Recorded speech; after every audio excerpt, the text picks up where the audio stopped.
Chapter 1040, Maritime Business. Starmoon City, Blackwater's Guild residence. Currently, 3 people, 2 men and 1 woman, sat inside the guild leader's luxurious office. Among them, 1 man was Blackwater's guild leader, Abandoned Wave, while the woman was Chin Muyun, who had been tasked with managing Blackwater's affairs in the Black Dragon Empire. However, these 2 VIPs of the Blackwater Guild had their eyes locked on the man before them. The man wore a black cloak and had tightly wrapped bandages around most of his face, preventing others from seeing his appearance or level. Moreover, he felt as if he were an illusion, as if the man would vanish if one did not pay him careful attention. "You're saying that Zero Wing can construct as many of those magic towers as they want?" Abandoned Wave asked, his brows raised in suspicion. He found this information somewhat hard to believe. Everyone throughout Starmoon Kingdom had likely discovered how powerful the Magic Tower's effects were in Stone Forest Town. The Magic Tower was precisely the reason that players had overcrowded the town. When Abandoned Wave saw the number of players traveling to and from Stone Forest Town, he could not help his jealousy. After all these players were walking sacks of coins. Although the Blackwater Corporation was wealthy, its coin income was very limited. With just the income of Stone Forest Town, it was no impossible for Blackwater to wear down Zero Wing.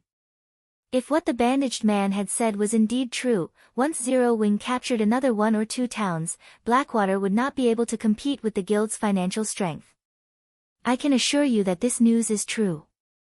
Moreover, Zero Wing has found a powerful financial backer. I'm afraid that within this short period, Zero Wing's strength will rise explosively once more, the bandaged man declared confidently. If we don't get rid of Zero Wing soon, we will have endless trouble in the future.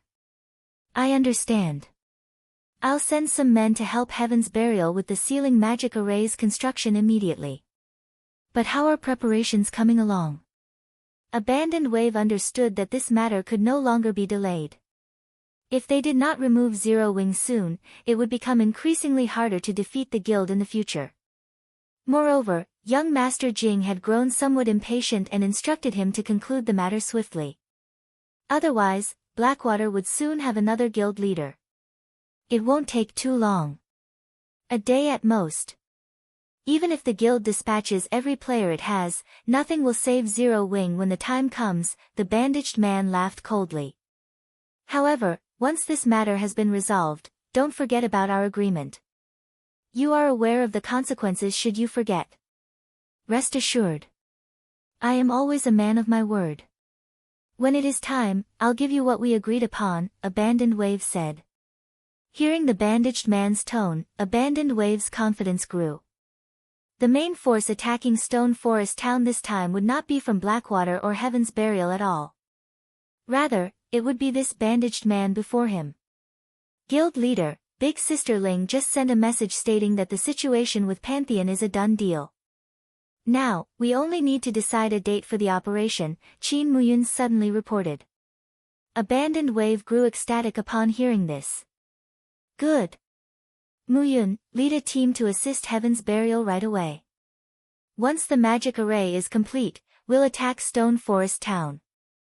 Although capturing Stone Forest Town was already in the bag, Pantheon's help would be icing on the cake, depriving Zero Wing of every last shred of hope. Apocalypse Empire, Imperial Capital's Teleportation Hall. As soon as Shifeng arrived in the Apocalypse Empire's capital, he discovered a crowd of players filling the teleportation hall as they lined up to use the teleportation arrays. It was even more crowded than Stone Forest Town. There sure are a lot of people here. Shifeng could not help but sigh as he surveyed his surroundings. As one of the most ancient empires still in existence in God's domain, the Apocalypse Empire had a lot of players. Ordinary empires simply could not compete. The quality of the players in the teleportation hall made this clear. Among the players lining up, many were high-level independent players. Currently, God's domain's mainstream players were only level 35. However, most of the independent players here were level 37 or above, with some already at level 40. Even the Black Dragon Empire paled in comparison to the Apocalypse Empire's prosperity. However, This was also the reason that three major powers contested over the Apocalypse Empire, with two being super first-rate guilds, while the third was a super guild. Of the two super first-rate guilds, one was the Dragon Phoenix Pavilion, and the other was the Miracle Guild. Battle Wolves was the super guild. Due to these three major powers, even first-rate guilds were forced to watch from the sidelines. With the Apocalypse Empire's massive population, whichever guild managed to take control of the empire would enjoy an explosive development speed. After all, only with more people could a guild easily recruit talented players. Even now, the three major powers fought each other constantly, dispatching many of their elite and expert members to the Apocalypse Empire to develop. The Dragon Phoenix Pavilion's choice representative to preside over the struggle for the empire was none other than Phoenix Rain. This time, Phoenix Rain had resolved to bet all of her cards on Zero Wings cooperation. Shifeng had to admit that Phoenix Rain had bet correctly. If the Town of Beginnings had a magic tower, not only could she rake in a fortune, but she could also hasten the town's promotion to a medium-sized town. The Town of Beginnings would become the cornerstone that would allow the Dragon Phoenix Pavilion to take over the Apocalypse Empire. Compared to the potential profits, the initial cost was nothing. Unfortunately, while focusing on a narrow goal, Phoenix Rain had neglected an even greater opportunity. Even without taking control of the Town of Beginnings, there was a way to access the Savage Wildlands benefits. Following which, Shifeng teleported to Ocean Viewing Town. Ocean Viewing Town was the closest coastal town to the Savage Wildland. However, due to the Wildland's location in the middle of the sea, players generally rented boats for the journey. The sea was far more dangerous than land. Players had to be extremely careful when venturing across the sea. If a player carelessly allowed their boat to be destroyed, they would have to rely on their own strength to swim the rest of the way. Compared to walking, swimming in the ocean was much more taxing on a player's stamina. It was also much slower.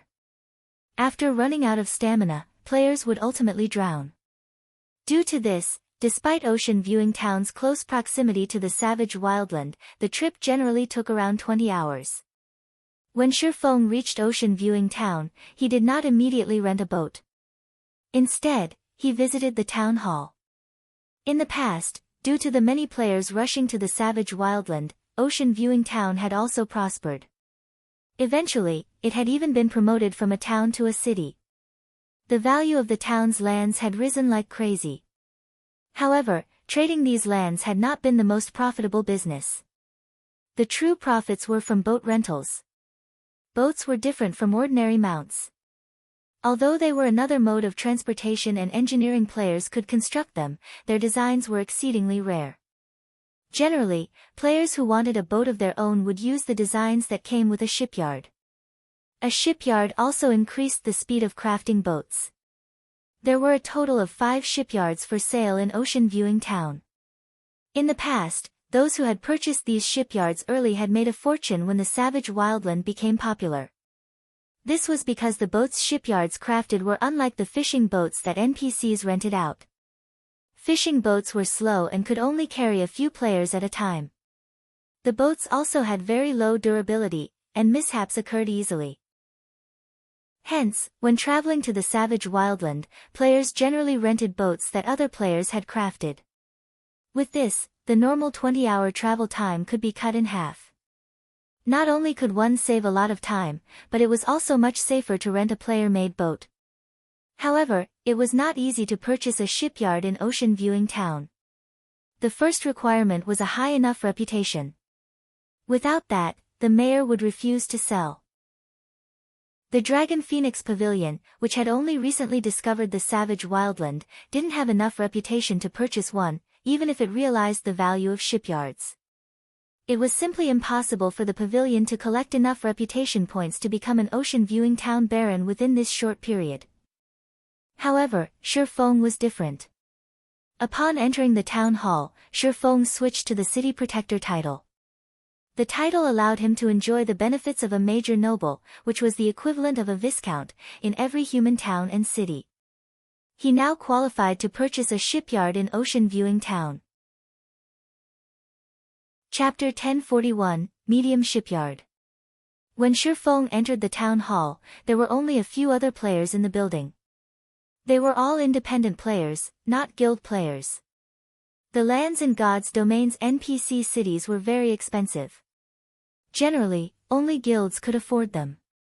It was practically impossible to find a lone player who could afford these lands as well. However, it was a different story for NPC towns. The lands here were many times cheaper. Take Ocean Viewing Town for example.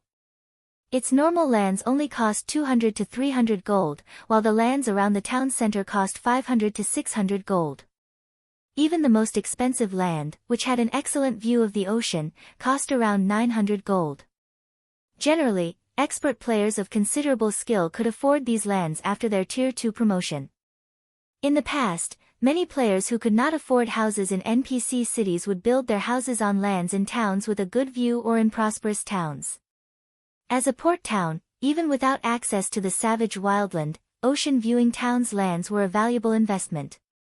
After all, as players reached higher levels, players would unlock more in-game systems in God's Domain. For example, the Maritime merchant system.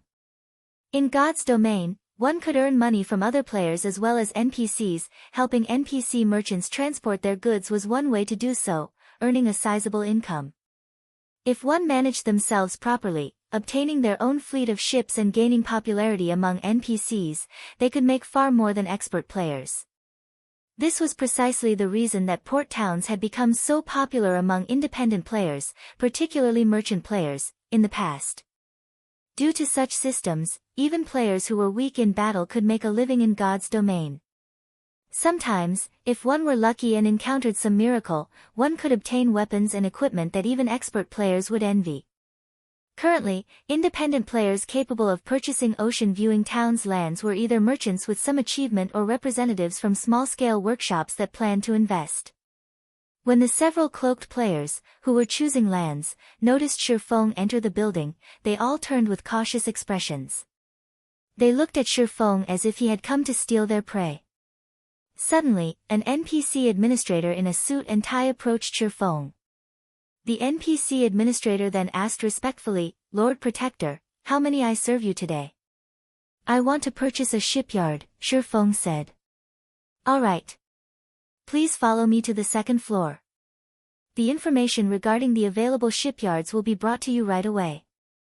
Upon hearing Shifeng's request, the administrator led Shifeng to the second floor's lounge, showing Shifeng as much respect as the town's mayor. The several merchant players who had been wary of Shifeng were stupefied. Who is that? Why is Administrator Joseph showing so much respect? Is he already a baron in Ocean Viewing Town? That can't be, right? Joseph wouldn't even treat a town's baron like that. To win over Senior Administrator Joseph, they had tried all sorts of methods to raise his favorability of them.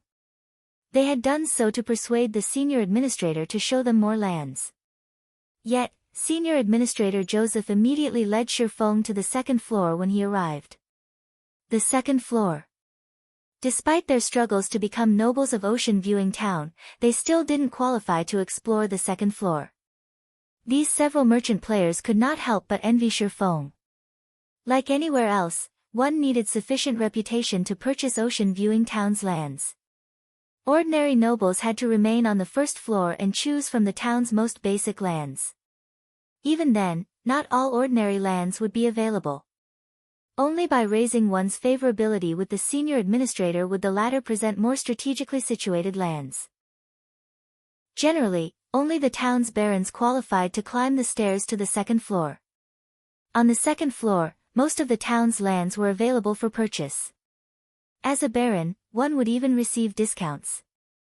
Shortly after Shifeng entered the second floor lounge, Senior Administrator Joseph brought all documents relating to the town's shipyards. Lord Protector, Ocean Viewing Town has a total of 6 shipyards. Here are the related documents, Joseph said as he carefully placed the documents before Shifeng. He then retreated to the side, not daring to disturb Shifeng in the slightest. 6 shipyards.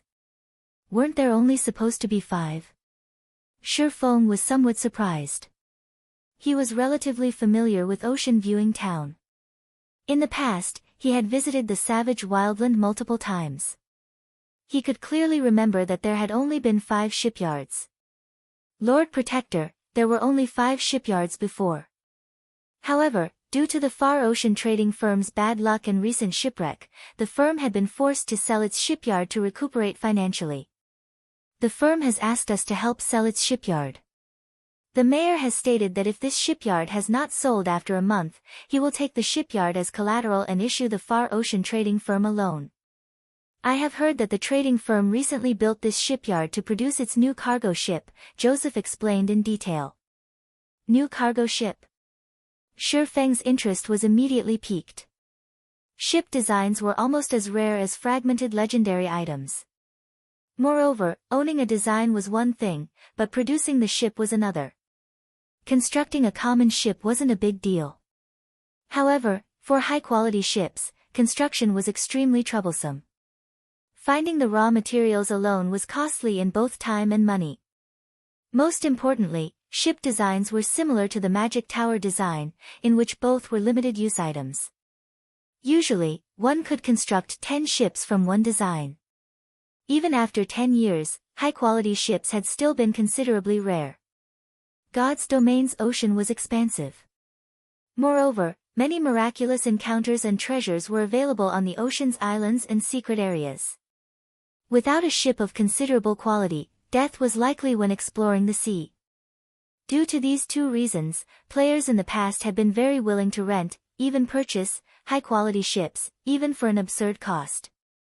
Following which, Shi Feng began to browse the documents. Shi Feng took 10 minutes to look through all of the information. As Joseph had said, the Far Ocean trading firm had researched a new cargo ship. Although the ship was only common rank, it was 15% faster than the other 5 shipyards' cargo ships. Moreover, its carrying capacity and durability were 20% higher. Aside from bronze or higher-ranked cargo ships, this was the best choice for merchant players. The only problem was the price. Although this was a town, a shipyard was different from lands. Even a small shipyard could sell for 10,000 gold, not to mention a recently built medium shipyard. In God's domain, the size of a shipyard determined the types of ship it could construct. Not only could a medium shipyard produce small ships, but it could also construct medium ships. For example, a cargo ship was a medium ship. The Far Ocean trading firm's asking price was 30,000 gold. At this price, Shi Feng could purchase 3 plots of golden land in a major city. Chapter 1042, Bronze Speedboat. Shi Feng had to admit that the Far Ocean trading firm's price was quite high. Normally, medium shipyards only went for 20,000 gold. He could purchase another small shipyard with the additional 10,000 gold. 30,000 gold was almost everything Shi Feng had on him. Previously, he had spent quite a bit to deal with the Dark Guilds. Afterward, he had constructed the Magic Tower, the large-scale battle arena, and hired hundreds of NPC managers. The money he earned in the past several days had vanished in an instant. Shi Feng had only planned to spend 20,000 gold to buy a medium shipyard while leaving the remaining 10,000 gold to start the Magic Tower's construction in the Town of Beginnings. Now, his plans had been disrupted. However, even if the price were high, Shi Feng steeled himself to make the purchase.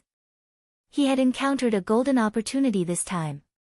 Shi Feng could clearly remember that in the past, Ocean Viewing Town only had 5 shipyards. A 6th hadn't existed. Moreover, based on Joseph's explanation, this shipyard would be available for 1 month. If a player did not purchase it within the month, this new shipyard would no longer be up for sale. In the past, players had likely missed out on this opportunity.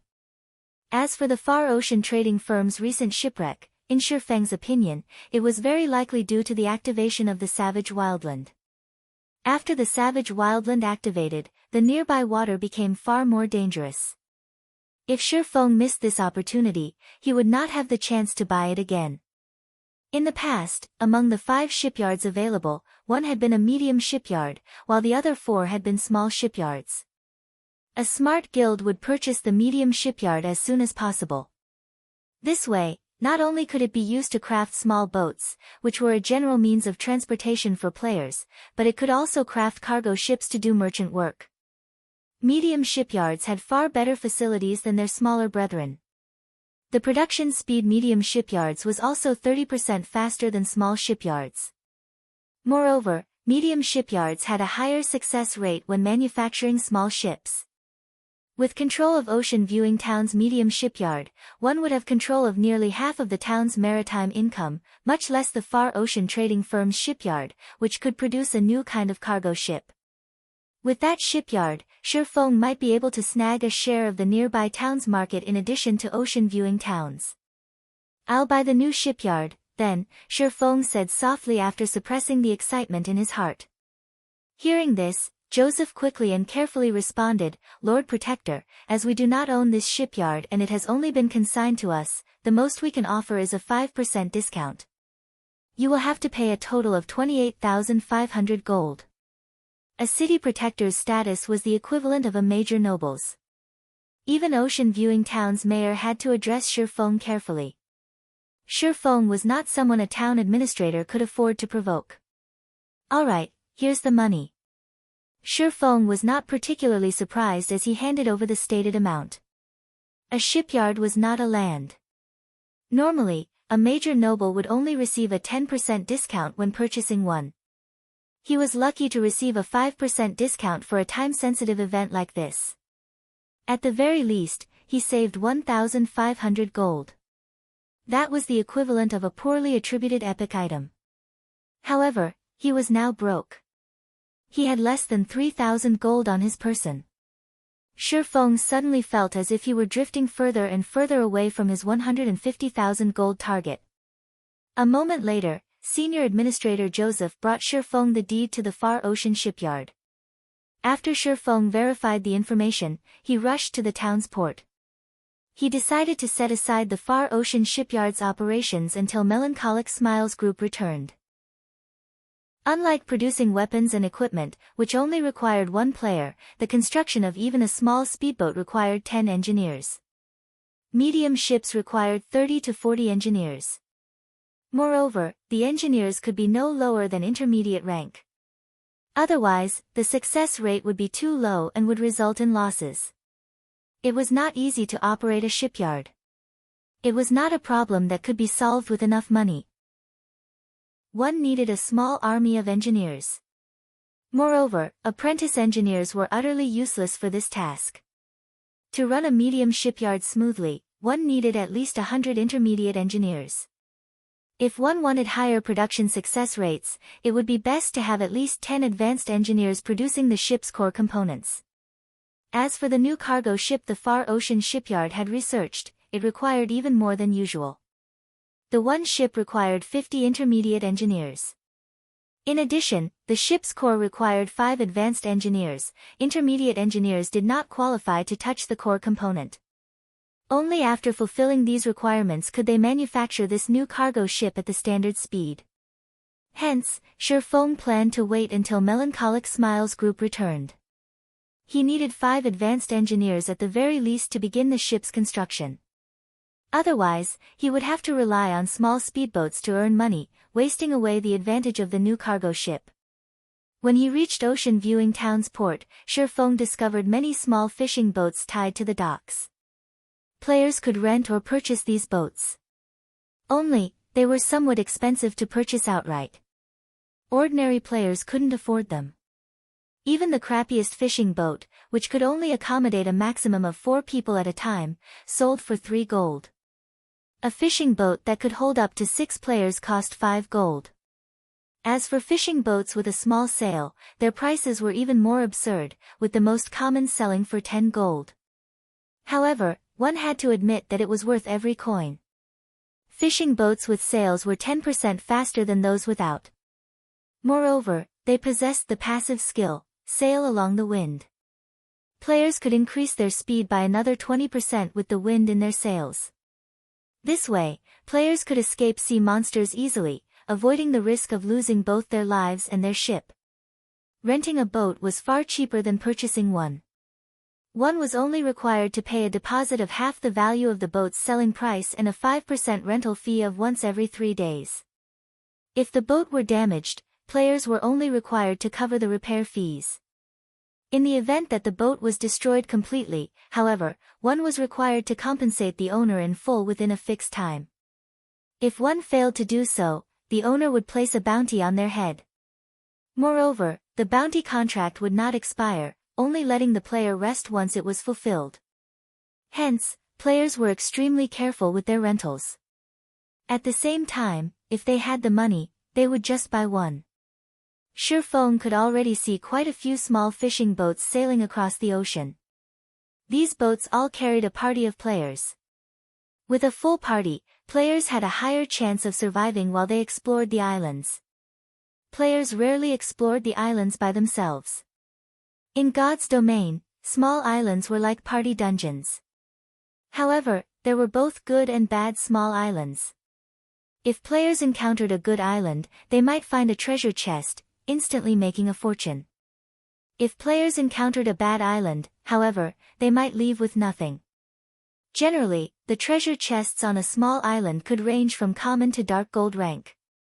Though, the higher-ranked treasure chests had lower probabilities of appearing. Generally, players only found common and bronze treasure chests on small islands. Even so, players could still profit off of them. They were even more profitable than raiding party dungeons or questing. That was why so many independent players were willing to brave the sea. After reaching the port, Shipyard did not choose to visit the boat chartering association to rent a boat. Instead, he walked towards the market beside the port. The market offered many items. NPC merchants from many countries had gathered here, offering more than those in typical NPC towns. After multiple twists and turns through the market, Shipyard finally stood before a 2-story building called Doll's Workshop. Hopefully, nobody has triggered the hidden quest yet. Shipyard inwardly prayed as he stepped into Doll's Workshop. In the past, the most famous quest in Ocean Viewing Town had been the chain quest that awarded a bronze speedboat. Back then, when the player had completed that quest series and received the reward, he had instantly become a target of envy. After all, most players at that time had still been renting fishing boats from NPCs. Even after guilds had purchased a small shipyard, the small ships they produced were only common rank. They could not produce bronze speedboats. After that player obtained the bronze speedboat, he had generously announced the method of triggering and completing said quest on the forums. Unfortunately, that quest was unique. After its completion, no other player could trigger the quest, much less obtain that particular reward. This quest could be triggered in Doll's Workshop. Chapter 1043, Godly Player. Among the many workshops in the port market, Doll's Workshop was not particularly eye-catching. However, it was the oldest workshop in Ocean Viewing Town and had been created by a Grandmaster engineer. The workshop had existed for over 300 years. Logically, even if it were not famous throughout the Apocalypse Empire, a Grandmaster engineer's workshop should be the most famous in the Ocean Viewing Town. Unfortunately, its decline due to the workshop's inheritors, worse with each generation, letting the workshop to fall into its current state. At this point, almost nobody remembered Doll's Workshop's past glory. However, the workshop's current owner was quite talented. After inheriting the engineering notes from his predecessors, he had been obsessed with researching the notes to become a master engineer. Meanwhile, the hidden quest was helping the current inheritor of Doll's Workshop, Rodney, become a master engineer. If the player succeeded, they would earn a bronze speedboat. In God's domain, the value of a bronze speedboat could rival that of an epic item. A common speedboat could carry up to 2 parties of 6, and it was 20% faster than fishing boats. Moreover, it came with the accelerate skill and braving the winds and waves passive skill. Both were necessary for adventuring on the open ocean. A bronze speedboat could hold a team of 20, and its speed and durability were 15% higher than a common speedboat. A bronze speedboat also possessed offensive capabilities. In terms of life-saving capabilities, the bronze speedboat was multiple times stronger than the common speedboat. The player that had obtained the bronze speedboat had formed a relatively good maritime adventurer group and had ventured into dangerous waters that other players had not dared to explore, becoming quite famous in the Apocalypse Empire. Upon entering Dahl's workshop, Shifeng discovered several other players waiting in the basketball court-sized workshop as well. When Shifeng entered the building, these players turned to him with hostile glares. Sure enough, others have discovered it. Shifeng could not help but sigh. However, after giving it some thought, he found this outcome to be reasonable. Ocean Viewing Town might not be particularly big, but there were quite a few players who traveled here to level. Among them, there was no lack of experts. It wasn't surprising that someone had discovered the hidden quest. The independent players inside the workshop were such experts. There were a total of 5 of them, and the lowest leveled among them was level 39, while the highest was a level 40 expert. These 5 people were clearly divided into 2 groups, with a level 40 ranger leading the group of 3, while a level 39 oracle traveled with 1 companion. These players all wore considerably good equipment. Despite being independent players, their equipment was all level 35 secret silver rank or above, with the majority being level 35 fine gold equipment. Their equipment could rank at the peak among independent players. Although 2 expert parties had already accepted the quest, Shifeng paid them no mind. Instead, he approached the level 70 male shopkeeper directly. "Hello, I wish to meet with your shop owner," Shifeng said, smiling. Any player could accept this hidden quest. However, only the player who helped Rodney become a master engineer would receive the final reward. The first step of the quest was to meet with Rodney. However, when Shifeng mentioned his request, the level 40 ranger snorted with amusement. Trying to meet the shop owner from the get-go was a dream. Ordinary people would assume that the male shopkeeper was an ordinary shopkeeper. In reality, however, the shopkeeper was Rodney's apprentice. If players could not get past this apprentice, they would not be allowed to meet Rodney. To meet with Rodney, they had spent 4 days gradually raising their favorability with the apprentice. Only then would the apprentice introduce them to Rodney to help fulfill the latter's wish. The moment the male shopkeeper's eyes touched upon the cloaked Shifeng, he immediately stood up and responded respectfully, "Lord Protector, I'll notify my master right away. Please wait here for a moment." The major noble of a city. Even a true master engineer had to treat someone of such stature with some form of respect, much less an advanced engineer like his master, Rodney. What? How can he meet Rodney so easily? The 5 waiting players' jaws dropped. Before they could react, hasty footsteps echoed from the second floor. After a short moment, a middle-aged, brawny man with disheveled hair came running down the stairs. What? Didn't the shopkeeper say that Rodney was very busy? Crap, just who is that? Is he one of those godly players? The 5 waiting players were stupefied. They had come to Dahl's workshop to meet with Rodney. However, as Rodney had been manufacturing an item when they had arrived, they were forced to wait in the workshop until Rodney was done, yet after an hour, they saw no sign of the man. On the other hand, Shifeng had only spoken a sentence to summon Rodney. Upon seeing Shifeng, Rodney's serious expression transformed into respect as he said, "Lord Protector, I am Rodney, the owner of this workshop. May I know why my lord has come looking for me? I have heard that you've been trying to get promoted to a master engineer for a while. I have a method that can assist you in transitioning smoothly. May I know if you are interested?" Shifeng was not surprised by Rodney's respectful attitude. The power of an advanced title was no trifling matter. Rodney could not hope to compare to his status. Hence, there was no need to waste time on courtesy, fawning over the NPC. Hearing Shifeng's suggestion, Rodney's eyes immediately lit up, his excitement was obvious. "Lord Protector, if you can help me with my promotion to Master Engineer, I will pay any price," Rodney answered and bowed, anticipation filling his eyes. Becoming a Master Engineer was his lifelong wish. Moreover, he wanted to revitalize Dahl's workshop with his own hands. Following which, Shifeng heard the sound of a system notification. System, Hidden Quest, Master's Dream, triggered. Quest content, Help Rodney become a master engineer. Rewards unknown.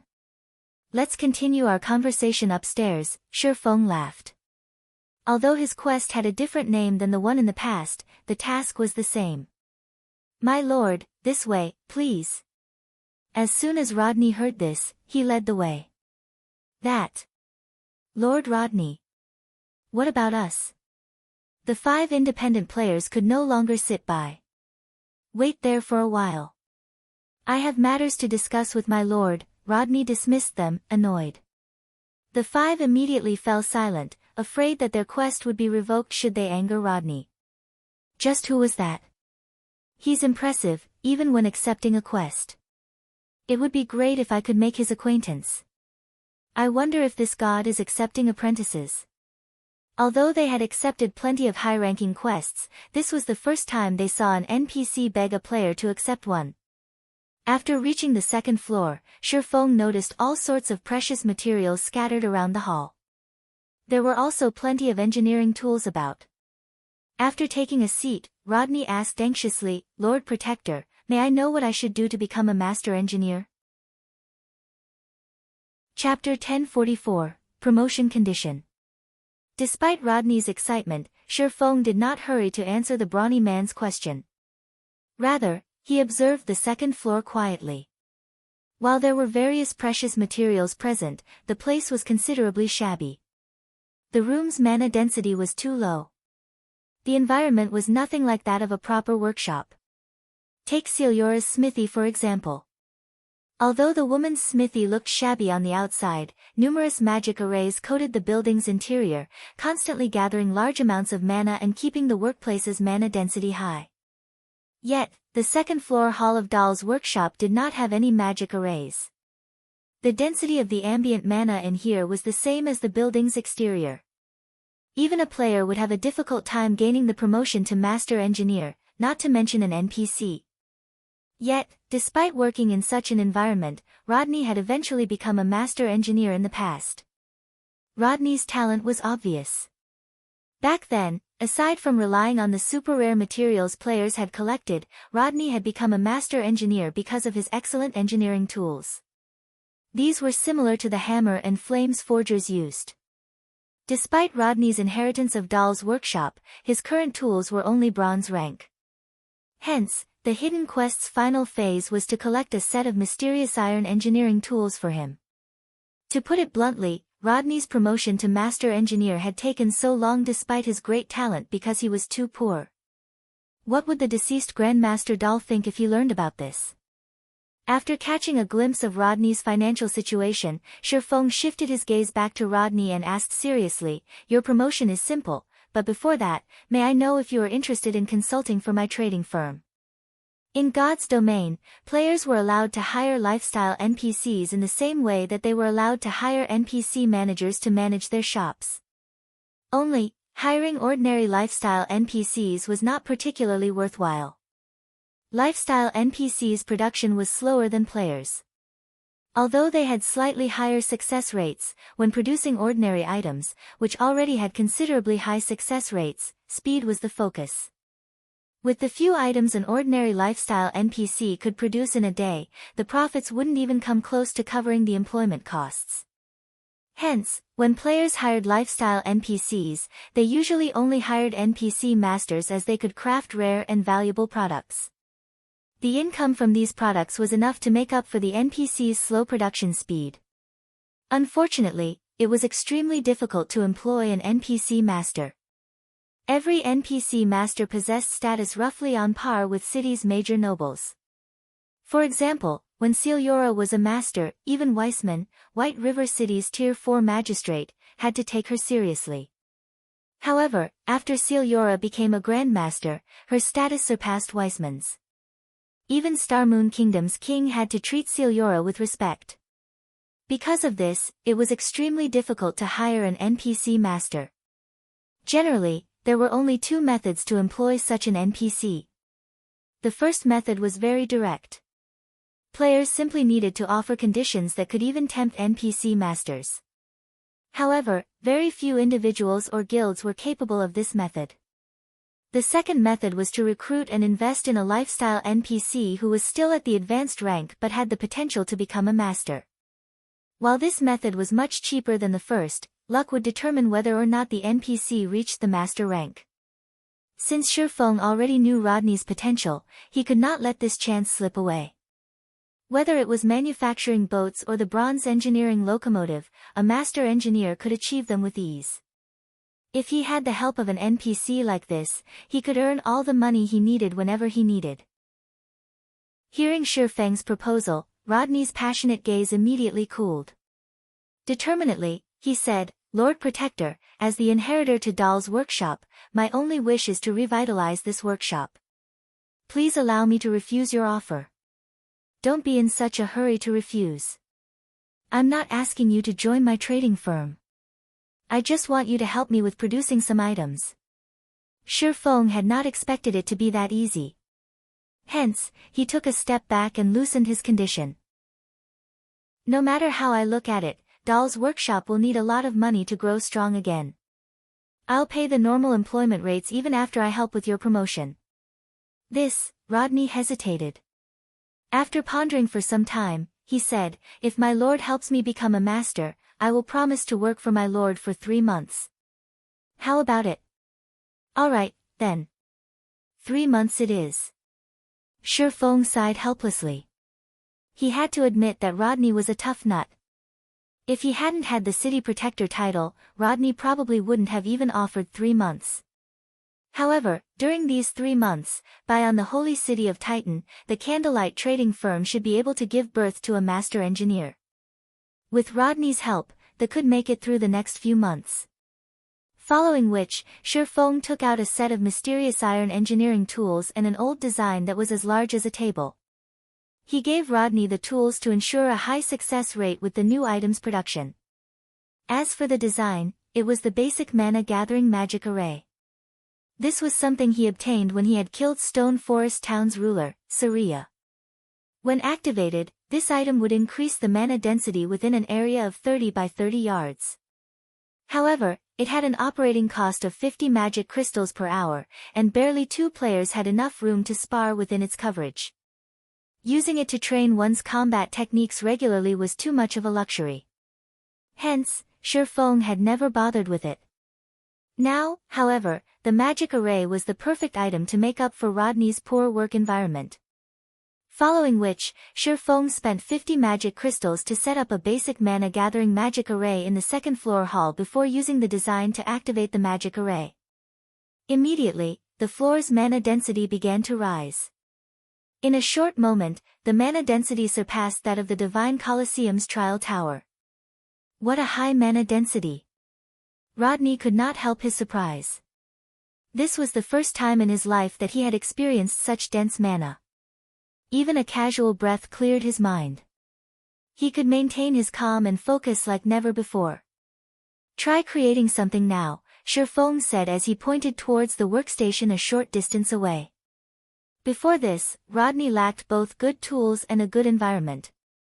Now that these deficiencies had been supplemented, with Rodney's talent, it was only a matter of time before he became a master engineer. "Thank you, my lord." Rodney repeatedly thanked Shifeng. He then went to his workstation and attempted to create an item. Sure enough, half an hour later, an ecstatic expression brightened Rodney's face. He had successfully created a boat's power source. When Shifeng looked at Rodney's details again, the latter's introduction text had changed from being an advanced engineer to a master engineer. Suddenly, the sound of the quest completion notification reached Shifeng's ears. System, Unique Quest, Master's Dream, completed. Following which, Shifeng's experience bar increased by 15%, pushing him to 19% of level 44. The awarded EXP surpassed Shifeng's expectations. "Lord Protector, truly, thank you. I finally have the chance to revitalize Dahl's workshop. I don't have much to offer as a show of gratitude, so please, take this ancient speedboat. Lord Dahl crafted this speedboat personally, and it has always been treasured in the workshop. I hope that my lord will accept it." Rodney revealed a palm-sized, glass bottle. Inside the bottle was a miniature speedboat, floating on a layer of water. Pulsating magic patterns decorated the speedboat's body. At first glance, it was obvious that the speedboat was extraordinary. Wasn't it supposed to be bronze rank? Shi Feng was thunderstruck when he saw this speedboat. He couldn't take his eyes off of it. Chapter 1045, Tyrant of the Seas. What rank is it? Shi Feng had seen the awarded bronze speedboat in the past. The speedboat back then had not possessed any magic patterns, yet this one did. In Shi Feng's memories, any ship that possessed magic patterns had been at least mysterious iron rank. Following which, Shi Feng accepted the glass bottle and checked the speedboat's attributes. Swift Dragon Speedboat, Secret Silver rank, an item created by a Grandmaster engineer. Maximum capacity, 30 people. Durability 500/500. Additional active skill 1, Dragon Cannon, range 1000 yards. Deals a devastating blow to a radius of 15 yards. Cooldown, 15 seconds. Additional active skill 2, Energy Pulse, paralyzes all enemies within a 50 yards. Cooldown, 1 minute. Additional active skill 3, Accelerate, instantly increases movement speed by 100% for 20 seconds. Cooldown, 2 minutes. Additional active skill 4, Magic Barrier, envelopes the ship in a magic barrier, granting immunity to all spells and reduces physical damage received by 60% for 10 seconds. Cooldown, 30 minutes. Additional passive skill, Braving the Winds and Waves, when sailing with the wind, movement speed increased by 50%. When sailing against the wind, movement speed is unaffected. As expected of a Grandmaster's creation. Shi Feng was shocked. He had seen many high-ranking speedboats before. He had even seen fine gold speedboats. However, speedboats of such rank were impossible for ordinary guilds to obtain. Only super guilds had any hope of owning their own. Meanwhile, the Swift Dragon Speedboat's skills was in no way inferior to fine gold speedboats. In the past, the best speedboat Shadow had obtained had only been mysterious iron rank. Compared to the Swift Dragon Speedboat, that speedboat was garbage. With this speedboat, even delving into dangerous sea zones could be possible. As Shi Feng held the Swift Dragon Speedboat, he recalled numerous islands that had been famous in the past. These islands had offered extremely abundant resources. God's Domain's sea was vast. Its islands were like secret locations or super large-scale dungeons that contained countless treasures such as ancient secret lands, treasure chests, super rare materials, and various kinds of ore. Hence, maritime exploration was no less important to the various large guilds than land exploration. However, maritime exploration was different from land exploration. Not only did maritime exploration test players' strength, but it also had stringent hardware requirements. If a player's hardware did not meet those requirements, they would not be qualified to explore dangerous waters. This was because sea monsters were different from the common monsters on land. They were not easy to defeat. Even the weakest sea monster was the equivalent of a chieftain on land. As for their HP, it was multiple times higher than land chieftains. In addition, the water greatly enhanced these sea monsters' combat power. On the other hand, players were restricted and couldn't use their full strength. As a result, even a full party of players had to flee if they encountered a common sea monster of the same level. Fortunately, there were very few sea monsters in normal sea zones. Those players weren't nearly as dangerous. In the more dangerous sea zones, sea monsters were far more common. Parties of ordinary players were guaranteed to lose their lives. At the very least, one needed a bronze speedboat to approach dangerous sea zones. This was also why he had come to Dahl's workshop. Based on Shi Feng's knowledge, there was a small island hidden in a dangerous sea zone. The island contained a manatite vein. Moreover, it was a slightly rich vein. When the vein had been discovered, it had caused a commotion throughout the Apocalypse Empire, inciting a war between the Empire's various large guilds. The war then had sent tremors throughout God's domain. After all, magic crystals were important, regardless of the era. Over 50 guilds had participated in the contest for the Manatite vein, with the weakest being third-rate guilds. The war had been between three factions led by Battle Wolves, Dragon Phoenix Pavilion, and Miracle. The Maritime battle had incurred tremendous losses for all three, with the death toll reaching the millions. Moreover, these were not the deaths of ordinary players, but guild elites. Currently, God's Domain had only launched a short time ago. It was still impossible for current players to reach that island.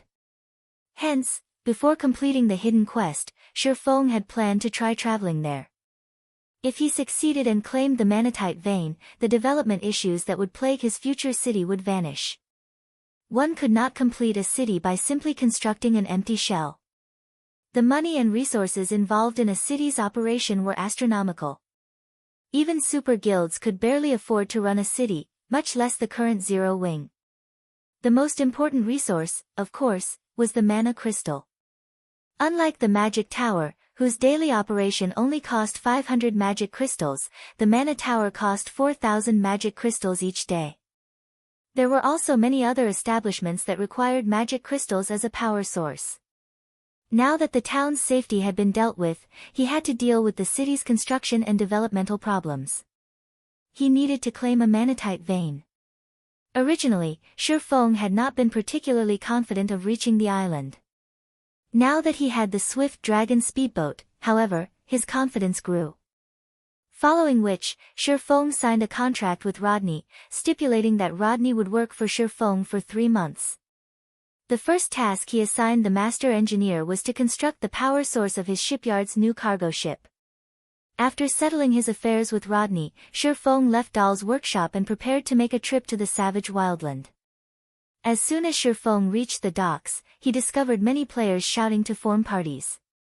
"For waiting for two. We already have a boat ready. The route is guaranteed to be safe. We'll set off once we have 2 powerful level 39 DPS. Requesting companions to rent a boat together. Level 37 cleric looking for a party. Level 39 powerful MT looking for a strong party." Hundreds of players were trying to form parties. The scene was quite lively. Moreover, their requirements were high. This was nothing like White River City's party-forming area. Most of these parties were looking for players level 39 or above. Moreover, members must have secret silver rank equipment or above. "Fellow brother, are you looking to sail? Since you are alone, why don't you join our party? Once we reach an island, we'll split the items equally." As Shifeng was walking towards the sea, a level 40 male elementalist suddenly approached and sent him an invitation. Although Shifeng wore a black cloak, he had used the demon mask to adjust his appearance and displayed himself as a level 40 swordsman. Even among this crowd, players who had reached this level were rare.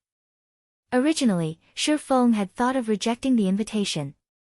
However, when his eyes landed upon this male elementalist's name, a surprised expression briefly appeared on his face. Hovering Feather. In the past, everyone in the Apocalypse Empire had known this name. He had been known as the Tyrant of the Seas. Although he had only been a Tier 5 Grand Wizard during his peak, even Tier 6 God-ranked players tried not to provoke him. It had all been due to this man's ownership of 2 legendary items. Tier 6 God-ranked players had been no match for him, particularly out at sea. Chapter 1046, Ancient Ruins. Shifeng had heard about many of Hovering Feather's miraculous deeds. During God's Domain's early stages, Hovering Feather had been an independent player. By relying on his extraordinary strength and luck, he formed a considerably powerful adventurer team. However, for some unknown reason, he had provoked the super first-rate guild, Miracle. As a super first-rate guild and one of the Apocalypse Empire's 3 major powers, it would be a piece of cake to eliminate a single adventurer team. Sure enough, without any suspense, Hovering Feather and his team had been massacred. However, as if he were blessed by heaven, Hovering Feather had obtained a fragmented legendary item while exploring an island. This boosted his strength. In addition to the fact that he was an independent player, making him very difficult to track, even Miracle's experts had not been able to do anything to the man.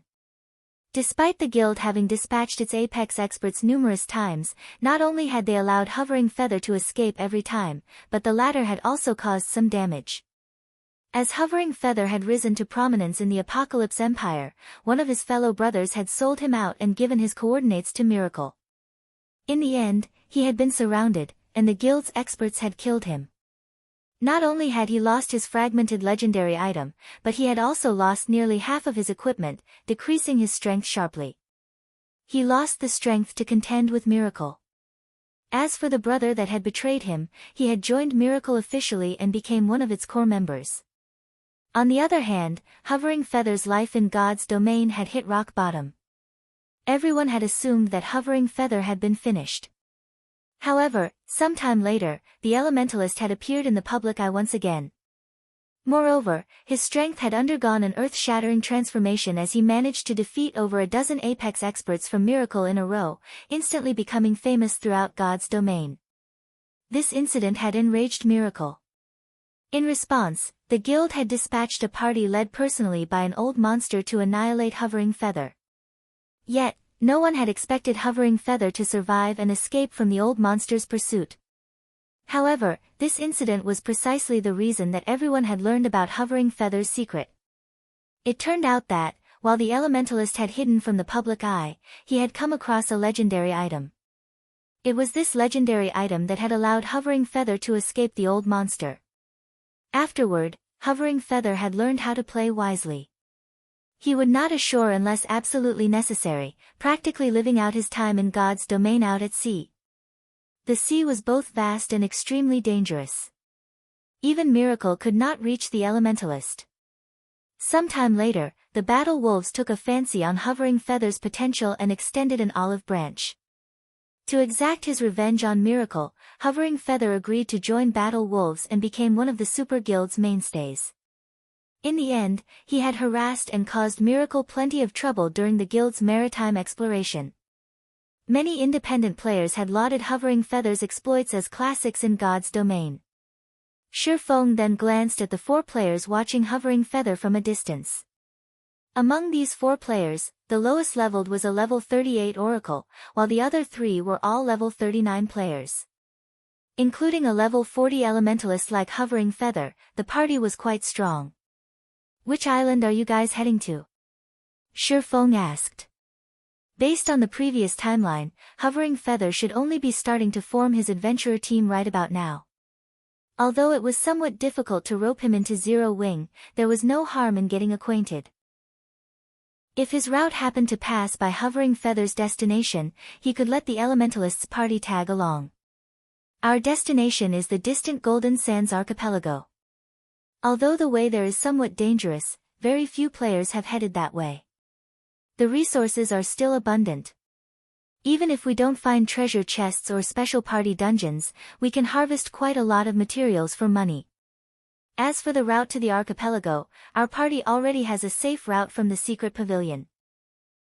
As long as we are careful, nothing will happen on our way," Hovering Feather explained quickly when he noticed Shifeng's interest. "The Golden Sands Archipelago?" Surprise flashed in Shifeng's eyes as he looked at Hovering Feather. Shifeng had visited the Golden Sands Archipelago in the past. The archipelago was a medium-sized island and only a short distance away from the savage wildland. The archipelago was also very close to a dangerous sea zone. With players' current standards, the trip was very risky. However, Hovering Feather's achievements in the past had most likely been closely related to this risk-taking behavior. Had he played God's domain like other ordinary players and only operated around the islands close to Ocean Viewing Town, he'd have to be absurdly lucky to achieve any notable feats.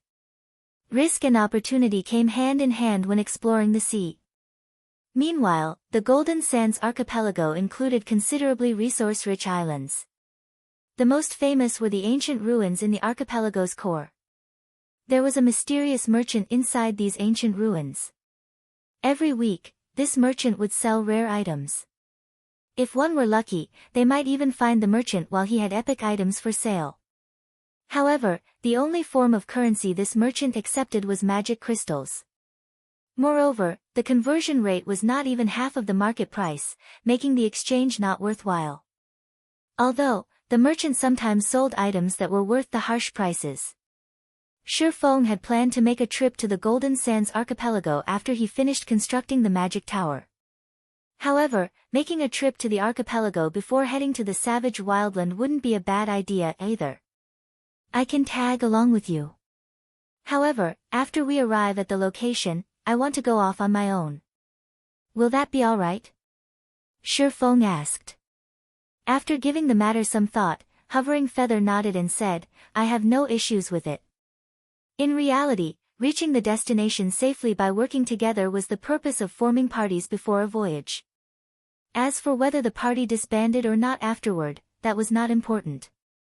After all, players could simply use the return scroll to teleport back to town.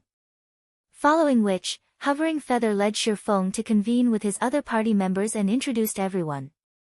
Currently, Shifeng did nothing to disguise his name. He simply used his ID of Yifeng. His name might be famous in Star Moon Kingdom, but in the Apocalypse Empire, no one knew it, aside from the major powers experts or first-rate guilds upper echelons. Hence, Shifeng did not bother to mask his name. Leader, you really are impressive. You even convinced a level 40 expert to join us.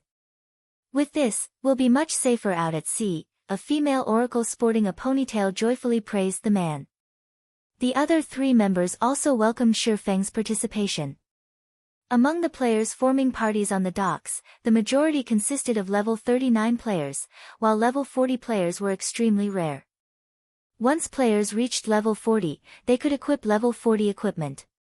In terms of basic attributes, level 39 players were inferior to level 40 players by a large margin.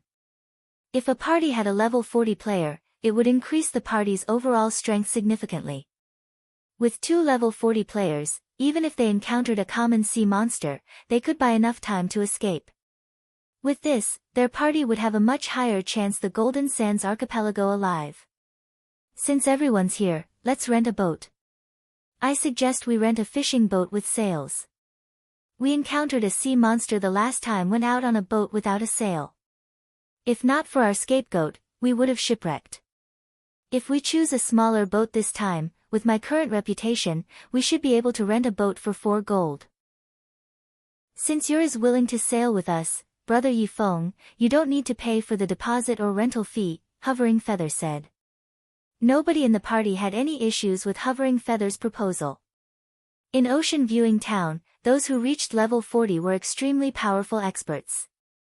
Normally, convincing such an expert to join their party was nearly impossible. How could they possibly ask Shifeng to pay for the boat rental as well? As Hovering Feather was about to rent a boat, Shifeng stopped him and said, Please, wait a minute. I have a boat, so we don't need to waste money renting one. Chapter 1047, Empire's Focus. You have a boat? Hovering Feather asked, slightly surprised. Like mounts, boats were considered luxury items. Currently, an independent expert would be lucky if they had 1 or 2 gold coins on them. The better equipment an expert wore, the more costly their repair fees would be. Naturally, their expenditures were higher than other players as well. Moreover, there were concerns such as potions and scrolls. In the end, it wasn't easy to save a lot of money. Hence, in Ocean Viewing Town, despite some players having reached level 40, they could not afford to buy a common mount. Hovering Feather had wanted to form an adventurer team for a while now. He had also been quite lucky recently, having found several treasure chests in a row. After selling his harvest, he had quite a bit of spare money on hand, so he planned to splurge a little today and rent a fishing boat with sails. He had never imagined that Shifeng was rich enough to own his own boat. Leader, you've really found us an expert. We got really lucky this time. I wonder when our adventurer team will have our own boat. If we had one, we could reduce our costs when we go adventuring. The party members turned to Shifeng enviously. Following which, under Shifeng's lead, the party reached a slightly less populated section of the port. As everyone wondered why Shifeng had moved them so far away, Shifeng retrieved the glass bottle containing the Swift Dragon speedboat from his bag. He then began to chant an incantation to release the speedboat. A dark mist began to flow out of the glass bottle. Hovering Feather and the others' eyes nearly fell from their sockets as they watched. Generally, the mist from glass bottles holding ordinary fishing boats only expanded to about 10 yards. Even if it were a slightly larger fishing boat, the mist would, at most, expand 20 yards, yet the mist from Shifeng's bottle stretched out over a full 40 yards. That was double the size of Ocean Viewing Town's best fishing boat. I'm not seeing things, right? This is a speedboat. It looks so cool. Look at the ship's bow. It even has a cannon. Crap, the entire ship's covered in magic patterns. That's not right. Even the high-ranking speedboats I saw NPCs use didn't have magic patterns. Hovering Feather and the others were captivated by the Swift Dragon speedboat's elegance. Let's go. Shifeng was quite satisfied with his speedboat. The Swift Dragon speedboat had a streamlined appearance. Faint lights also circled its hull. It was the most elegant speedboat Shifeng had ever seen. Moreover, its engine was made of 2 parts. Without the engine, it relied on the wind in its sails. If he were not satisfied with the boat's speed, he could use magic crystals as a power source to gain more speed. However, this mode cost 1 magic crystal per 10 minutes, which was the equivalent of 25 silver every 10 minutes. That was practically a day's income for an ordinary expert. When Shifeng finished admiring his speedboat, he led the party to the boat's deck. As Shifeng released the Swift Dragon speedboat, the distant passers-by were stupefied. What kind of boat is that? Could some Super Guild's expert team have come to our ocean viewing town? That boat looks amazing. I wonder which Apex Adventurer team that is. I have to join them. Swiftly, word of the Swift Dragon speedboat caused a commotion throughout Ocean Viewing Town. Upon hearing this news, members of the various adventurer teams and guilds began to ask around for information on the speedboat. When players began to approach to take a closer look, Shifeng activated the vessel. The magic patterns around the boat's hull emitted a light blue glow. As if a sharp sword had pierced the seawater, it parted away from the speedboat. Following which, the Swift Dragon speedboat began to move as a gust of wind blew by. Compared to the Swift Dragon speedboat's movement speed, the fishing boats with sails looked like snails. In the blink of an eye, the secret silver speedboat passed these fishing boats, no slower than bronze mounts on land. Rapidly, the Swift Dragon speedboat grew smaller in everyone's view before disappearing as if it had never graced Ocean Viewing Town. Isn't it a little too fast? My eyes aren't playing tricks on me, right? How can a boat be that fast? Don't tell me we've encountered the legendary ghost ship. That shouldn't be it. I saw a few players boarding the ship a moment ago. It must be a speedboat that some god-ranked experts own. I wish I had a speedboat. I'd buy one even if I had to go bankrupt. With your pocket change, you can't afford that boat's rudder, much less the entire thing. The players on the docks gaped as they watched the Swift Dragon speedboat disappear, shuddering with an indescribable excitement. At the same time, news of the Swift Dragon speedboat had spread to the ears of the various large guilds' upper echelons in the Apocalypse Empire. A high-ranking speedboat? Find a way to contact the owner immediately. Our guild must have that speedboat. Almost every upper echelon of the various guilds gave out the command to find the speedboat's owner. The resources on God's Domain's islands and sea were far more abundant on land. However, exploring the ocean was too difficult. This difficulty wasn't due to players' lack of strength, but their ship's lack of strength. Fishing boats couldn't contend with sea monsters. It was even more impossible to rely on fishing boats to plunder treasures in dangerous sea zones. However, it would be a different story if their guilds had a high-ranking speedboat. If they formed a team of experts to explore with said speedboat, their harvest could be even greater than raiding large-scale team dungeons. Unlike islands, large-scale team dungeons had a cooldown once they were raided. Moreover, players needed far more time to explore and raid large-scale team dungeons. Now that income from dungeons had hit a bottleneck, the Apocalypse Empire's various large guilds needed to transition their development towards the sea. Big Sis Rain, news just came in. It seems that a high-ranking speedboat has been sighted in Ocean Viewing Town. Moreover, it seems that the speedboat is of an even higher rank than NPCs. Upon receiving this news, Blue Phoenix contacted Phoenix Rain immediately. She also forwarded the images and videos of the Swift Dragon speedboat. Upon seeing the video, Phoenix Rain's expression turned serious. Due to the Dragon Phoenix Pavilion ownership of the Town of Beginnings, the pavilion had begun placing greater importance on maritime exploration. Phoenix Rain had seen plenty of speedboats on the ocean. However, those speedboats were nowhere near as fast as this. Blue, begin an investigation on that boat immediately. While you're at it, spread word that the pavilion is willing to purchase that speedboat for a high price. Phoenix Rain commanded. I'll get it done right away, Blue Phoenix nodded repeatedly. Interesting. If Miracle has this speedboat, we can complete our quest in that dangerous sea zone. Send someone to Ocean Viewing Town. Find a way to get that speedboat, use whatever means necessary, a man in his 50s growled. Although this man was already in his 50s and looked as if he had survived many of life's vicissitudes, his body radiated a frightening aura that caused the level 40 Apex experts around him to shudder involuntarily. These experts lowered their heads, not daring to make eye contact. Vice Guild Leader, please rest assured. We will complete this task, the several Apex experts declared. While Shifeng sailed towards the Golden Sands archipelago, without his knowledge, he had become a focus in the Apocalypse Empire. Practically every guild in the Empire discussed his Swift Dragon speedboat. The Swift Dragon speedboat really is fast. This should have been close to a 20-hour journey. Now, we can reach the archipelago in 5 hours. I wonder how fast this boat moves if I spend magic crystals. Shock filled Shifeng's heart as he watched the outline of the Golden Sands archipelago appear on the horizon. Chapter 1048, Expanding into the Apocalypse Empire. So fast. Hovering Feather could not help but rub his eyes as he looked at the massive mountain range in the distance. He found it hard to believe what he was seeing was true.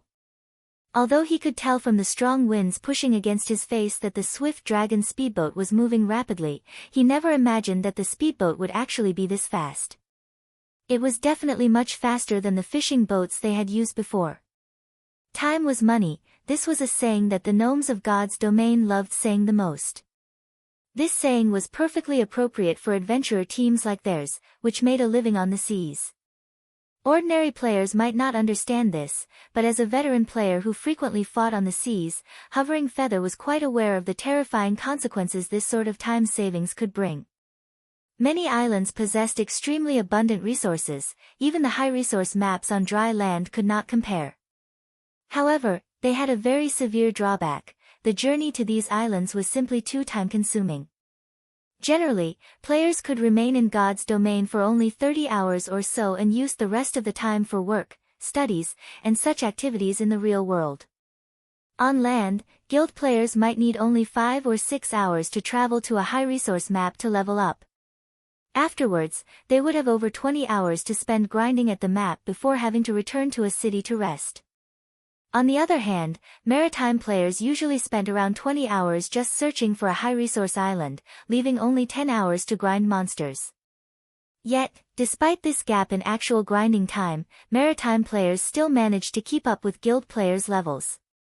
One could see just how effective it was to level up on high-resource islands.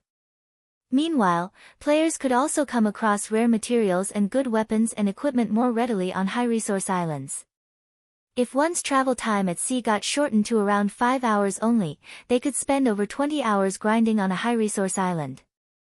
With this, their leveling speed would be 2 or 3 times faster than that of players grinding at high-resource maps on land.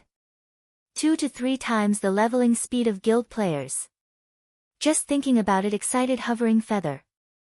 At that time, it would be child's play to overtake the leveling maniacs on the Apocalypse Empire's ranking list. For now, though, he merely fantasized about this situation. An item like the Swift Dragon speedboat was simply too rare. It was not an item he could get his hands on.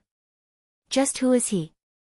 Hovering Feather could not help turning to look at Shifeng and gulping. At this moment, even if he was a fool, he could tell that his party had encountered a true expert. Otherwise, how could Shifeng possibly possess such a powerful speedboat? Hovering Feather wasn't the only one who realized this problem. The other members of his party had likewise come to a similar appreciation. So this is a real expert. I've always thought that such experts were arrogant and aloof bastards. I never thought that experts were actually such approachable people. I wonder if he has a girlfriend already. I want to introduce him to my younger sister. What? You have a younger sister? Why don't I know about this? What kind of friend are you? We've known each other for so long, yet you didn't even introduce her to a handsome man like myself. Scram. Although she isn't related to me by blood, I can't possibly push her into a pit of fire.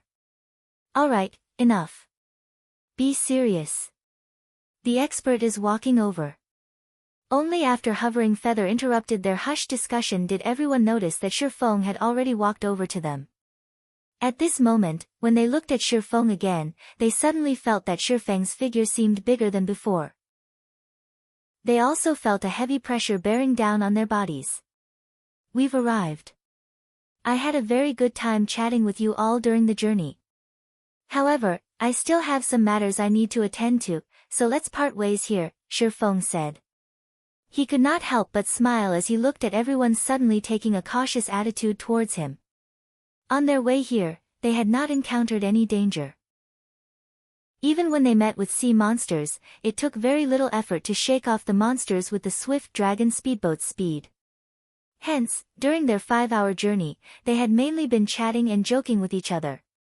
Through their conversations, Shifeng had also learned much about the Apocalypse Empire. The information that interested him the most was the Empire's maritime situation. In the past, as he mainly operated around Starmoon Kingdom, he did not know much about the Apocalypse Empire, particularly the Empire's current state of affairs. The Apocalypse Empire was a coastal country. Its development path was slightly different from Starmoon Kingdom's, which mainly focused on land. This divergence was considerably beneficial during the mid-late stage of God's domain. After the game entered its mid-late stage, the competition on land became increasingly intense. The reason for this was the sheer scarcity of high-level maps.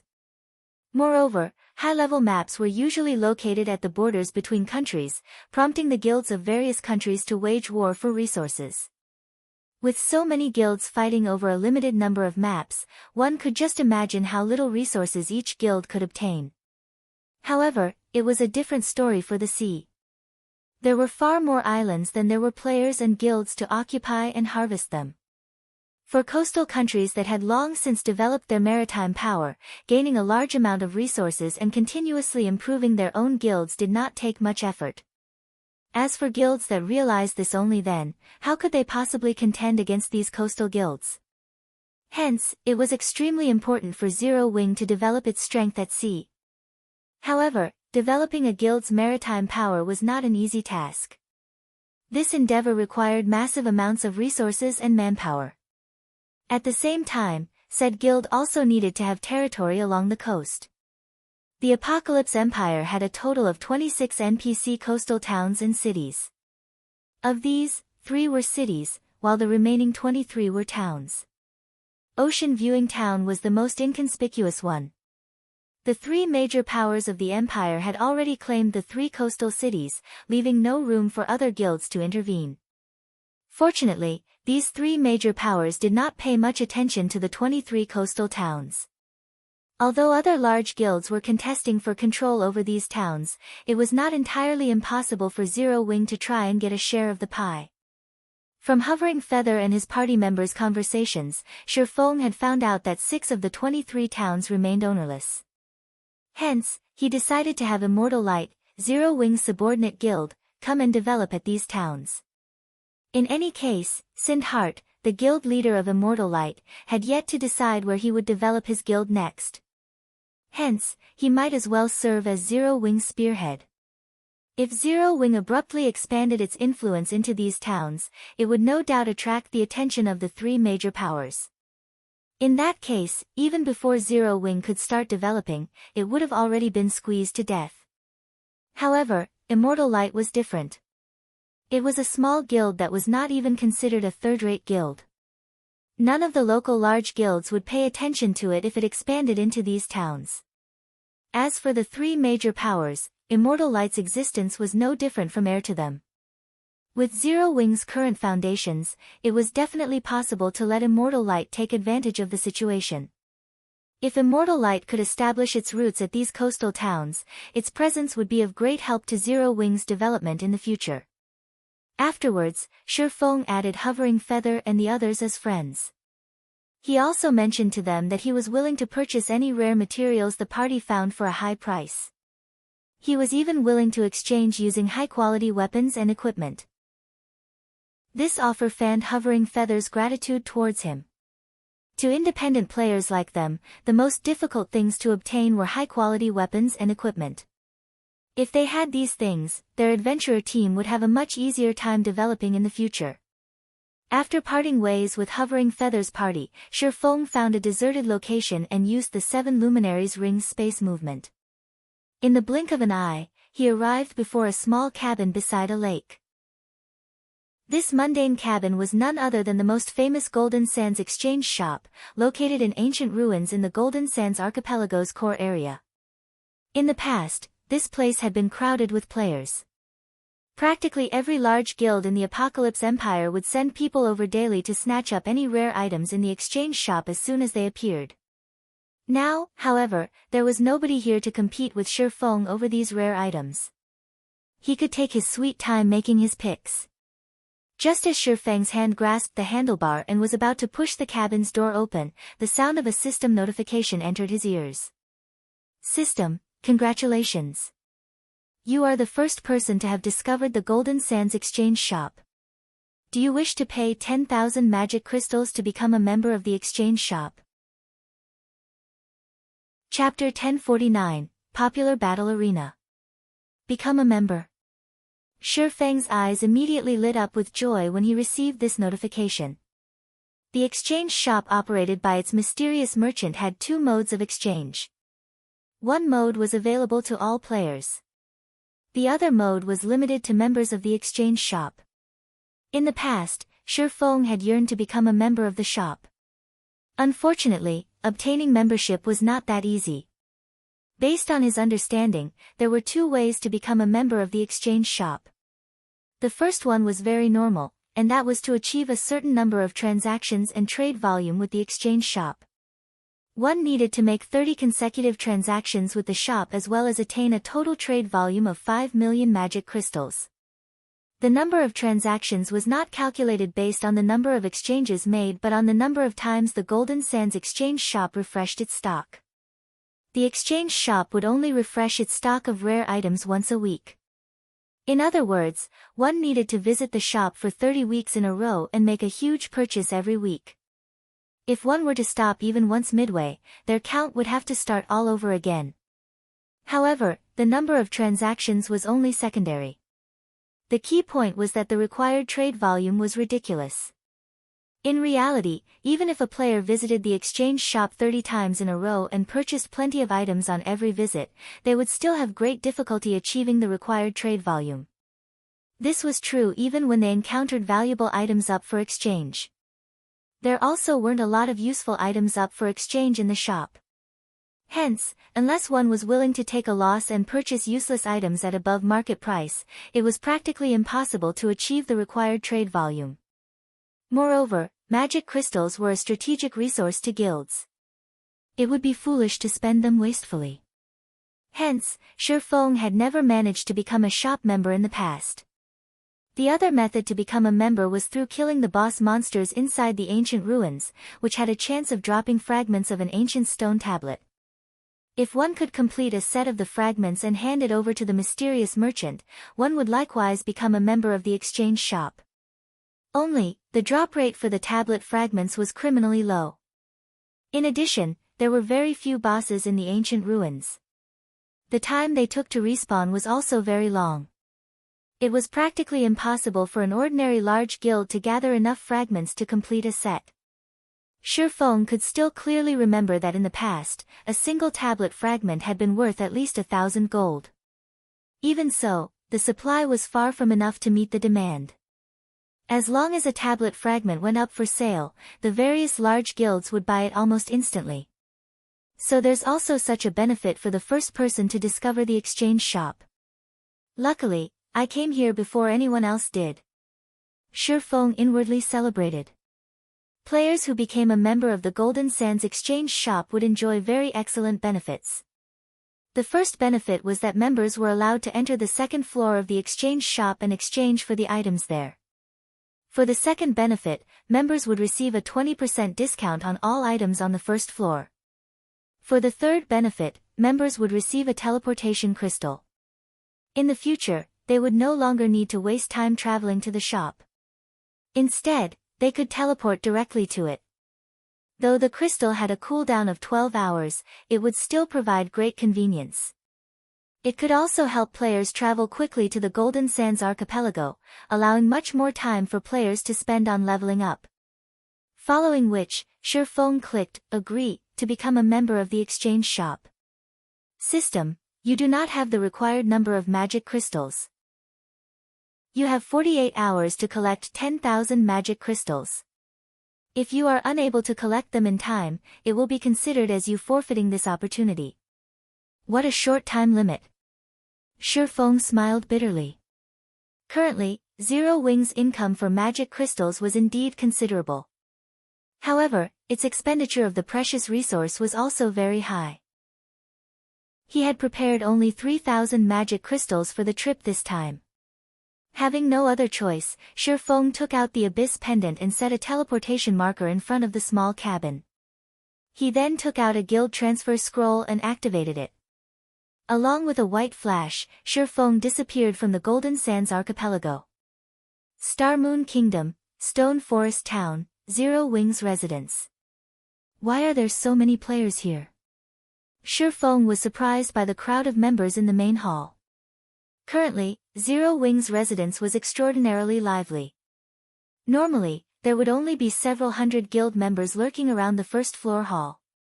Now, however, Shifeng could see more than 1,000 present. Today's PvP match was awesome. Since coming into the game, this is the first time I've managed to achieve such a high standard with my techniques. I know, right? If I could spar at the battle arena for a few more hours every day, it won't be long before I can give the Trial Tower's 4th floor a try. At that time, I'll become an elite member of the guild and receive a 20% discount when I visit the battle arena. Forget about it. Didn't you see how many players were crowding into the battle arena today? If not for us being Zero Wing members, we wouldn't get a turn even after queuing up for a day. And you want to fight several times a day? Didn't you notice the looks those independent players were giving us when we entered the combat room? If looks could kill, we would have died multiple times back there. I was just thinking about it. I wonder when our guild will occupy another town. It'd be fine even if the town's surrounding environment is poor. As long as the guild sets up another battle arena there, we would be able to have some fun there, too, every day. Guild members were chatting merrily in the main hall. When they spoke about the battle arena, their eyes sparkled with excitement. They could not help but wish they could spend more time training there. Unfortunately, there were simply too many players trying to get into the establishment. Hence, the battle arena had limited every player's usage of its combat rooms to no more than 1 hour per day. Moreover, the original price of 1 silver per hour had also risen to 2 silver per hour. Even so, an endless number of players still waited to enter the battle arena. There just was not enough combat rooms to go around. This situation relieved Shifeng. He could not help but admit that the battle arena was worth every coin he spent on it. Even without him doing anything, the advanced NPC managers would automatically deal with everything related to the battle arena. For example, the NPC managers would make adjustments to the pricing based on market conditions. Moreover, they would also provide corresponding preferential treatment to Zero Wing's members. The NPCs had even set up a membership system for the battle arena. Those who became a member of the arena would enjoy priority entry into the establishment. They would also receive discounts on their expenditures. Meanwhile, in order to become a member of the battle arena, one needed to pay a registration fee of 100 magic crystals, which was non-refundable. If one wanted to get back their magic crystals, they could only do so by buying each crystal back for 20 silver. Personally, Shifeng felt that the membership fee of 100 magic crystals was a little too steep. However, the NPC managers had obviously done their market research because after they promulgated this rule, over 100 players had promptly registered to become members. At this point, the battle arena already had over 300 members. Just like the treatment that the normal members of Zero Wing received, these arena members had priority in entering combat rooms. At the same time, they also enjoyed a 10% discount when using the establishment's services. Due to this benefit, the number of players trying to join Zero Wing had also exploded. Currently, word had already gone around that becoming a member of Zero Wing was equivalent to gaining 100 magic crystals. No other guild could offer this treatment. If one managed to become an elite member, the treatment they received was even more amazing. Not only did they receive a 20% discount, but they also received even greater priority in entering combat rooms. Just as Shifeng stepped out of the residence's main entrance to take a look at today's magic crystal income, a notification came from the system informing him that he had received a message. It seems they're finally unable to continue sitting still. Shifeng's lips curled up into a smile as he read the message. Chapter 1050, Town's Frightening Transformation. Stone Forest Town, Blue Moon High-Class Bar. As the only high-class bar in Stone Forest Town, the Blue Moon High-Class Bar hardly had any ordinary players patronizing it for entertainment as the prices here were extremely high. Generally, only wealthy elite players would come here occasionally. Now that Stone Forest Town's player population had skyrocketed, even the high-class bar was not spared from the traffic increase. However, compared to the ordinary bars in town, the Blue Moon was still a quiet establishment with few customers. Just as the elite players inside the Blue Moon were excitedly discussing the newly opened battle arena in Stone Forest Town, two people, a man and a woman, suddenly entered the high-class bar. The instant these two people appeared, the entire building fell silent, everyone's eyes focused on this pair. Of the two, the man was level 41. The equipment he wore actually gave off the glowing effect unique to epic items, a dazzling sight to elite players. However, the more eye-catching one between these two people would still have to be the heavenly beauty standing beside the man. Although the woman wore blood-red armor, the armor itself failed to conceal her perfect and enchanting curves. Just looking at her body could cause one to fall into a reverie. She had a delicate, oval face and beautiful eyes. Every one of her movements also exuded a natural elegance. In addition, she carried a long sword that radiated a golden glow on her back. No one in the room could pull their gaze away from her. Who is that beauty? Why don't we go get acquainted with her? Shh. Speak softer. To think that you guys actually dare have designs on her. Are you all tired of living? We're just going to make her acquaintance. Is there a need to be so careful? Do you know her? Who is she? Do you not see the guild emblem she is wearing? That's the secret pavilion's emblem. Her name is Purple Jade.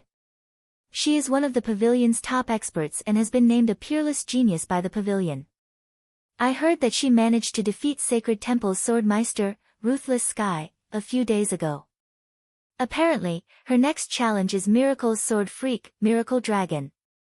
Why is a genius like her here? Who knows? Maybe she's here to experience the battle arena. The players in the hall began discussing Purple Jade, who had suddenly appeared. As for Yuan Tiexin, who stood beside her, he got ignored by everyone. After all, the feat of defeating the Swordmeister Ruthless Sky was simply too amazing. The Sacred Temple was a super guild. Meanwhile, Ruthless Sky was an expert who had been famous for many years now. Practically nobody in the virtual gaming world was unaware of him. Nevertheless, this young and peerless beauty actually defeated such an expert. This news was far more shocking than if Ruthless Sky had lost to some random nobody. After taking a look around the room, Yuan Tianxin could not help but shake his head and chuckle as he said, "There are too many people here. Let's go upstairs." Purple Jade simply gave a silent nod in response. As for the gazes everyone inside the bar was directing at her, she paid no attention to them whatsoever. Or to put it in another way, she had long since learned to treat these players as air. After all, she had become the secret pavilion's most dazzling star the moment she joined the pavilion. Normally, there was not a single moment when she was not under close observation. She had grown used to receiving such gazes long ago. Stone Forest Town really is becoming increasingly amazing. I never thought that even a genius from the secret pavilion would come here. I know, right? Just a while ago, I saw several well-known experts of Star Moon Kingdom inside the battle arena. I'm betting that it won't be long before Stone Forest Town becomes the gathering place of expert players. I've decided. From now on, Stone Forest Town will be my main base of operations. I wonder when Stone Forest Town will sell personal houses. Even if I have to bankrupt myself, I must buy one. Stop dreaming. If Stone Forest Town really starts selling houses right now, those experts would buy them up in an instant. I heard that if you want to obtain a personal house in Stone Forest Town, there is currently only one way to do so, and that is by participating in the Battle Arenas tournament. As long as you rank within the top 5 of the 4th floor tournament, you'll get to enter the 5th floor and receive a personal room. Also, I heard that if you rank within the top 10 on the 5th floor, you'll even receive a personal advanced combat room. You don't need to tell me that. I've long since signed up for that tournament. Only, the registration fee is somewhat steep. It actually cost me half a magic crystal. If I can't survive 3 rounds, I won't even get to earn back my registration fee. Hee hee. I'm not aiming high. I'll be happy as long as I can survive 5 rounds and earn some money. As for reaching the top 5, I don't even dare think about it. Most likely, only those famous experts in the kingdom will be able to fight for those positions. Players like us have no chance at all. While everyone was raving about the battle arena, Yuan Tianxin, who walked by them, could not help but sigh inwardly when he overheard their conversation, a somber expression on his face. Compared to ordinary players, he was much more informed about Stone Forest Town's situation. Currently, even ordinary players were optimistic about Stone Forest Town's prospects. One could just imagine how much development potential the town had. Some time ago, Stone Forest Town's value was nothing to the secret pavilion. However, due to the construction of the Magic Tower as well as the increasingly popular battle arena, the town now had an immeasurable future. Even Yuan Tianxin had to admit that. Hence, he and Purple Jade had also come to Stone Forest Town. Despite their having been gone for only a few days, Stone Forest Town had undergone an earth-shaking transformation. Even he had received a fright when he arrived in town just now. Practically all the players roaming the streets were at the standard of elite players. Among them were many level 38 and level 39 experts. At this stage of the game, this was a scene that could only be found in the imperial capitals of empires, yet such a scene had now appeared in a player-owned town. Yuan Tianxin found this situation utterly inconceivable. Yuan Tianxin could already tell that a lot of experts would definitely be gathering at Stone Forest Town in the future. He had to admit that Zero Wing was truly wise to construct the battle arena. Not only could the guild earn magic crystals this way, but this method also allowed the guild to recruit expert players more easily. In addition, the battle arena had attracted many elite players to join Zero Wing. This was practically killing 3 birds with 1 stone.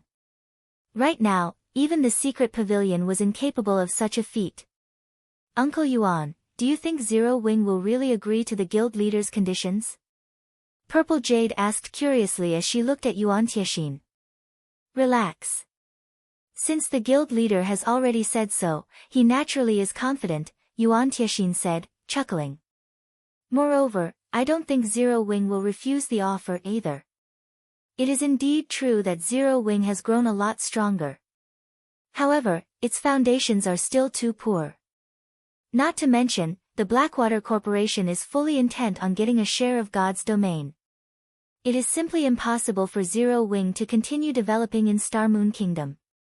But there are also quite a number of experts in Zero Wing. Previously, I watched Zero Wing's members training at the Battle Tower. Those people have very good potential and strength. As long as they are given some time, it won't be impossible for Zero Wing to make a comeback, Purple Jade said. She could not help but recall Fire Dance, Violet Cloud, and the other members of Zero Wing who had trained in the Secret Pavilion's simulation training system. The speed of their improvement had shocked even someone like herself. In addition, Zero Wing's members possessed extraordinary equipment in God's domain. It still wasn't guaranteed that the Blackwater Guild could do anything to Zero Wing. You're entertaining such thoughts because you still don't know how fearsome the Blackwater Corporation actually is. There is a reason why the corporation can boast its current achievements in the fighting industry. Not to mention, Zero Wing no longer has much time left, Yuan Tiexin said, shaking his head. He could not help pitying Zero Wing. Zero Wing could only blame itself for its bad luck. Of all the countries in God's domain, the Blackwater Corporation just had to choose Star Moon Kingdom to be its staging point. Zero Wing simply had no chance of surviving this predicament. Just as Yuan Tiexin and Purple Jade were conversing, a knock came from the doors of the VIP room. Yuan Tiexin then released the lock on the doors. As the doors opened slowly, a figure that was not particularly tall appeared before Yuan Tiexin's and Purple Jade's eyes. How can this be possible? Yuan Tiexin's eyes widened in shock upon seeing this figure, his expression turning very grim. This figure belonged to none other than Shifeng, whom Yuan Tiexin was familiar with. Only, right now, Shifeng was actually level 44. Chapter 1051, Monster Army. How is he so high-leveled? Purple Jade's eyes flashed with shock as she stared at Shifeng slowly walking over to them. Currently, even the highest-leveled player in the secret pavilion was only level 42. Moreover, that person was the pavilion's famous leveling maniac, who was also the #1 player on the Fire Wing Empire's ranking list, Sleepless Star. However, aside from Sleepless Star's personal strength, the reason he managed to come out on top in the Fire Wing Empire was the resources the secret pavilion supplied him with.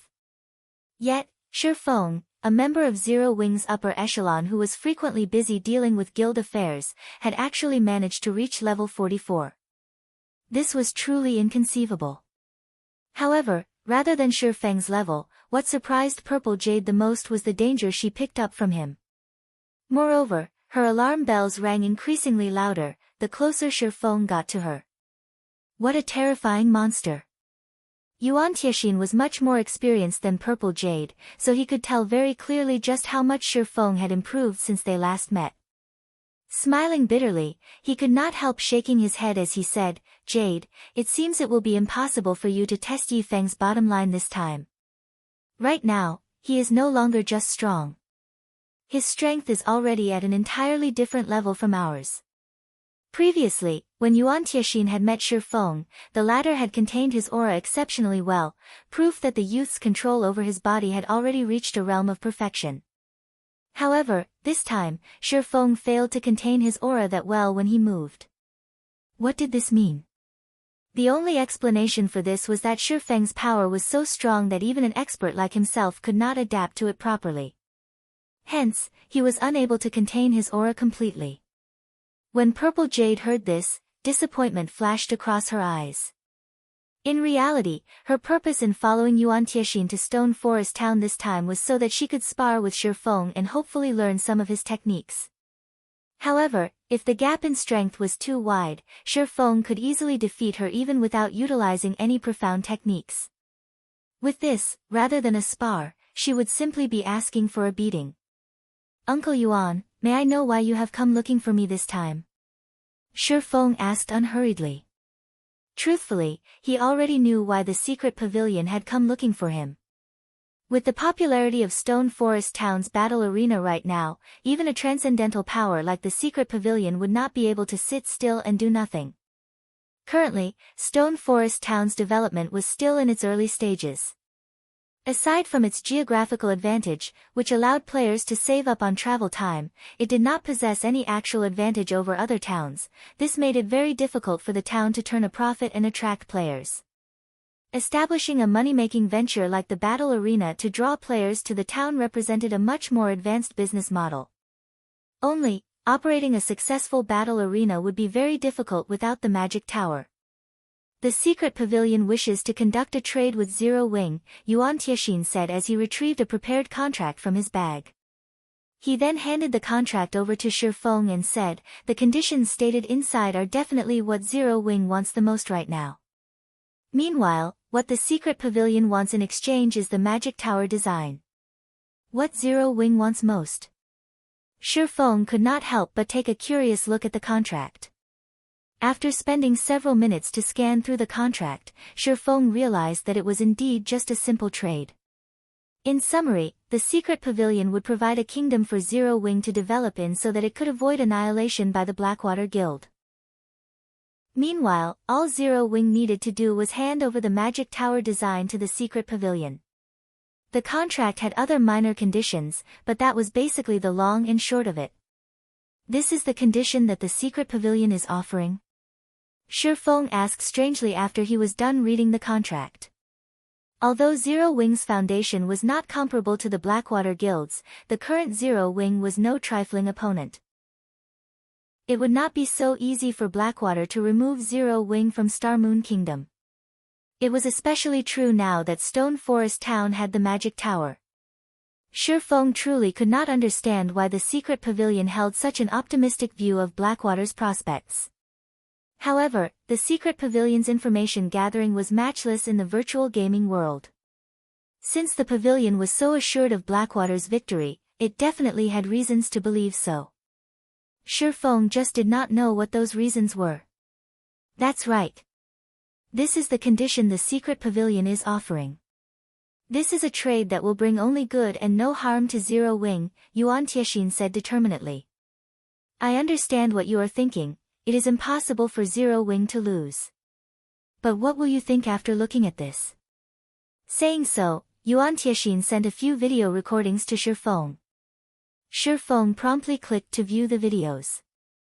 And he was stunned when the first video started playing. This is... The video had been recorded from the top of a mountain using a magic mirror.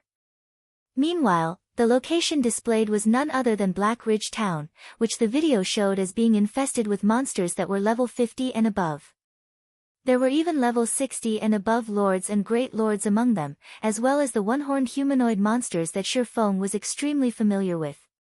Only, there was a huge disparity between the numbers of these humanoid monsters shown in the video and the report he received from his subordinates. Previously, there had only been several hundred humanoid monsters residing in the town.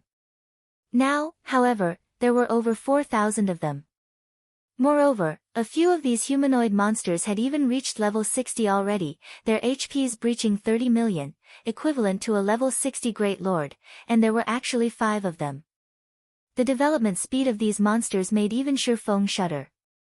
Aside from these monsters, Shi Feng could also vaguely make out a figure wearing a black cloak.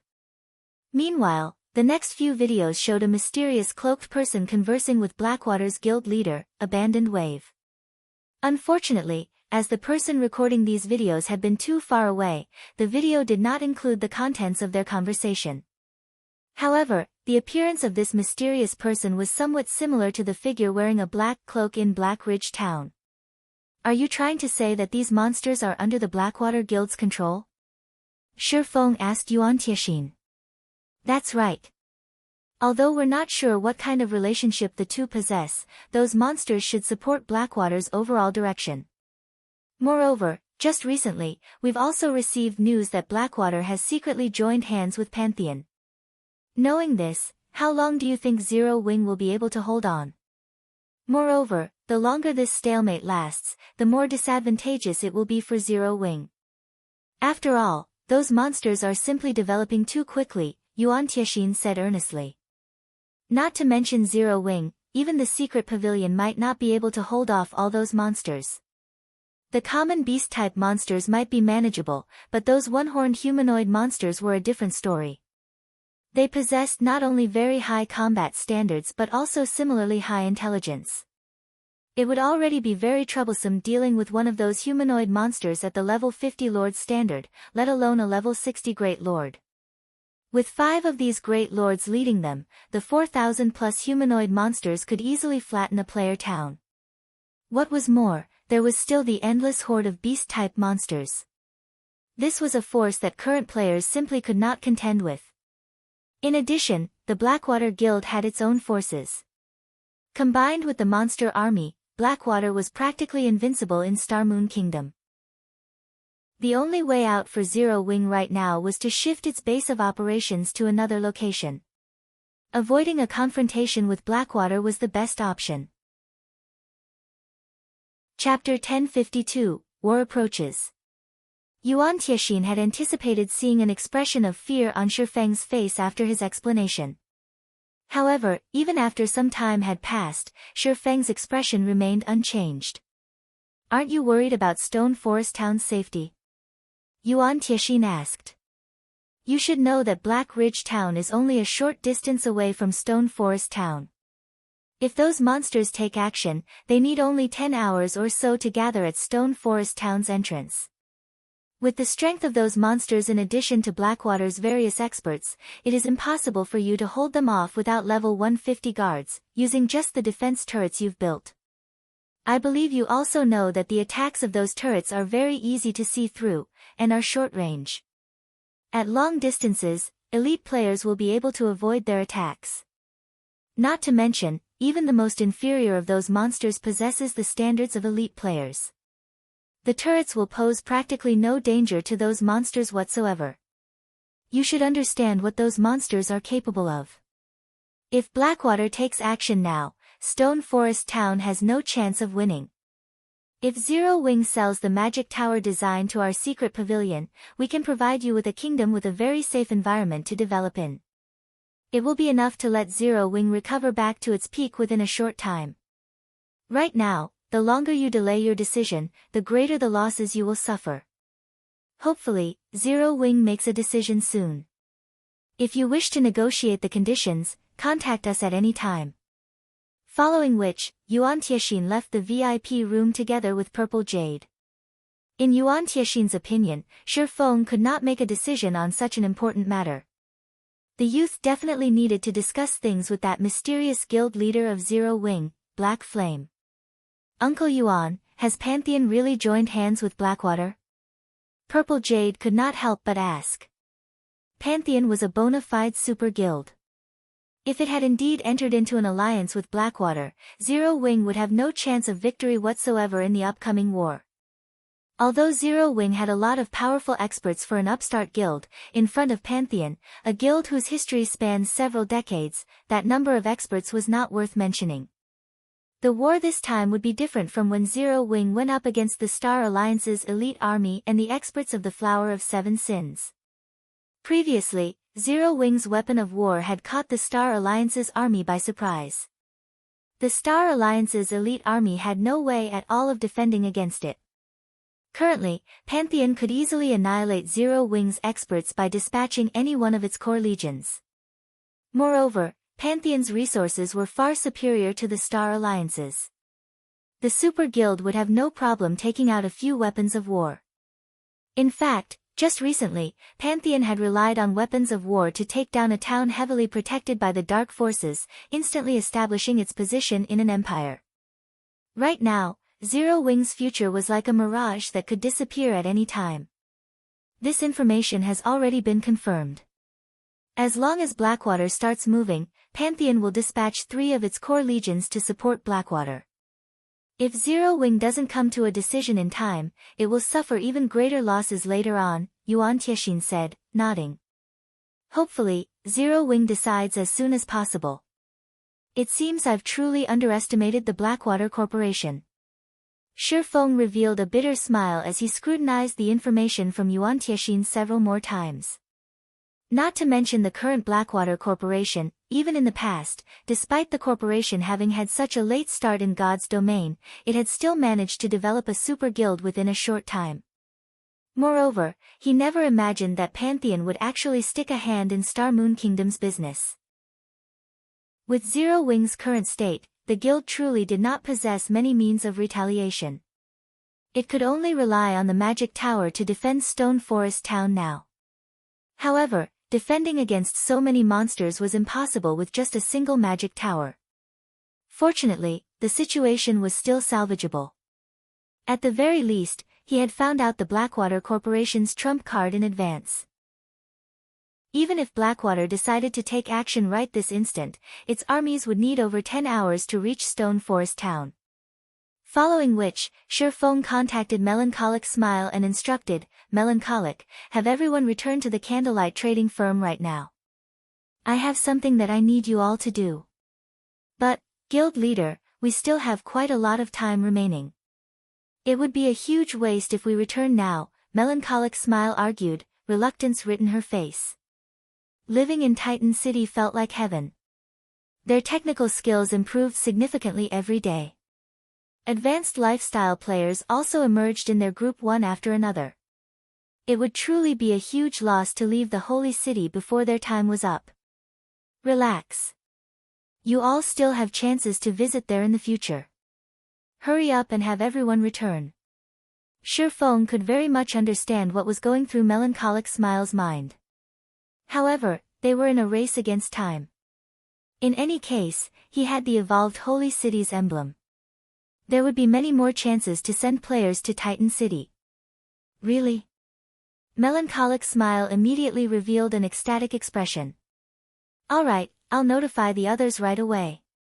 After Shifeng was done dealing with matters on Melancholic Smile's side, he immediately instructed Aqua Rose to begin collecting the building materials needed for the magic tower. As for the necessary funds, he had her sell off the lands near the teleportation house. Although the value of those lands had yet peaked, he had purchased them very cheaply back then. Once they all sold, he should be able to earn over 10,000 gold at the very least. After Shifeng left the Blue Moon high-class bar, he rushed to the battle arena without hesitation. As advanced NPCs were responsible for the entire management of the battle arena right now, the income of the establishment was stored inside the battle arena itself. If he wanted to use the funds, he had to make a personal trip there to collect them. Currently, the battle arena was crowded with players. From afar, Shifeng could see many players surging into the building. Due to this scene, he suspected that had he not made the battle arena large enough back then, the structure might really have burst apart by now. After Shifeng entered the battle arena, he noticed that the establishment's original interior layout and decorations had transformed beyond recognition. The place looked nothing like when he had first constructed it. The splendid scene was reminiscent of the auction house in the kingdom's capital. Many window counters dotted the first-floor hall with a sweet and beautiful clerk manning each counter. Among these window counters were some specialized ones that catered only to members. Members of the battle arena could simply use these empty counters to register for a combat room instead of braving the absurdly long lines at the regular counters. Shifeng did not stop on the first floor. Instead, he headed directly to the fifth floor. The fifth floor of the battle arena housed not only combat halls and personal rooms for tournament winners but also a warehouse and meeting room controlled by the NPC managers. These places were off-limits to outsiders and ordinary NPCs. After entering the warehouse, Shifeng turned towards Cook, the middle-aged man currently taking account inside the warehouse, and asked, "How is the operation of the battle arena coming along?" Cook had 78 points in wisdom. Among the 10 advanced managers Shifeng hired, Cook had the second highest wisdom. In terms of management capabilities, he was superior to even Aqua Rose. For example, he had negotiated the prices for the interior decoration of the battle arena all by himself. In the end, the NPC managed to outfit the battle arena with the most luxurious decorations using the least amount of money in the shortest possible time. If this task had been left to players to handle, they would have needed more than 2 days to achieve similar results. Chapter 1053, Master's Insignia. Upon hearing Shifeng's question, Cook immediately took out a list. "Boss, this is all of the battle arena's income and expenditures, as well as the expected future income. With our current income, I recommend constructing an underground floor. This way, we will be able to handle more customers, Cook suggested. Shifeng nodded after giving the proposal some thought. Alright, go ahead with it.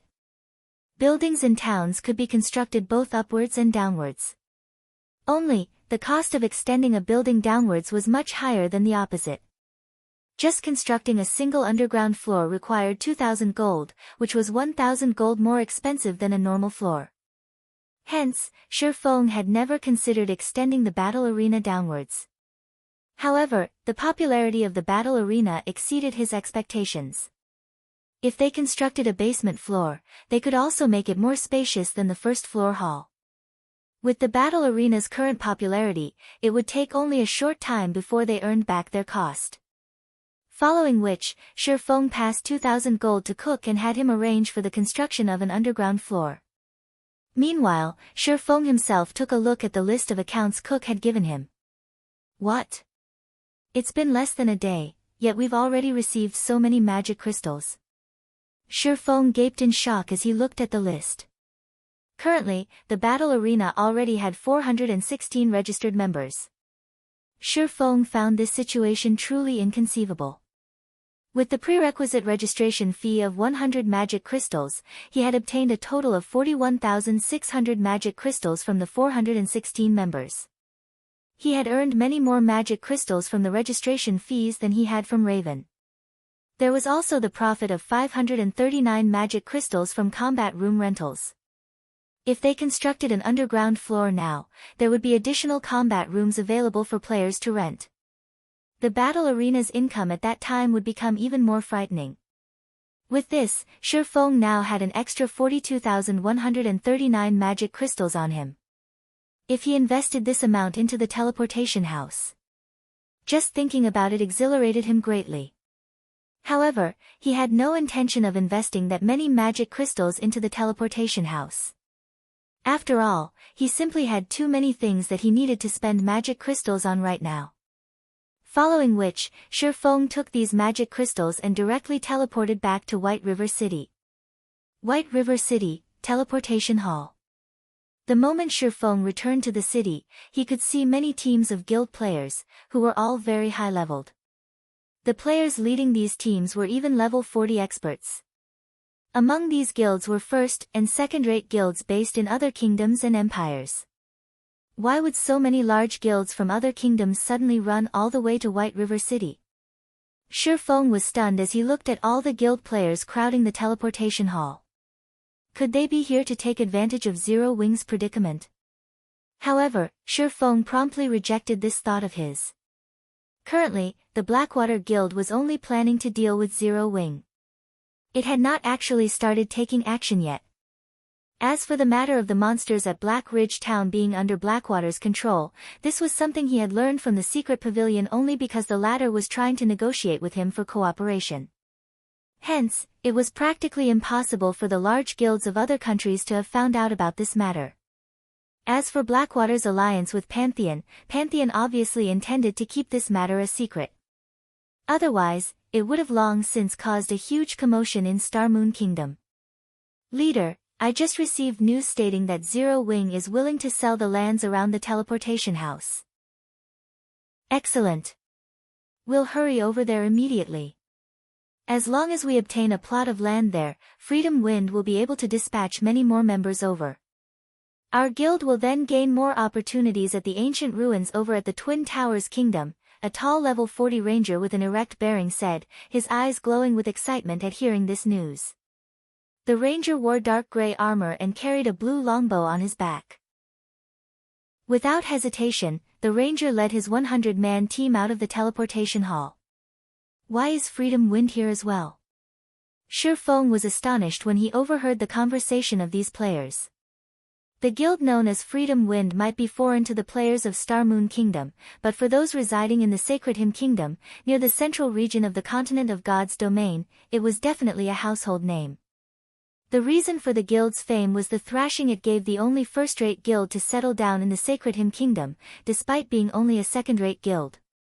This feat instantly crowned it the overlord of the entire kingdom. This could be considered a legend in God's domain. Many large guilds had even suspected that Freedom Wind possessed a powerful corporation behind it.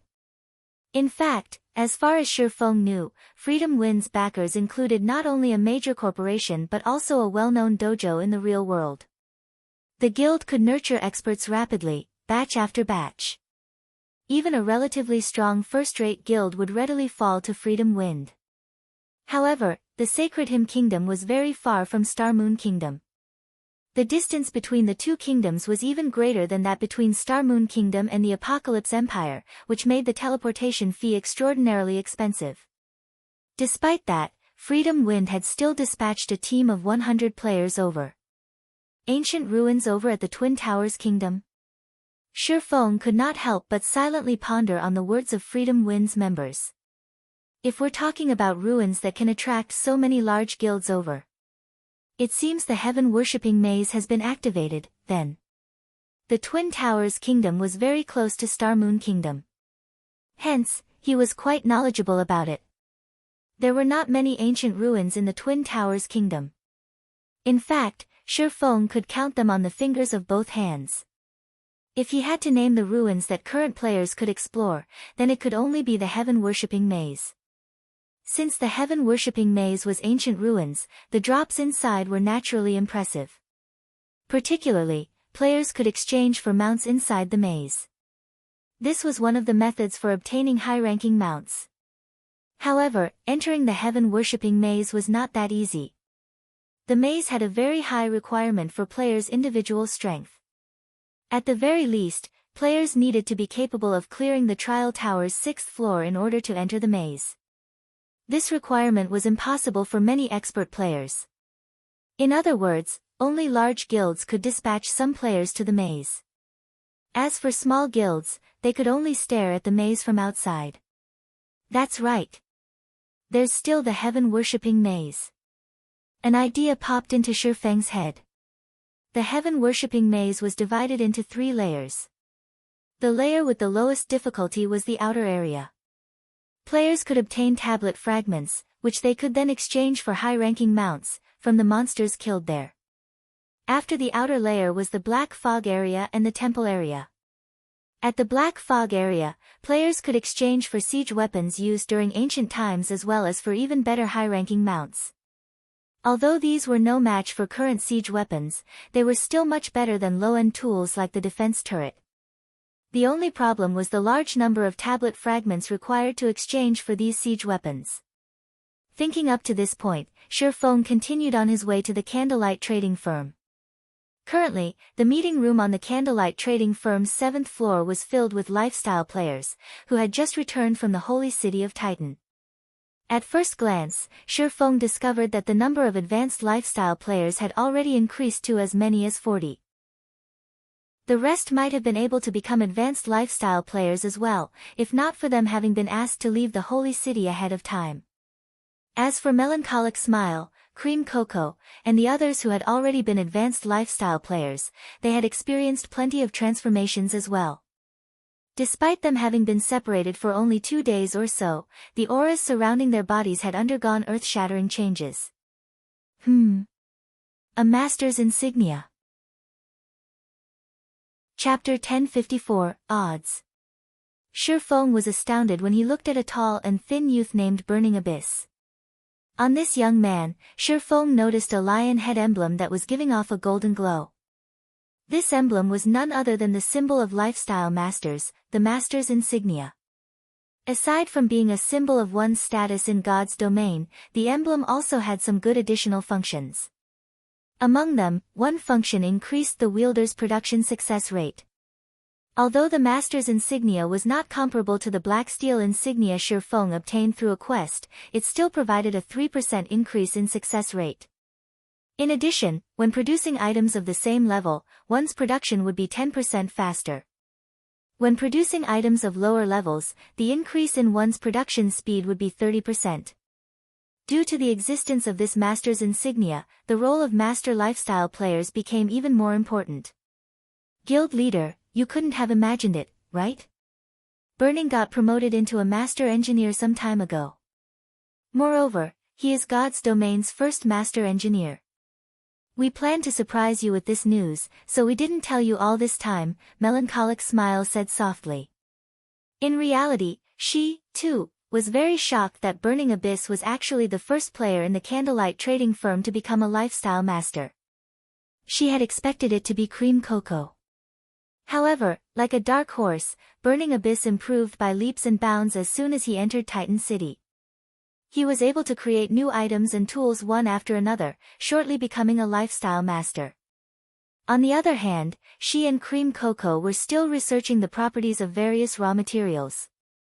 It would still be a while before they could get promoted to the master rank. Regarding the surprise Melancholic Smile prepared for him, Shifeng did not feel annoyed by it at all. A master lifestyle player. In shadow of the past, lifestyle masters were pivotal existences in the guild. Not to mention, Burning Abyss's talent was simply too awesome. He might have the potential to reach the Grandmaster rank. If he did, even super guilds would be helpless against the candlelight trading firm. Right, what about the task I previously assigned to you all? Shifeng asked. In order to fulfill his agreement with the secret pavilion, Shifeng had Melancholic Smile and the others ceaselessly produce strengthening devices and bronze engineering locomotives. Even if the engineering locomotives cost a lot of materials to make, they still had no choice but to manufacture them. We've already completed it. We have to thank Burning for this. Without him, we really wouldn't have been able to produce the 10 bronze engineering locomotives in time, Melancholic Smile explained. Shifeng could not help but breathe out a sigh of relief when he heard this. Very good. From now on, Burning Abyss will be the candlelight trading firm's chief engineer and will enjoy benefits equal to that of Zero Wings elders. Although there was still some time before he had to make the first payment to the secret pavilion, he did not know when the Blackwater Guild would make a move right now. If he could meet the stated quota ahead of time, the following matters would be much easier to deal with. Following which, Shifeng used his identity as Black Flame to announce Burning Abyss's promotion to the candlelight trading firm's chief engineer. In the future, the youth could also use the trading firm's basic meditation room anytime he wanted. Immediately, many advanced lifestyle players inside the meeting room looked at Burning Abyss with envy. Not only would he get to use the trading firm's basic meditation room anytime he wanted, but he would also enjoy the status of an elder in Zero Wing. As such, he would be able to choose a private room for himself in either the candlelight trading firm or Zero Wing's guild residence.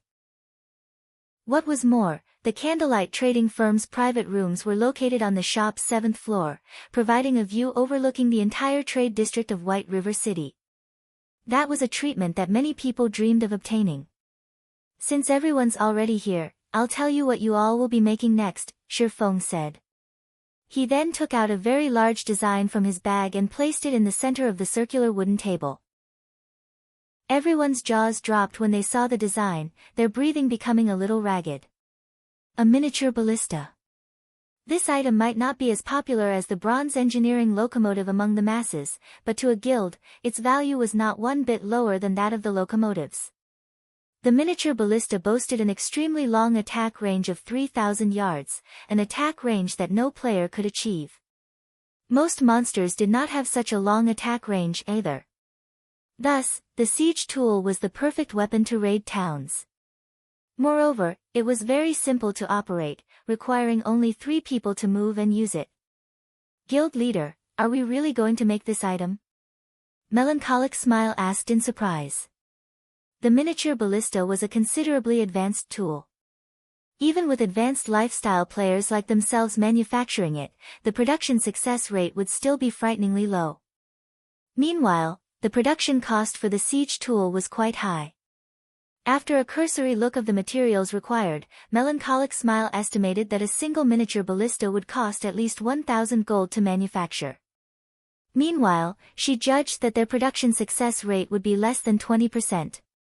Even with Burning Abyss handling the ballista's core component, it would be fortunate if he could achieve a 20% success rate. In other words, there was a chance that they might not even produce a single miniature ballista after spending 10,000 gold. 10,000 gold. Even super guilds would have to think carefully when spending 10,000 gold. If they lost this kind of money, it would greatly hamper their development speed. Of course. Burning will be responsible for making the engineering portion of the core component of the ballista, while I'll personally handle the forging portion of the core. Finally, Burning will handle the assembly of the ballista as well. If there are no problems, you all may begin working now. If you succeed in producing 5 miniature ballistas in 10 hours, depending on your personal performance, you might get another chance to visit Titan City. Hopefully, you all can seize the opportunity. Shifeng said, chuckling. A single miniature ballista could deal with only a lone boss. Among the monsters the Blackwater Corporation controlled, there was no lack of boss-ranked monsters. A single miniature ballista would not be able to make much of a difference. If they had 5 miniature ballistas, however, the siege tools would be able to affect the war situation to a certain extent. Guild leader, will we really have another opportunity to visit the holy city of Titan as long as we perform sufficiently well? Many advanced lifestyle players asked excitedly. At this moment, even Burning Abyss, who had already become a master engineer, looked at Shifeng in astonishment. After experiencing the benefits the holy city provided, it was impossible for lifestyle players not to look forward to enjoying the plentiful resources of the holy city again. Moreover, the benefits they had sampled on their visit was only the tip of the iceberg of Titan City's offerings. There were still many places that they had not gotten to see. Of course. However, I'll say this first, the slots are limited. Shifeng replied, smiling. He then left the meeting room. Only after Shifeng was gone did everyone finally snap out of their daze. Immediately, every one of them rushed to check what tasks they were assigned to do, blood rushing to their eyes. Like maniacs, they then ran to their respective workshops to start working. As for Shifeng, he entered a special workshop himself and directly used God's blessing to become a master forger. Through the aid of his various forging tools, it took Shifeng only a little over an hour to produce 15 core components that required forging. Fortunately, I have Icarus's heart. Otherwise, I really would be finished this time. Shifeng breathed out a sigh of relief as he looked at the core components. He had wasted nearly 40 sets of materials in order to produce these parts. Had he made them as an advanced forger instead of a master forger, his success rate would have been less than 10%. In that case, wasting over 100 sets of materials would not have been surprising. Chapter 1055, Town Trade. After completing the core components, Shifeng handed them over to Melancholic Smile. The manufacturing of the miniature ballista was extremely complex, requiring many components. However, aside from the core components, the other parts were well within the capabilities of advanced lifestyle players. As for the final assembly work, with Burning Abyss's standards, the master engineer would be more than capable of handling it. As for Shifeng himself, he still had many things he needed to do. Guild leader, both the Blackwater and Heavenly trading firms are buying increasingly fewer light stones from us recently, yet the amount they are selling on their side has been continuously increasing. It is likely they have already obtained plenty of light stone designs. Should we start lowering our selling price as well? Melancholic Smile asked worriedly. After she had returned and took up the reins of the candlelight trading firm again, she suddenly discovered that the trading firm's position in Star Moon Kingdom had become increasingly precarious. Setting aside the fact that both the Blackwater and Heavenly trading firms possessed exclusive products, just the competitiveness of the candlelight trading firm's hottest-selling product, the light stone, was already growing progressively weaker.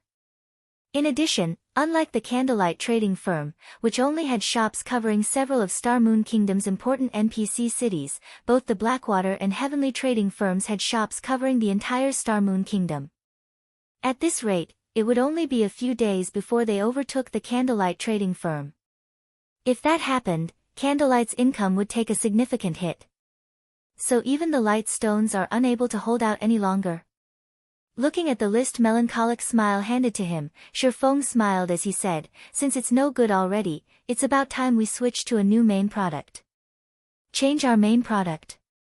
Melancholic Smile's thoughts shifted towards the strengthening device.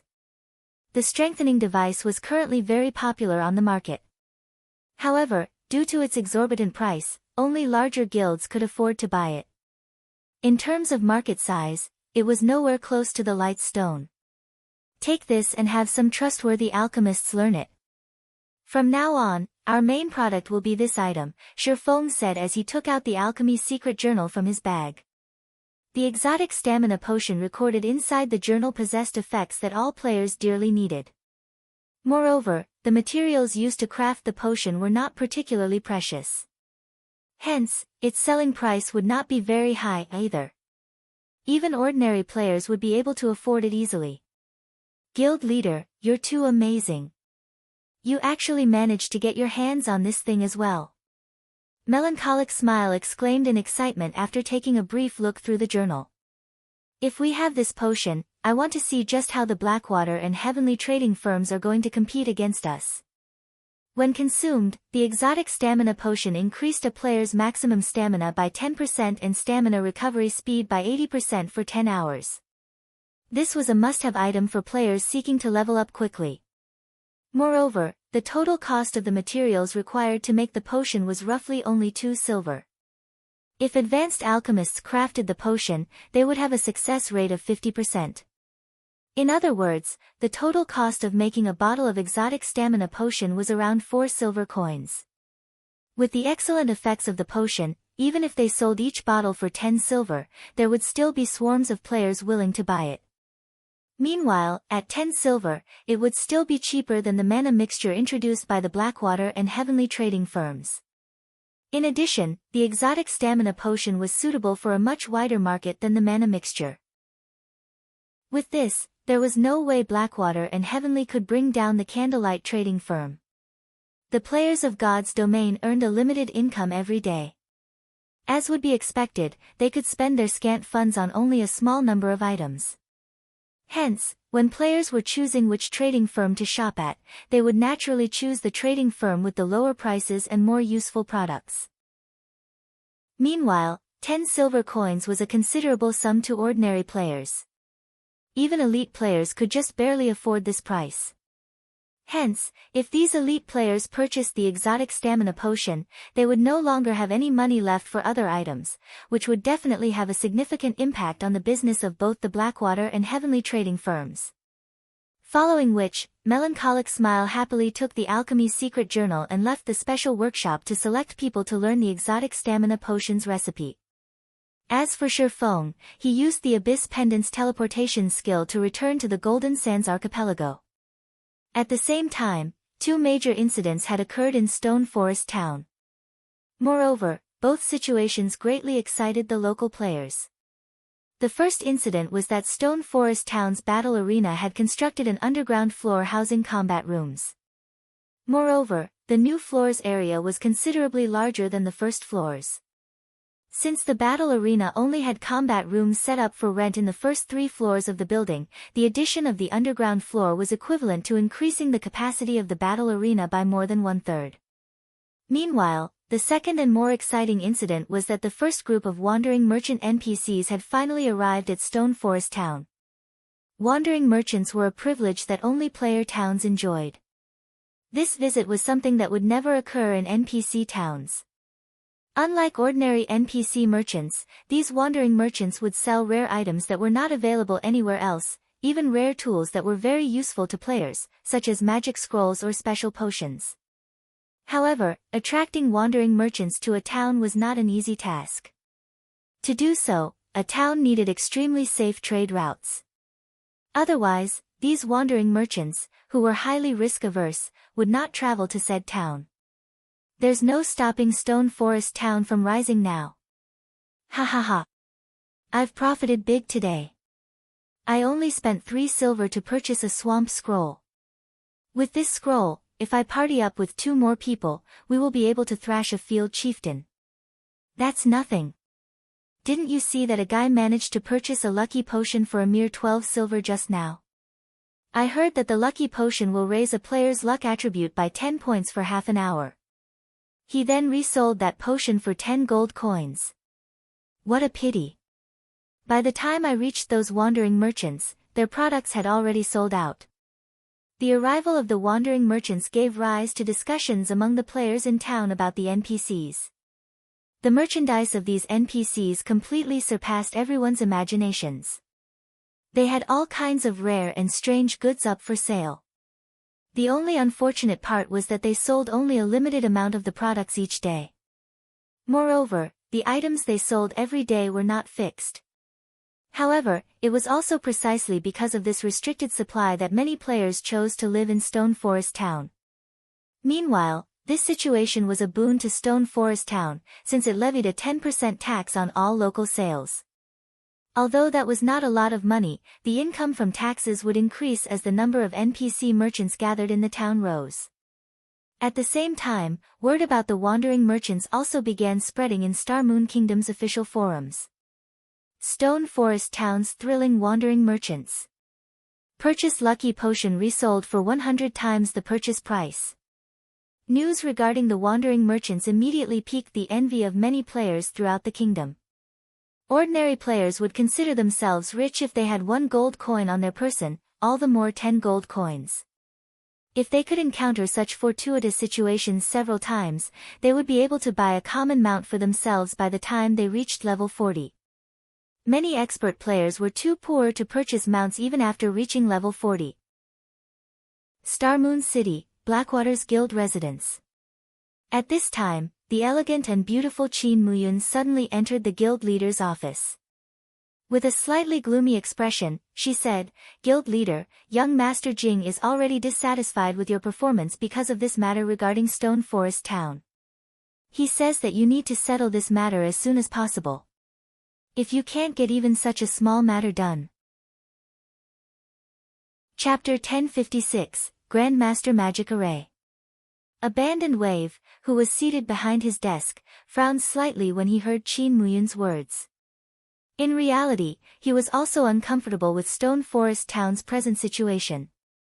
Due to the construction of the magic tower in Stone Forest Town, many of Zero Wing's elite and expert members had gathered there, instantly raising the difficulty of raiding the town significantly.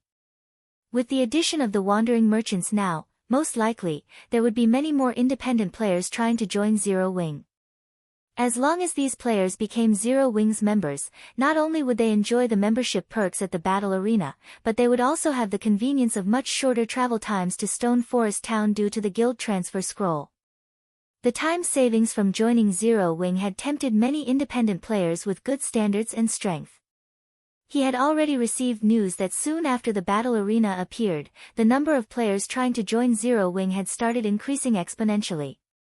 Moreover, practically every elite and expert player that recently joined Zero Wing had promptly migrated to Stone Forest Town to develop themselves. "I understand. Tell young Master Jing that as long as he gives me a little more time, Stone Forest Town will very quickly become the Blackwater Guild's property," Abandoned Wave said, nodding. "Also, tell Black Robe that the sacrifices he asked for are already ready." He had to admit that Zero Wing's strength was ramping up quite rapidly. Unfortunately, the guild had the misfortune to meet him. Otherwise, there truly wouldn't be anybody in Star Moon Kingdom capable of stopping Zero Wing from becoming its overlord. However, now that the Blackwater Guild had arrived, Zero Wing could only perish. Upon hearing Abandoned Wave's reply, Qin Muyun turned around and left the office. At the same time, using the Abyss Pendant, Shifeng appeared once more before the small cabin inside the ancient ruins at the core of the Golden Sands archipelago. This time, Shifeng immediately opened the wooden door and entered the cabin. Although the cabin looked small on the outside and appeared to have only a single floor, stepping into the cabin was like entering a completely different world. The inside was just like a player-constructed building, where the internal space was usually larger than what was visible on the outside. Only, the disparity between the wooden cabin's frontage and interior space was much more grandiose.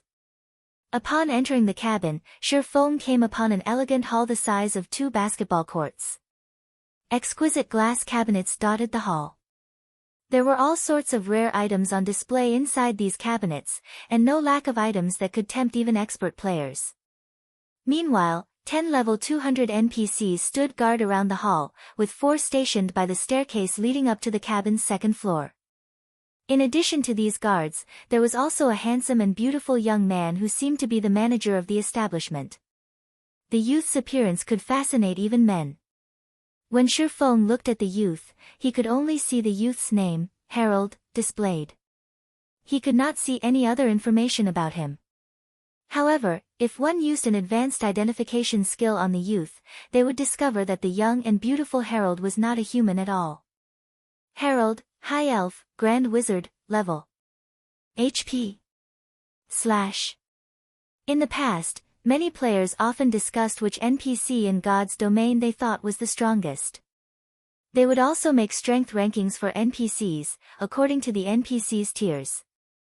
In other words, only NPCs of the same tier would be compared with each other. Meanwhile, as a Tier 5 NPC, Harold's strength had always been a mystery to everyone. After reaching level 200, many players had attempted to use extremely powerful identification skills to examine Harold. In the end, however, they still failed to discern Harold's level and HP. In addition, nobody had ever seen Harold's true strength. Although there had been 6 Tier 5 experts who had attempted to rob the Golden Sands exchange shop in the past, Harold had instantly annihilated them in a single move. After those experts died, not only did they each lose 10 whole levels, but they also got jailed for over half a month. From then on, nobody else dared to provoke Harold. They only knew that this high elf was exceedingly puissant. After all, it was simply impossible for an ordinary Tier 5 NPC to defeat 6 Tier 5 players so swiftly.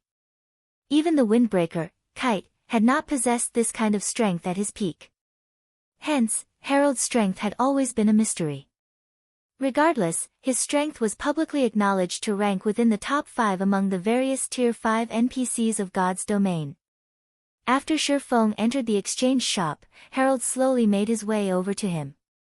In a very friendly manner, Harold handed a delicate, corolla flower-shaped emblem over to Shifeng and said softly, "Sir, congratulations on becoming a member of our exchange shop.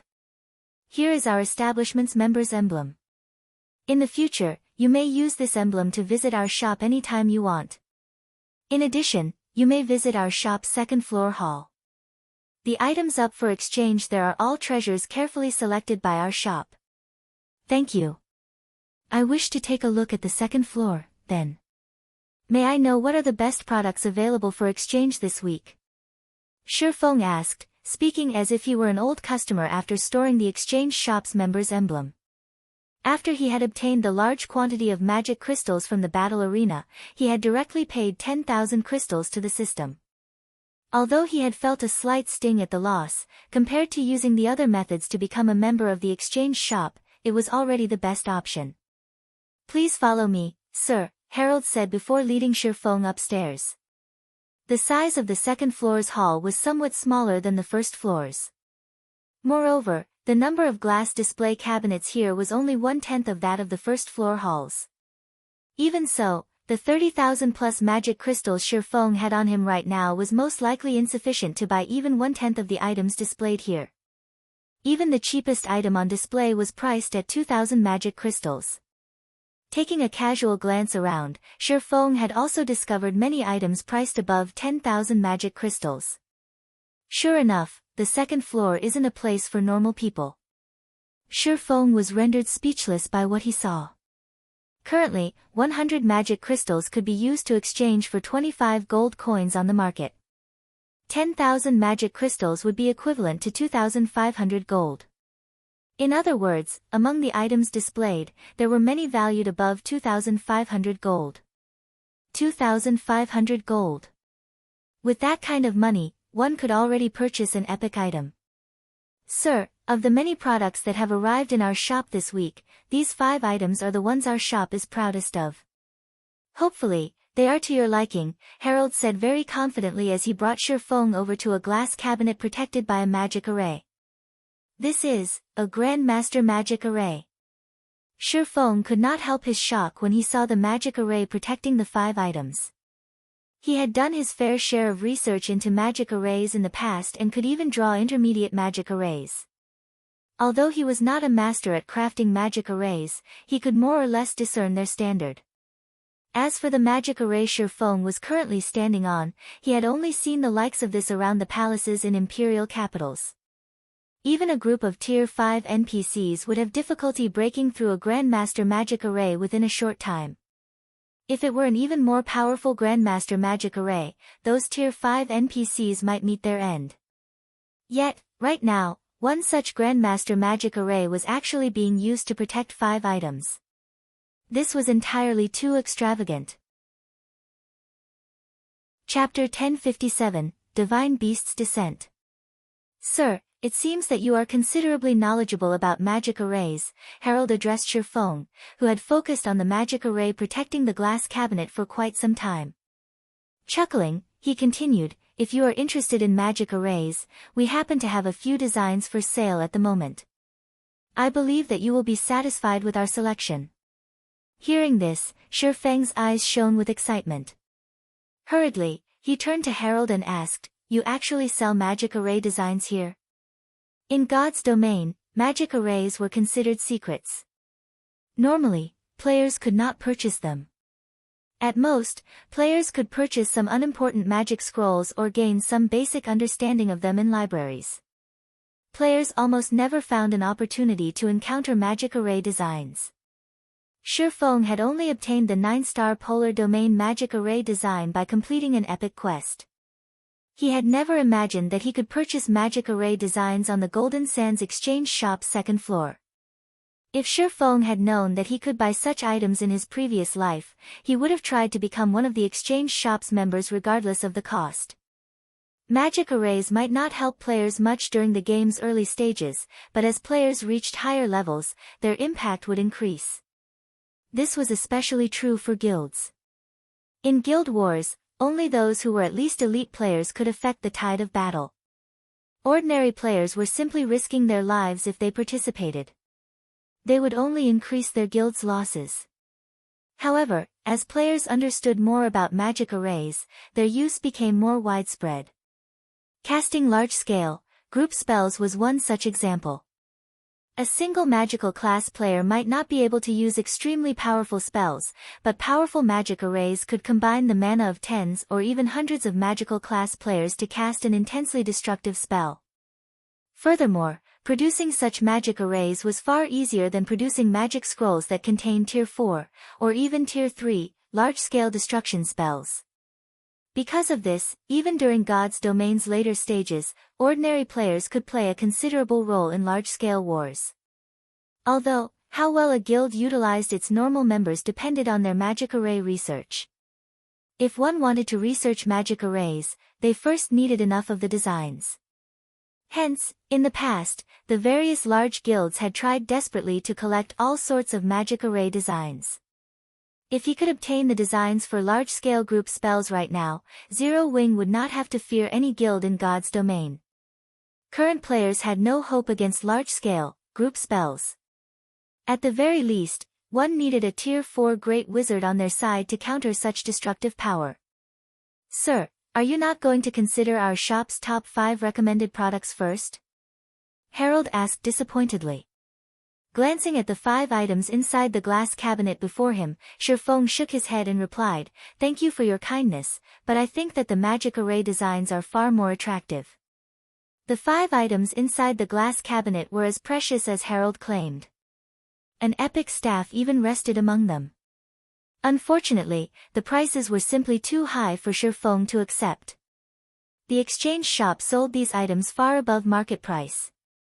Unless one needed these items urgently, they'd be a fool to purchase any of them. In the past, the 6 Tier 5 players had a reason for trying to rob the exchange shop. The shop's exorbitant prices for the items they sought had been precisely why they had taken the risk. Unfortunately, those players had failed in the end. Aside from being known as the Golden Sands Exchange Shop's manager, Herald had another title in the outside world, the Blackheart Merchant.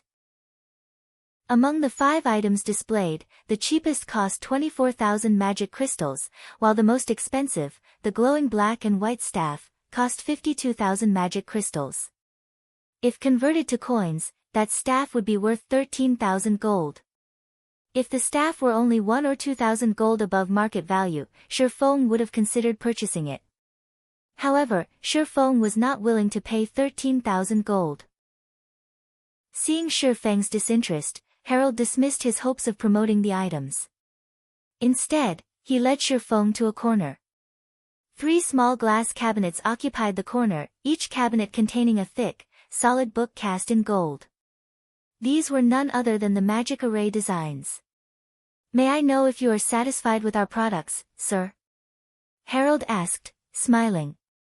Although the magic array designs were not as valuable as the 5 items, they were still particularly high-priced items in the shop. Among the 3 designs, the cheapest, the 13 totem poles, cost 8,000 magic crystals. It was a basic suppression magic array and required 13 magical classes to activate. It was superbly effective against lone field or dungeon bosses. The magic array belonged to the middle upper standard among basic magic arrays. The second design cost 12,000 magic crystals and was the double protection barrier. It was similarly a basic magic array but of a much higher standard than the 13 totem poles. It required 100 magical class players to activate. When activated, it formed a defensive magic array that would block all damage from the outside. Among basic magic arrays, it was of the highest quality. The last design was also the most valuable, costing 24,000 magic crystals. This magic array was the Divine Beast's Descent. The magic array concentrated the mana of 88 summoners to summon a divine beast to do battle. It belonged to the middle upper standard among intermediate magic arrays. As I expected of the exchange shop. It even has an intermediate magic array. Shifeng was shocked. Basic magic array designs were relatively easy to find in God's domain. However, after reaching the intermediate rank, magic array designs became extraordinarily rare. Even large guilds found them quite difficult to obtain. Thus, it was truly surprising to find one in the exchange shop. Although the Divine Beast's Descent magic array cost far more than its market value, the magic array would play a massive role in guild wars. The 9-star Polar Domain magic array he currently possessed was a suppression-type magic array. Its main purpose was to weaken bosses. In a war between players, its results were only satisfactory if used in narrow terrain. For siege battles and battles in broad, open spaces, the intermediate magic array was not particularly useful. However, the Divine Beast's Descent was a summoning-type magic array, and players could utilize powerful monsters in battle. This was like a summoning scroll. Only, the magic array's conditions were much more stringent, requiring 88 summoners to maintain it. If the magic array were interrupted, the summoned creature would disappear immediately. Most importantly, it was extremely costly as it required 88 magic array scrolls to activate. These scrolls would also disappear after a single use.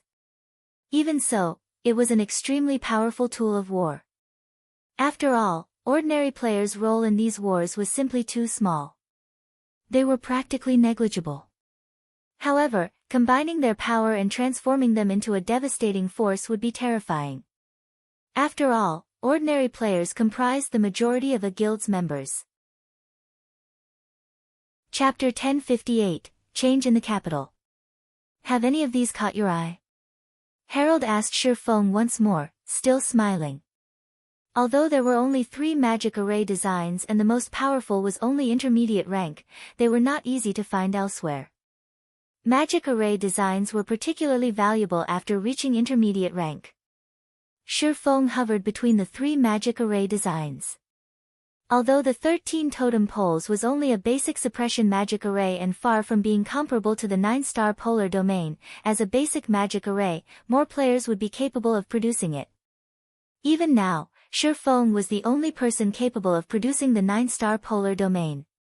However, when would he find the time to mass-produce the magic array? However, the guild had quite a few players who could produce the 13 totem poles magic array. With this, the guild's overall strength in dungeons would increase significantly. It would be easier to obtain a plethora of good equipment. As for the double protection barrier, as a defensive magic array, it was perfectly suited for siege battles. Aside from that, it did not have much purpose. Lastly, the divine beast's descent was a common type in large guild wars. All three magic arrays had their own uses. All three were also things that Zero Wing sorely needed. However, Shifeng could not afford all three due to their exorbitant prices. I want the divine beast's descent and the double protection barrier, Shifeng announced after a moment of hesitation. His current priority was to defend Stone Forest Town. He had no choice but to give up on the 13 totem poles. With a limited amount of magic crystals, he had to use them on what was most necessary. Alright, then. The two magic array designs will cost you a total of 36,000 magic crystals, Harold said.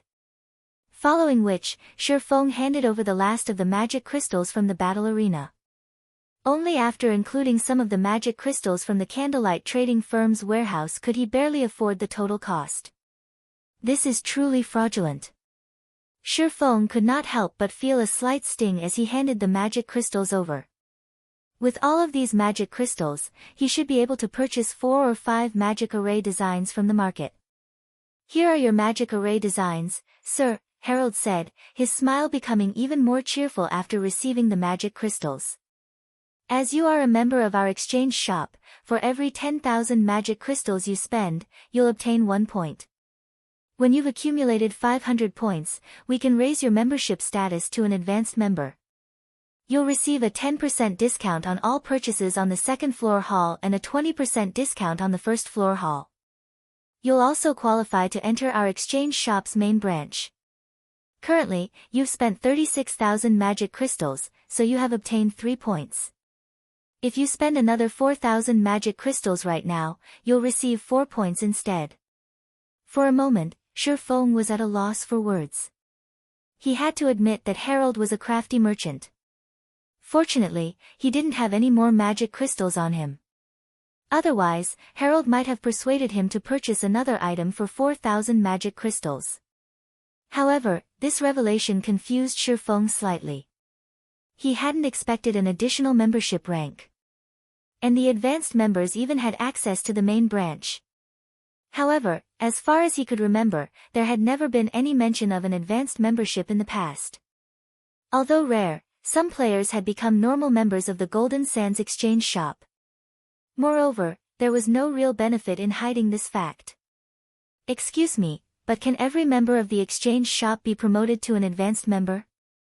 Shifeng asked curiously. Harold shook his head, chuckling before he explained, not everyone receives this privilege. As you are the first heaven-blessed person to visit our shop, we have extended this benefit. Normally, members have to spend an additional 10 million magic crystals before we notify them of this option. So that's why nobody knew about the advanced membership in the past. Realization dawned on Shifeng. Following which, Shifeng took the 2 magic array designs and left the exchange shop. As for becoming an advanced member, it was too early to bother with. Although, if he secured the manatite vein in that dangerous sea zone, he could consider becoming an advanced member. Otherwise, not a single guild throughout God's domain could afford the promotion requirement of 5 million magic crystals. After leaving the exchange shop, Shifeng used the 7 Luminaries Ring space movement to reach a distant beach. He then released the swift dragon speedboat and traveled to his final destination, the Savage Wildland. As the Savage Wildland was very close to a dangerous sea zone, it was easy for players to encounter sea monsters. Although these sea monsters' levels only ranged between level 40 and level 50, the threat they posed surpassed that of ordinary level 40 to level 50 High Lords. The Dragon Phoenix Pavilion's plan of using the magic tower to lure players to the Town of Beginnings wouldn't be nearly as effective as doing so with a town on the mainland. After all, traveling to the Savage Wildland was simply too dangerous for current players. However, this had allowed Shifeng to spot a business opportunity. Traveling to the Savage Wildland in a fishing boat was undoubtedly dangerous.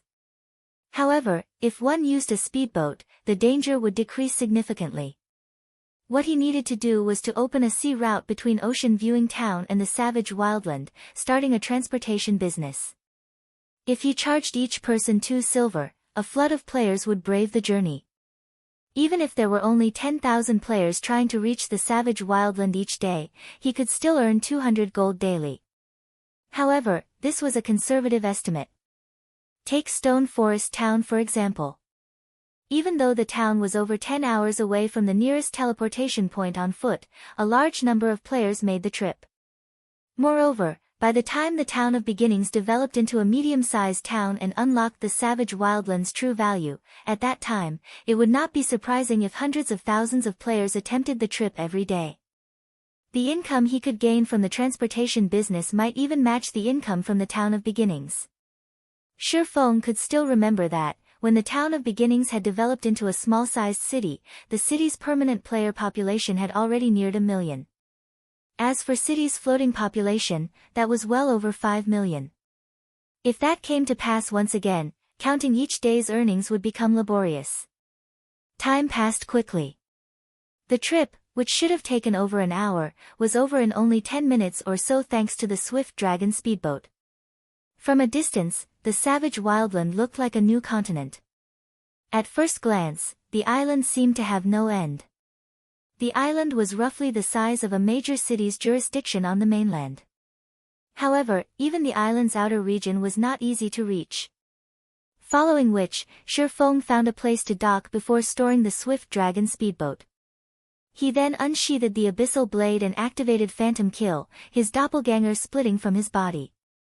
The 7 luminaries' ring space movement was quite convenient. However, he was no god. He could not remember the exact coordinates of the Otherworld transfer gate. He could only determine its general location on the map. But, how dangerous was the core area? As a precaution, he could use the replace skill to avoid dying should he find any powerful monsters during his journey. As Shifeng was about to use space movement, he received a call from Aqua Rose. Guild leader, this is bad. I just received a report from the secret pavilion stating that 3 of Pantheon's core legions have snuck into Starmoon City. Chapter 1059, Passage Established. On the semi-transparent screen, anxiety pulled at Aqua Rose's fair, dainty face. When Shifeng had told her that Pantheon had joined with Blackwater to deal with Zero Wing, she had doubted his words. Moreover, even if it were true, it should have been quite some time before Blackwater attacked Zero Wing directly. She had never imagined that Blackwater would move this quickly. If Blackwater and Pantheon had truly come for Zero Wing, she was not certain that Zero Wing could hold its ground against the guilds. After all, Pantheon was a bona fide super guild. She was not ignorant as she had once been. After experiencing the secret pavilion simulation training system, she understood just how terrifying super guilds were. The strength these guilds normally revealed was the tip of the iceberg. However, this tip was more than enough to frighten any first-rate guild. It seems that they can no longer wait. The news didn't particularly surprise Shifeng. They could have flown under the radar if Stone Forest Town's popularity had been the only thing growing. However, Zero Wing benefited from the town's growth. Right now, the guild was continuously absorbing the elites and experts among independent players, increasing the guild's overall strength. If Zero Wing were given another 3 to 5 days, Blackwater would have to pay an even higher price to take Stone Forest Town down. If it were up to Shifeng, he would likely take action as soon as possible as well. Guild leader, should I dispatch men to Stone Forest Town? Aqua Rose asked.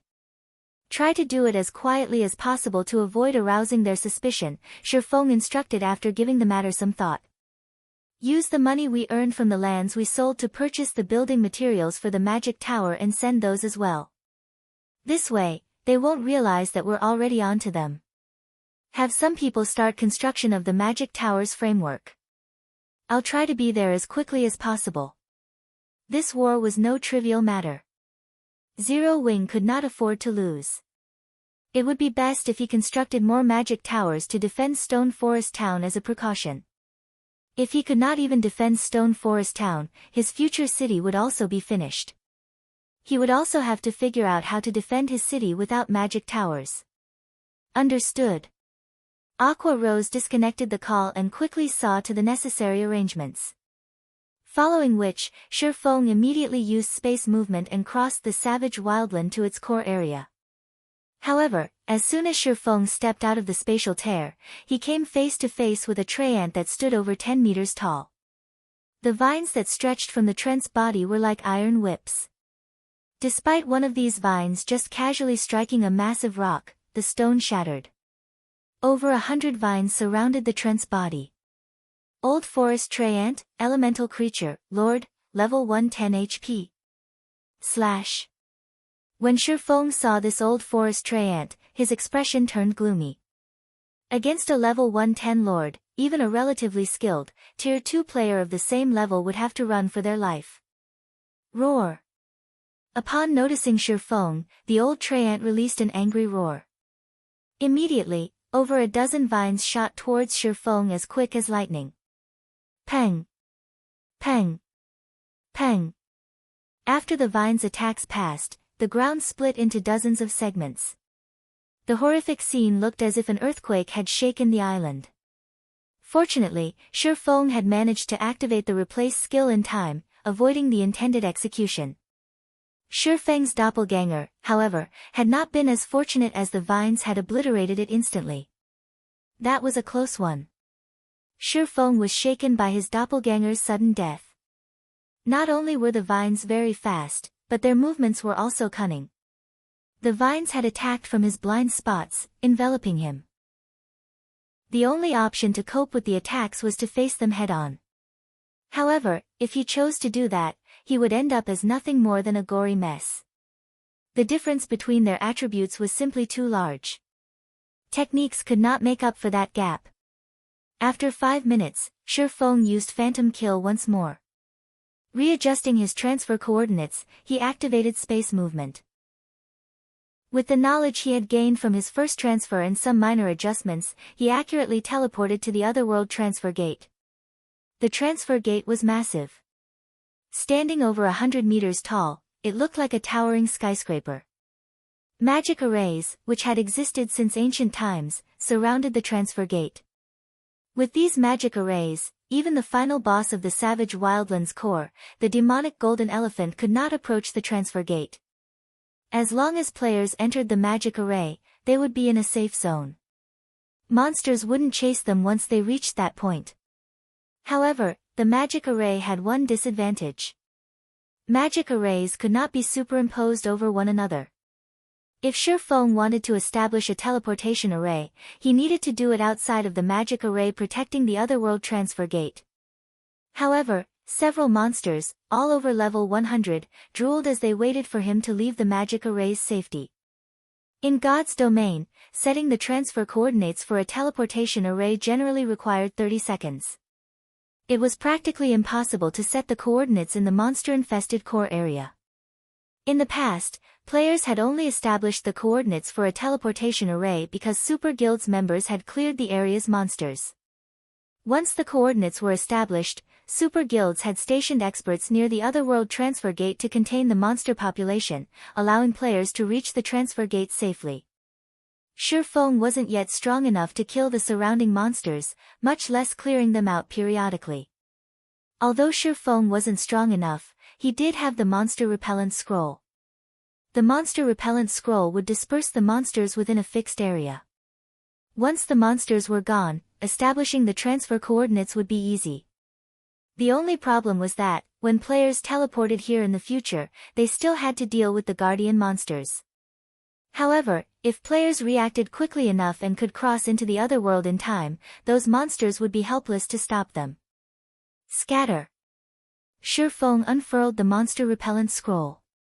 Immediately, the monsters around the Otherworld transfer gate began to flee, and the area fell silent. Taking this opportunity, Shifeng immediately began to establish the transfer coordinates. With the transfer coordinates established, Zero Wings members could teleport here using a teleportation magic array and train inside an Otherworld to improve their strength. Even Super Guild's Apex experts didn't enjoy such perks. After Shifeng finished with the transfer coordinates, he retrieved a return scroll and returned to White River City.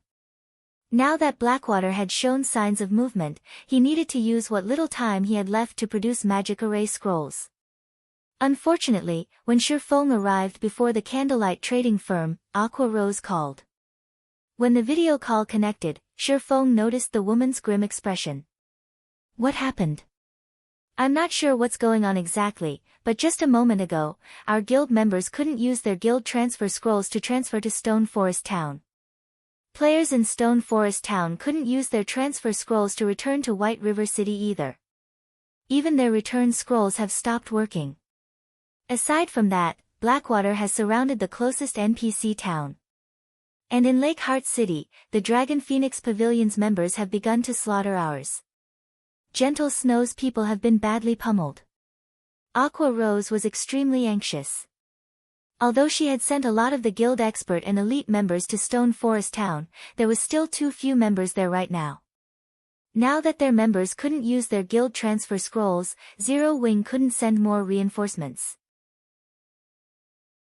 Chapter 1060, Action. Shifeng's expression darkened upon hearing Aqua Rose's report. The guild transfer scrolls can't be used. Shifeng pondered the situation. Could they have used a sealing magic array? The various large guilds had commonly used sealing magic arrays to raid towns and cities in the past. However, such magic arrays were extremely rare. Generally, players only had a chance of coming across one in level 60 and above secret locations. With the guild's current strength, it was impossible to obtain one. Guild leader, should I lead some experts to take charge of the situation? Afterward, you can lead the guild's army to support us. I believe that, with Stone Forest Town's defensive advantage, we should be able to hold out until the army arrives. Aqua Rose suggested. Blackwater and Pantheon had acted too quickly. Although they had begun to prepare, they had never expected Blackwater to pull such a card. Without the advantage of the guild transfer scrolls, it would take a considerable amount of time for Zero Wing to reach Stone Forest Town. By the time the army arrived, the siege would be underway. However, there were very few Zero Wing upper echelons in Stone Forest Town right now. Without anyone taking charge of such a large-scale guild war, the town could easily fall. Hence, they quickly needed to dispatch experts capable of leading the defense. Alright. Lead the members who have mounts and start on the town's fortifications. However, be careful of ambushes from Blackwater. Since they have gone to the trouble of sealing the entire map, they definitely have plans to prevent anyone from reaching the town, Shifeng said, nodding. Currently, mounts were still far from being common in God's domain. Even in super guilds, only very few experts had obtained a mount. Aqua Rose's group only needed to break through Blackwater's defensive line, and they could reach Stone Forest Town without trouble. Players without mounts had no hope of catching up to them at all. Moreover, due to a fortuitous encounter, Aqua Rose had obtained and completed a quest that had awarded her with a secret silver-ranked flame horse. With the speed of a secret silver mount, even Super Guild's players with mounts would not catch up to her. After all, secret silver mounts were very rare. After Shifeng finished assigning Aqua Rose's tasks, he entered the candlelight trading firm's basic meditation room and activated God's blessing. Using the materials that Melancholic Smile had prepared for him, he began to produce one magic array scroll after another. Even if Blackwater's army traveled towards Stone Forest Town from the nearest teleportation point, they would have to run for over 10 hours. Moreover, after such a long run, they would have to rest before joining the battle. Otherwise, ordering an army that had nearly exhausted its stamina to raid a town would be the epitome of foolishness. Meanwhile, if Shifeng hurried towards Stone Forest Town, he could arrive far more quickly. The sealing magic array created mana fluctuations in the affected area and prevented teleportation magic arrays from functioning properly. However, Shifeng had the 7 Luminaries ring. Space movement was different from teleportation. Even if there were mana fluctuations in an area, the skill would not be affected. Hence, he could simply teleport to the nearest town and continue towards Stone Forest Town. In terms of speed, even someone riding a dark gold mount would be no match for him. He now had over 10 hours to prepare for war. Right now, his priority was to make as many magic array scrolls as he could. Everything else was secondary. As for organizing an army to reinforce Stone Forest Town, he had no intentions of doing so. If it came down to a direct confrontation, even if Zero Wing were 10 times stronger, it would be no match for Blackwater as the latter controlled those one-horned humanoid monsters. Sending players against those monsters was the equivalent of sending them to their graves.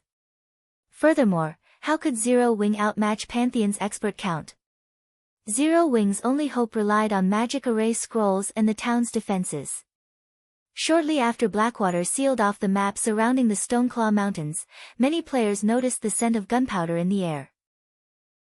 As Blackwater and Heaven's Burial's elite armies began pouring into the town nearest to Stone Forest Town, the various large guilds around Starmoon Kingdom realized that Blackwater intended to steal Stone Forest Town. Meanwhile, a commotion shook Starmoon Kingdom's official forums. What? They're starting to fight already? I wonder who will win this war. Do you even need to ask? It will definitely be Blackwater. Didn't you see how many players the guild has gathered? Moreover, I heard that even Pantheon is getting involved. How could Stone Forest Town be that easy to raid? Don't forget that Zero Wing has stationed many NPC guards in Stone Forest Town. In addition, the town has the normal guards that belong to the guild's members as well as the defensive turrets. Even if Blackwater has the advantage in numbers, it will still be very difficult to capture Stone Forest Town. Moreover, Zero Wing has the home ground advantage. Even after its members die, they can resurrect in the town. Blackwater's members, however, will have to travel for over 10 hours to return to the battlefield. You're right. For a time, Starmoon Kingdom's forums were cluttered with conversations about the guild war. Many players had even eagerly rushed towards Stone Forest Town after receiving news, wishing to witness this war with their own eyes. In reality, it wasn't just players who were eager to watch this war. Every guild in Starmoon Kingdom paid close attention to Stone Forest Town as well. After all, this could be considered Starmoon Kingdom's first siege war. This war's outcome was significantly important. If Zero Wing failed to defend Stone Forest Town, after losing this goldmine of a town, the guild would most likely be reduced to a second-rate guild. Blackwater might gradually devour the guild until the name, Zero Wing, no longer existed in Starmoon Kingdom. On the other hand, if Zero Wing repelled Blackwater's assault, after this war, Zero Wing's influence in Starmoon Kingdom would reach unprecedented levels. Within a short time, Zero Wing's strength would undoubtedly climb by leaps and bounds. Many players in Starmoon Kingdom had felt that the Blackwater Guild, which had the support of the Blackwater Corporation, had massive potential and thought that it was guaranteed to become Starmoon Kingdom's ruler. Hence, many players and companies paid close attention to this war. If Zero Wing came out victorious, it would be impossible for Blackwater to organize further effective assaults in a short time. For a long time to come, Zero Wing would remain as Starmoon Kingdom's ruler. Meanwhile, inside the second-floor VIP room of a high-class bar in Saimu Town, the town closest to Stone Forest Town, Pantheon has lost its mind. It would have been fine if it had just dispatched its core legions to deal with Zero Wing, yet it dispatched one of its 4 trump card legions, the Red Jade Legion, as well. It seems that Zero Wing has seriously offended Pantheon this time. Yuan Tiexin lightly clicked his tongue as he looked out the window at the 1,000-man legion marching through the street. Every member of this 1,000-man legion was level 40 or above. Moreover, they all wore exquisite, white robes with an embroidered, blood-red eagle. This blood-red eagle was none other than the Red Jade Legion symbol. These players' unified clothing, in addition to their levels, frightened the onlooking independent players. Pantheon had many core legions, but the most famous were the 4 trump card legions. Most of the experts in these legions were experts Pantheon had nurtured internally.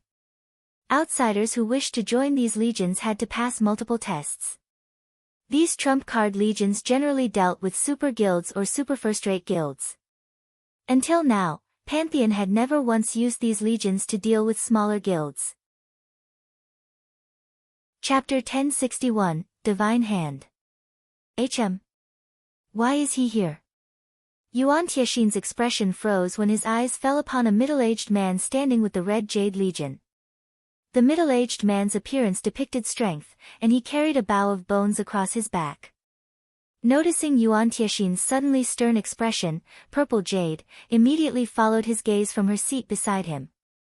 However, she did not discover anything unusual. Yuan Tiexin didn't seem to be looking at anyone noteworthy. Suddenly, as if she had thought of something, Purple Jade asked, "Uncle Yuan, could there be someone from the Dark Blade among those people?"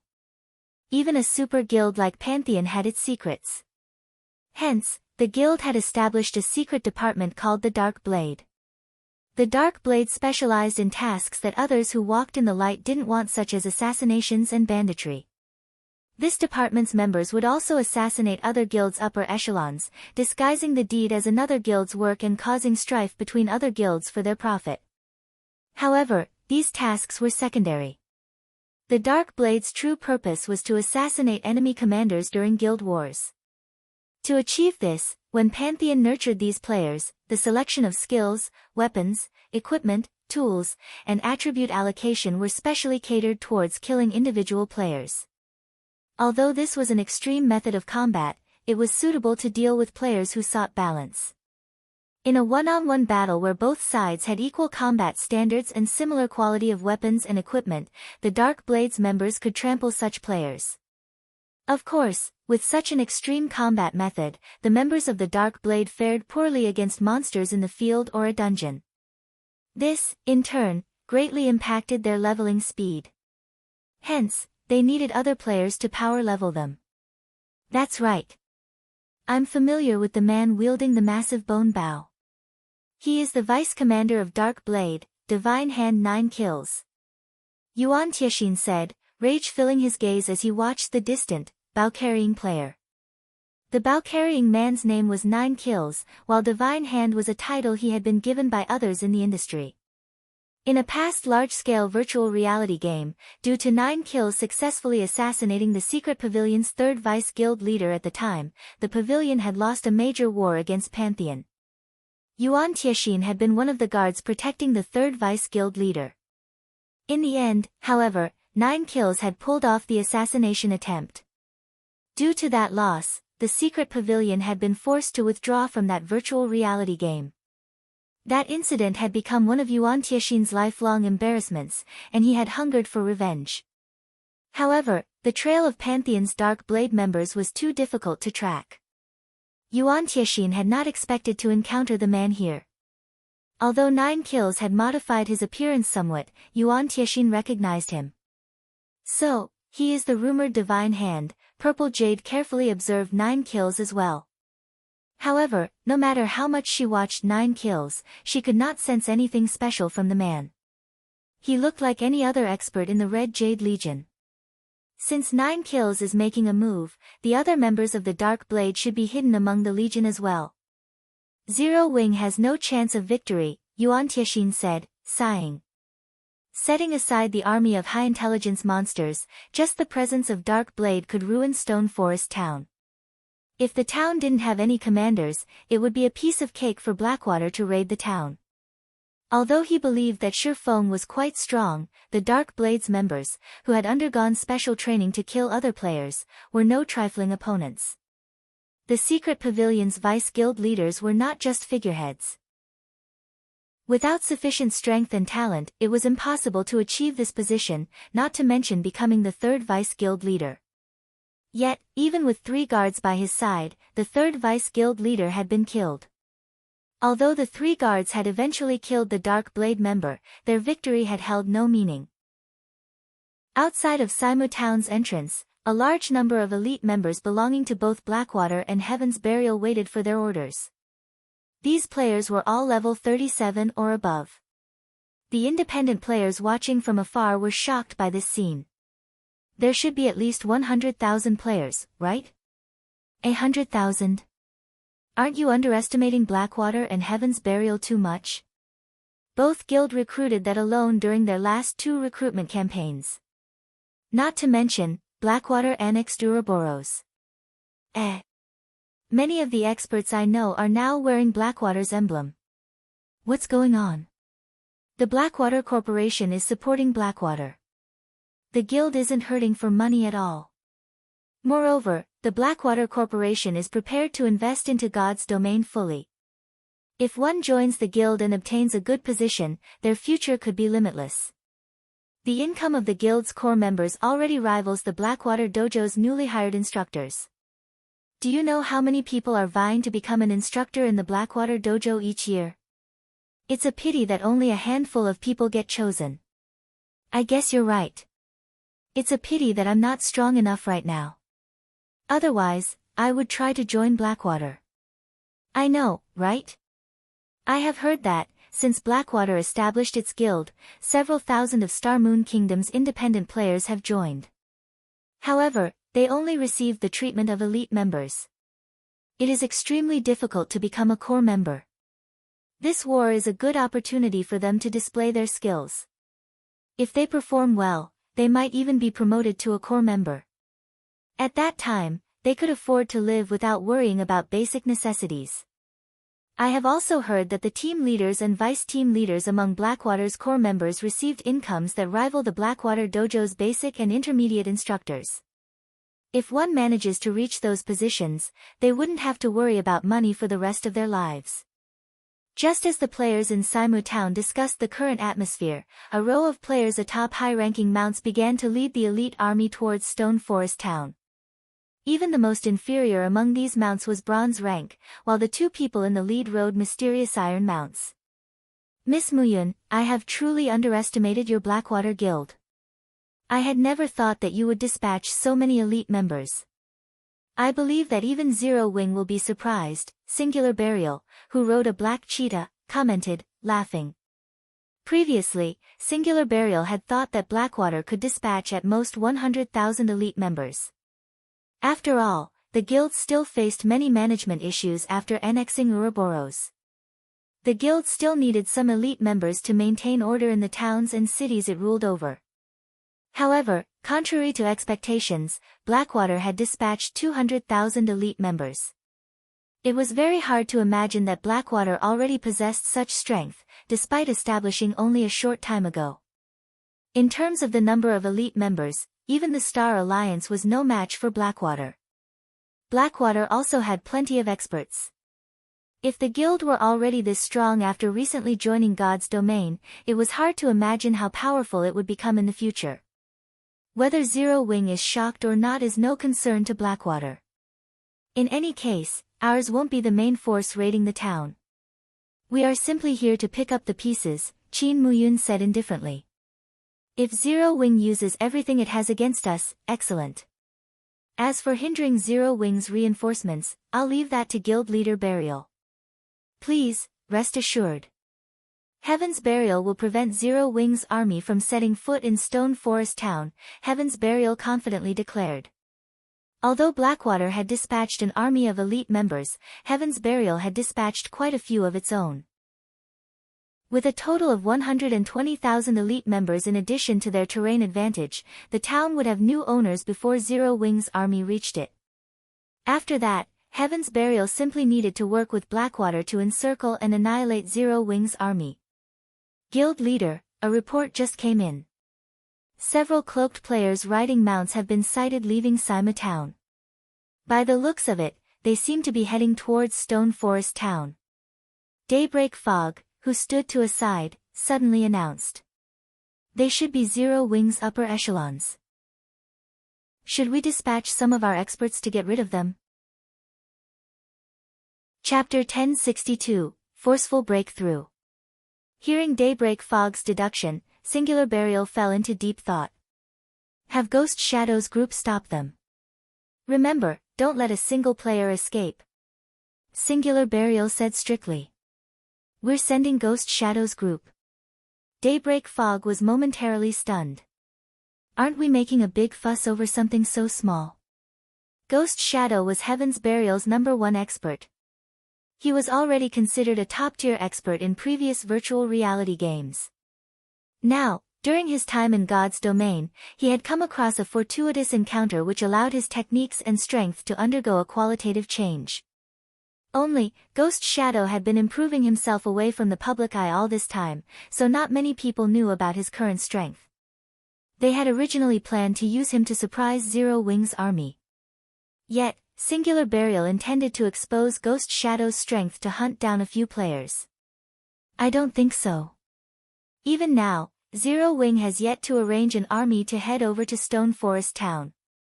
Instead, they are sending a few experts with mounts over first. The only reason they would do so is most likely because there are no good commanders in Stone Forest Town right now. Among the Zero Wing members heading towards Stone Forest Town, a commander is likely among them. I believe that Ghost Shadow will be very interested in them. He might even come across Zero Wing's #1 assassin, Fire Dance, Singular Burial explained. Of course, this was only a guess. However, to make their raid on Stone Forest Town easier, he would rather mistakenly kill 1,000 players than let one escape. I'll head over as well, then. Daybreak Fog could not help her growing interest. It was a popular belief that Star Moon Kingdom's strongest female experts were in Zero Wing. Meanwhile, Aqua Rose was the most famous female player in Zero Wing. This was because she had once been an honorary elder of the first-rate guild Twilight Echo. Following Aqua Rose was Fire Dance, who had displayed frightening strength in several past battles. However, Daybreak Fog did not agree with this sentiment. Without having fought each other, how could she know which among them was the strongest? If she came across either one of these women, she would initiate a proper fight. They dare to rush at us with so few people. They aren't taking Heaven's Burial seriously. A strong, muscular level 40 assassin wearing a black mask Gao led, sneering at the 5 players rushing towards him from a distance. Leader, you must leave one for me. I want to show these people that the real experts aren't in Zero Wing. They are in Heaven's Burial's Ghost Shadow Legion. Although Heaven's Burial was an upstart guild, it possessed an extraordinary background. Otherwise, Blackwater would not have bothered to cooperate with the guild.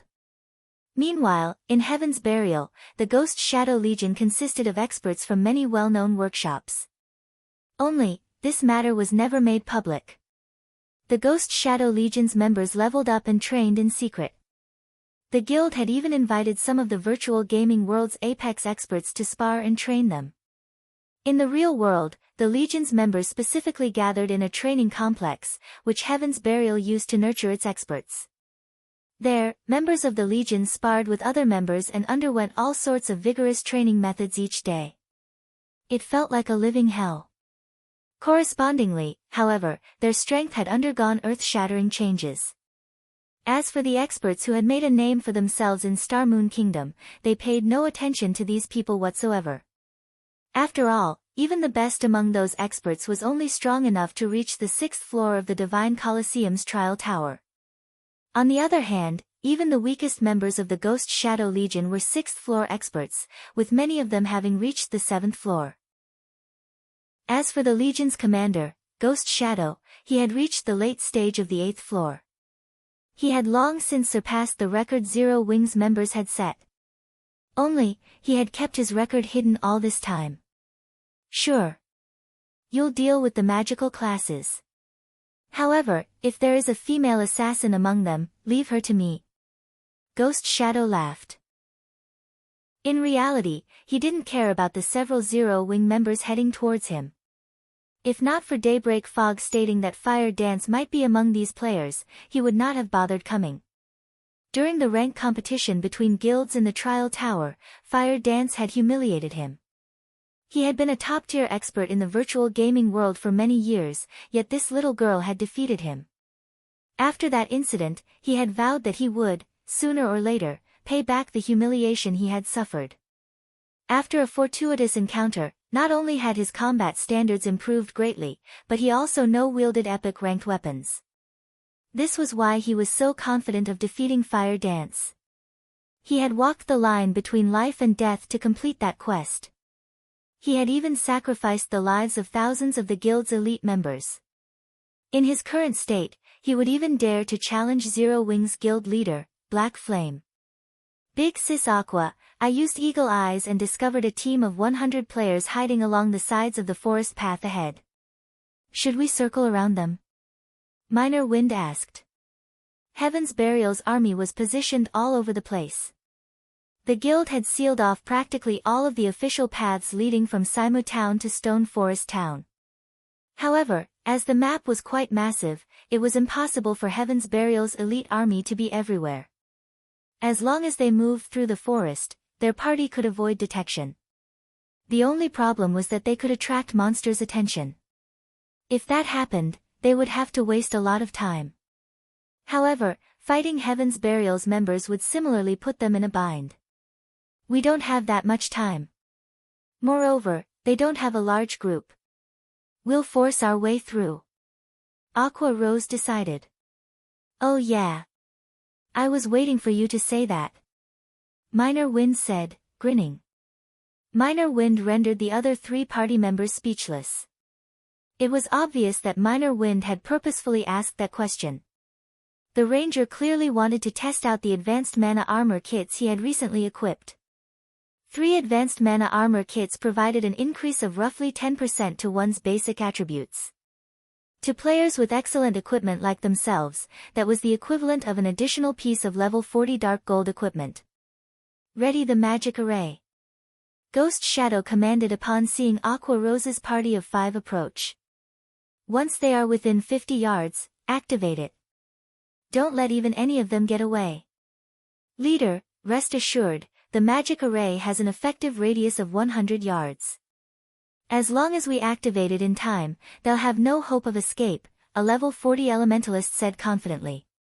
When Aqua Rose's group was within 50 yards of Ghost Shadow's team, the latter activated their magic array.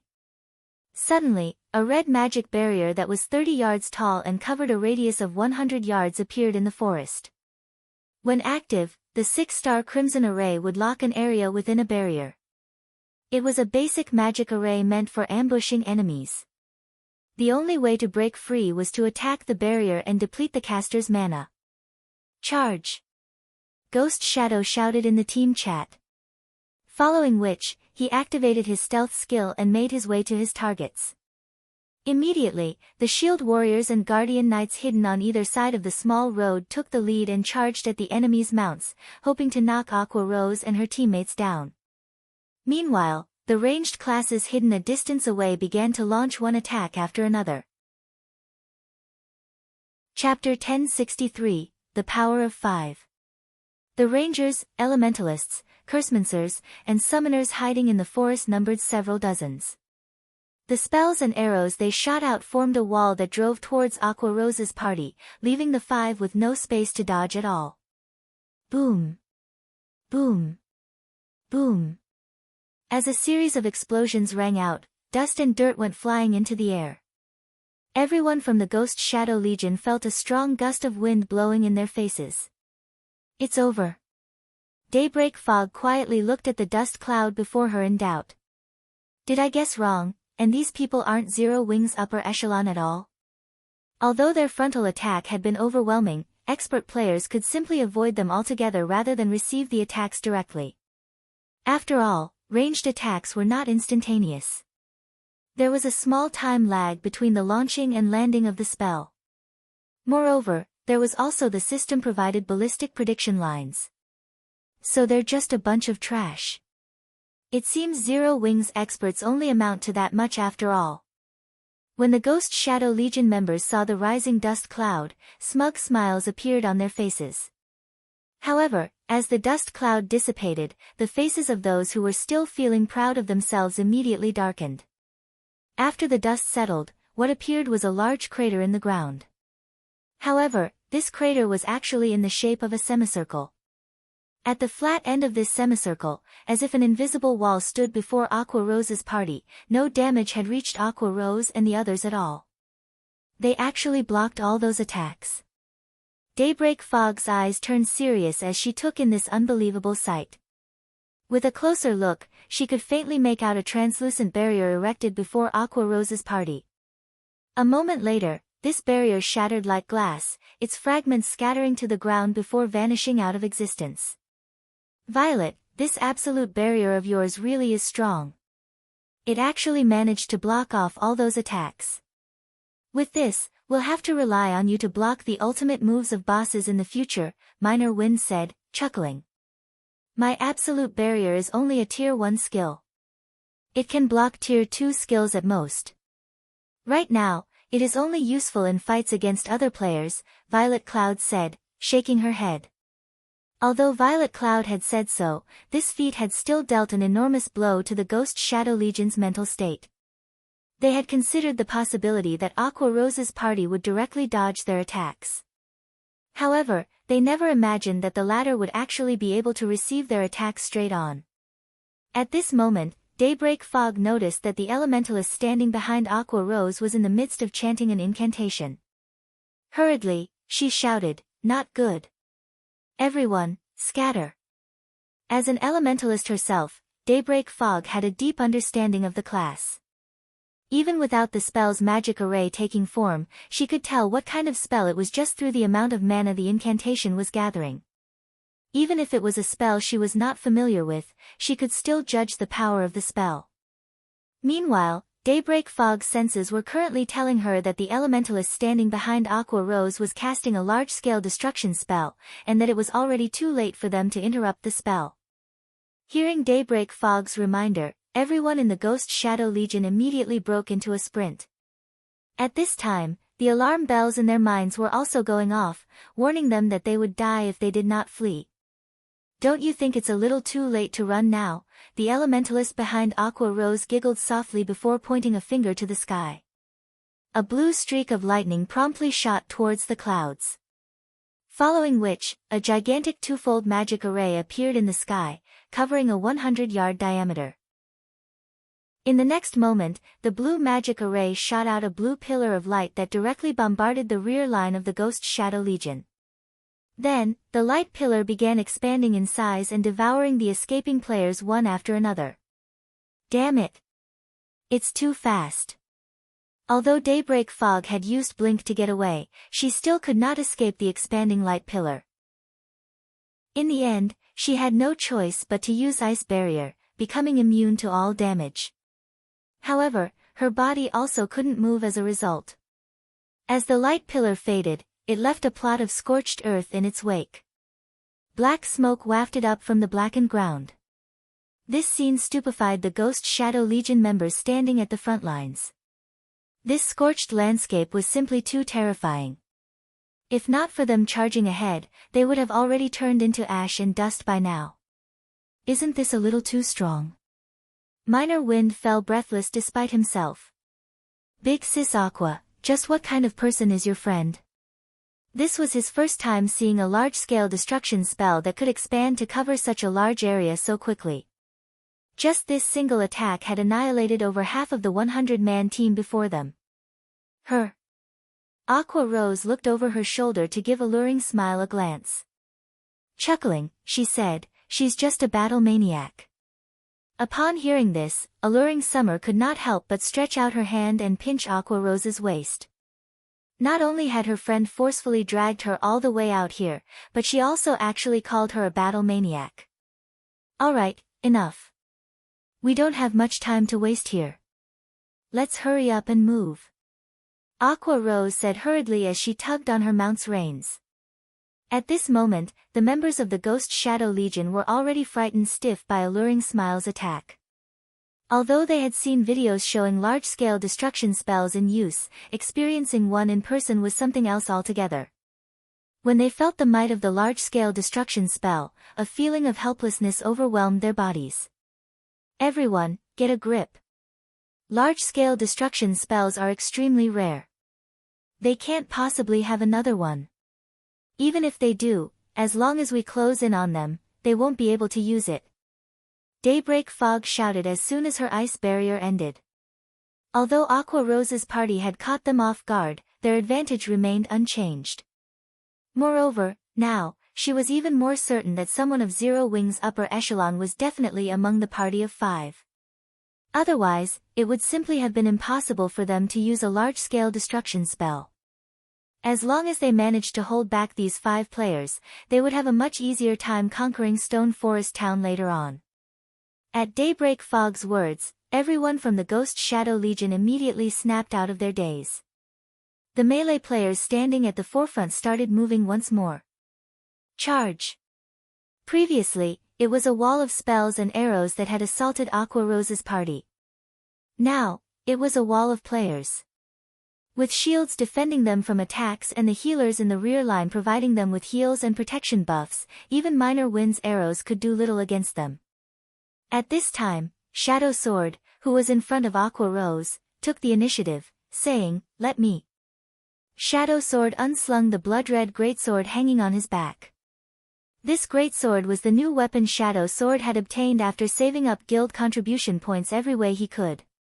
He had even traded in his previous weapon for this greatsword. Meanwhile, this greatsword was none other than the holy weapon Shifeng had obtained from killing the demonic ape king, Crimson Moon. Currently, Shadow Sword had already upgraded Crimson Moon to fine gold rank. As a result, his level had dropped to just barely over level 40. If he were to upgrade the weapon to dark gold rank, his level would fall below level 35. He dares to come at us all by himself. Let's surround him and beat him to death. Seeing Shadow Sword charging towards them, the melee players of the Ghost Shadow Legion immediately sprang into action. As for the bronze warhorse Shadow Sword was riding, they paid no attention to it whatsoever. Individually, their power might not be a match for the bronze warhorse. However, they could easily hold it back if several of them worked together. It would be just like fighting against a boss monster. Thud! Along with the sound of an impact, 3 MTs blocked the warhorse Shadow Sword rode. Just as the other melee players were approaching Shadow Sword from both sides. I was waiting for this. Shadow Sword grinned as he tightened his grip on Crimson Moon.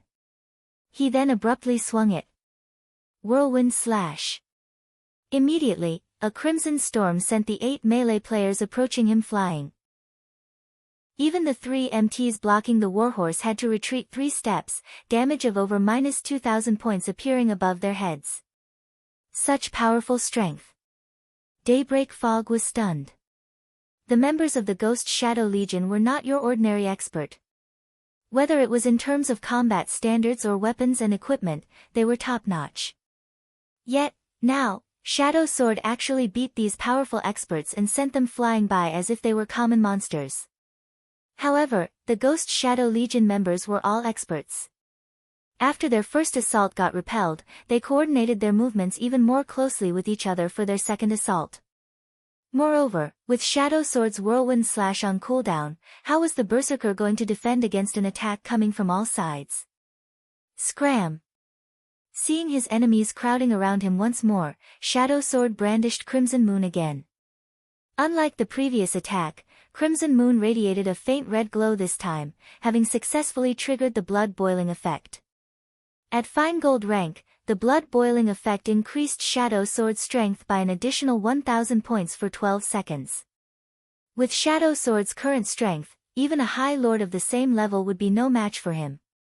This time, although Shadow Sword could not attack using Whirlwind Slash, he could use the active skill that came with the Tier 1 set equipment for Berserkers, Bladestorm.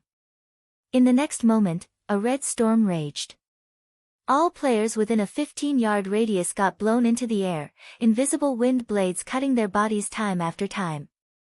In the end, these players transformed into streaks of white light and disappeared one after another. Then, weapons and equipment rained down on the ground. Chapter 1064, The Few Cannot Fight the Many. Just who are they? Daybreak Fog's eyes stayed glued on the 5 cloaked figures. She couldn't guess the identities of Aqua Rose's party of 5 at all.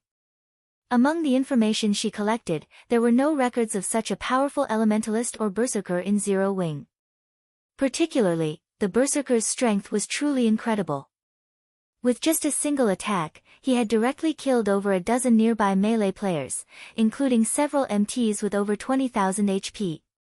The destructive force of the Bladestorm he used could practically rival the large-scale destruction spell used by the Elementalist before. With such strength, how were other players supposed to contend with him? Faring worse than Daybreak Fog, the members of the Ghost Shadow Legion were stunned speechless. Just a meager party of 5 had killed over half of their Ghost Shadow Legion in mere moments. Moreover, this party of 5 remained completely unharmed. If they recounted this situation in Heaven's Burial, nobody would believe them. Leave that berserker to me. All melee players, prioritize killing the 4 in the rear. Daybreak Fog commanded. Shadow Sword was too powerful. It would be suicidal to have their melee players go up against him. Only a ranged player like herself could possibly pin him down. Obeying Daybreak Fog's words, everyone promptly avoided Shadow Sword. He was only a berserker. Even if he wanted to hold them back, he could detain only 1 or 2 people at most. The remaining dozen or so players could easily steer clear of him and charge at Aqua Rose and the others. Get them. The dozen or so melee players that managed to get past Shadow Sword's blockade immediately charged at Aqua Rose and the others. When only 10 yards separated Aqua Rose's group and the melee players, over a dozen arrows shot towards the berserker leading the charge. All the berserker saw were several streaks of light coming at him. Knowing that he could no longer dodge or block the oncoming attacks, he instinctively raised his battle axe and executed Whirlwind Slash. However, when the berserker's battle axe came into contact with the first arrow, the powerful impact forced him to take a step back, causing his body to stiffen momentarily. Following which, the remaining dozen or so arrows struck the berserker one after another. Every time an arrow hit, the berserker had to take another step back, his HP decreasing by over 4,000. He even received over -8,000 damage. The healers standing at the rear failed to keep up with the damage. After the 5th arrow struck the berserker, his body fell powerless to the ground. As for the remaining arrows, the remaining melee players of the Ghost Shadow Legion barely managed to block them. They're just arrows, so why do they contain that much power? At this moment, the Legion members eyed the distant minor wind in fear. They no longer dared to charge forward recklessly. If they received a concentrated volley of arrows like the berserker had just now, they would undoubtedly lose their lives. They were no ordinary players. They were experts of Heaven's Burial. From defending against minor wind's attacks, they fully realized just how frightening the ranger was. Although it seemed as if minor wind had shot these dozen or so arrows very casually, in reality, every one of these arrows was accurately aimed at their blind spots, which made defending against the attacks extraordinarily uncomfortable. Moreover, their reactions toward such attacks would be slower and delayed compared to defending against other attacks. If they had to go up against 5 of such blind spot attacks simultaneously, with their standards, they could defend against 3 or 4 of them at most, the remainder would strike home. Of course, if they had to receive only 1 or 2 attacks, they would not mind at all. After all, they had healers who could quickly patch up the damage they received. However, the power contained within minor wind's arrows was extraordinary. As melee players, after they defended against 1 arrow, they would no longer have any power to spare to block the remaining attacks. With such a powerful ranger backing up Aqua Rose's party, quickly approaching the party was simply impossible. Just as minor wind was suppressing the melee members of the Ghost Shadow Legion, 4 figures suddenly appeared behind Aqua Rose's group of 4. Die! With Ghost Shadow in the lead, 4 assassins stabbed their daggers at Aqua Rose's group of 4 practically simultaneously. Ambush. Anyone struck by this skill would be placed in a fainted state for 2 seconds. To expert assassins like them, 2 seconds were more than enough for them to kill an MT of the same level, not to mention non-plate armor classes. Seeing this scene, Daybreak Fog smiled. While she acknowledged that Aqua Rose and the others were indeed very powerful, the Ghost Shadow Legion members were no weaklings either. The commands she had shouted were simply a feint. Her motive for doing so was to divert the attention of Aqua Rose's group of 4 to allow Ghost Shadow's assassin group to display its fullest effect. As long as the 4 ranged players died, dealing with Shadow Sword would be a simple matter. At this time, Aqua Rose shouted, "Thorn Bind." Thorn Bind was a Tier 1 curse. When activated, it would immediately restrain all enemies within a 20-yard radius with thorny vines for 4 seconds. Moreover, these thorns would connect with the HP of the bound target. If the target tried to forcefully break free of their bindings, they would receive a corresponding backlash. Green vines swiftly emerged from the ground one after another with Aqua Rose as the center. In the blink of an eye, the vines bound all 4 assassins. Not good. Everyone, avoid them. At this moment, Ghost Shadow also realized that they had fallen for a trick. He activated Vanish right away and disappeared from everyone's eyes. The other 3 assassins also activated their Vanish skill without hesitation, rendering the bindings of the vines ineffective. After Ghost Shadow's group disappeared, Violet Cloud used Soul Cloud, promptly sending attacks flying in all directions. Dang! Dang! Dang! Along with a series of clashing sounds, Ghost Shadow's group of 4 appeared once more. Soul Cloud. So you're Violet Cloud. After Ghost Shadow defended against all the attacks, he glared at the cloaked Violet Cloud, intense fighting spirit blazing in his eyes. She had similarly defeated him previously at the Trial Tower. This time, he would not allow a repeat.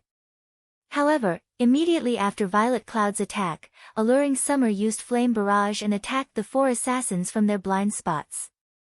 As if the 3 women were of one mind, their coordination was seamless. Ghost Shadow managed to use his daggers to block the oncoming fireballs, but the other 3 assassins failed to do so, opening a gap in their defense. Seizing this opportunity, Violet Cloud immediately controlled her Soul Cloud to bombard the 3 assassins with black balls of mana. If they were simply dealing with normal magical attacks, these expert assassins could still defend against quite a few, even though their stance was not ideal. However, Violet Cloud's Soul Cloud was extremely lively and flexible. Her attacks always managed to change directions abruptly at crucial moments. In the end, the 3 assassins could only block a small portion of the oncoming attacks and promptly lost their lives to the barrage. Only Ghost Shadow, with his nimble footwork and accurate judgment, was able to defend against the black mana balls. However, the more he fought, the more shocked he grew. How can this spell be so powerful? The power of the Soul Cloud Violet Cloud controlled was simply overwhelming. In terms of strength, the spell was practically equal to him. Meanwhile, he was wielding epic weapons. What was even more shocking was Violet Cloud's ability to control the spell. Her level of control had clearly already entered the refinement realm. This discovery astounded Ghost Shadow. Previously, when he had encountered Violet Cloud, he could tell that she was still far from reaching the refinement realm. Yet, just after a short time, not only had she entered the refinement realm, but her understanding of the realm had even achieved a considerable standard. She could not only control such a large number of attacks but also manipulate them with ease. As Ghost Shadow was dealing with Violet Cloud's attacks, Aqua Rose and the others were assisting the girl from the sides as well. This support applied considerable pressure on Ghost Shadow. If he went one-on-one against Violet Cloud, he was still confident of defeating the girl. However, Violet Cloud had 3 experts with extremely high basic attributes surrounding her. Continuing to fight would only be a waste of energy. Right now, he needed to get away from this place first before launching another assault. Following which, Ghost Shadow activated Wind Steps and began retreating. Don't even think about getting away so easily. Violet Cloud smiled faintly. She then used Star's guidance on the retreating assassin. Immediately, Ghost Shadow felt a powerful force pulling him towards Violet Cloud. Reacting quickly, he used a control removal skill. However, during Ghost Shadow's momentary pause, a white arc of lightning pierced through his chest. Following which, Aqua Rose, Minor Wind, and Violet Cloud's attacks bombarded the assassin one after another. The 4 people killed Ghost Shadow instantly. Chapter 1065, War Erupts. Ghost Shadow's death was like the straw that broke the camel's back. The moment he died, the other members of the Ghost Shadow Legion immediately fell into a panic, the momentum they had from before vanishing completely.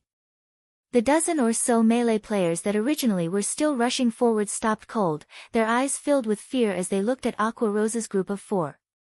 The reason why their legion was named the Ghost Shadow Legion was all because of Ghost Shadow's existence. If even someone as strong as Ghost Shadow got killed, what could they possibly do now? Looking at the current situation, Daybreak Fog gnashed her teeth as she reluctantly commanded, "Retreat." Although she was unwilling to acknowledge their defeat, if this fight continued, it would only end with their total annihilation. Rather than gift their enemies with more equipment, they would be better off withdrawing. Big Sis Aqua, they're running away. Should we give chase? Shadow Sword asked eagerly. He still had not had his fill of fighting. The battle this time was truly exhilarating. Or to put it in another way, he never had so much fun before. He felt as if he were in a dream right now. None of the Ghost Shadow Legion members were weaklings. Through his battle with these people, he could tell that they possessed bountiful combat experience and extremely high combat standards.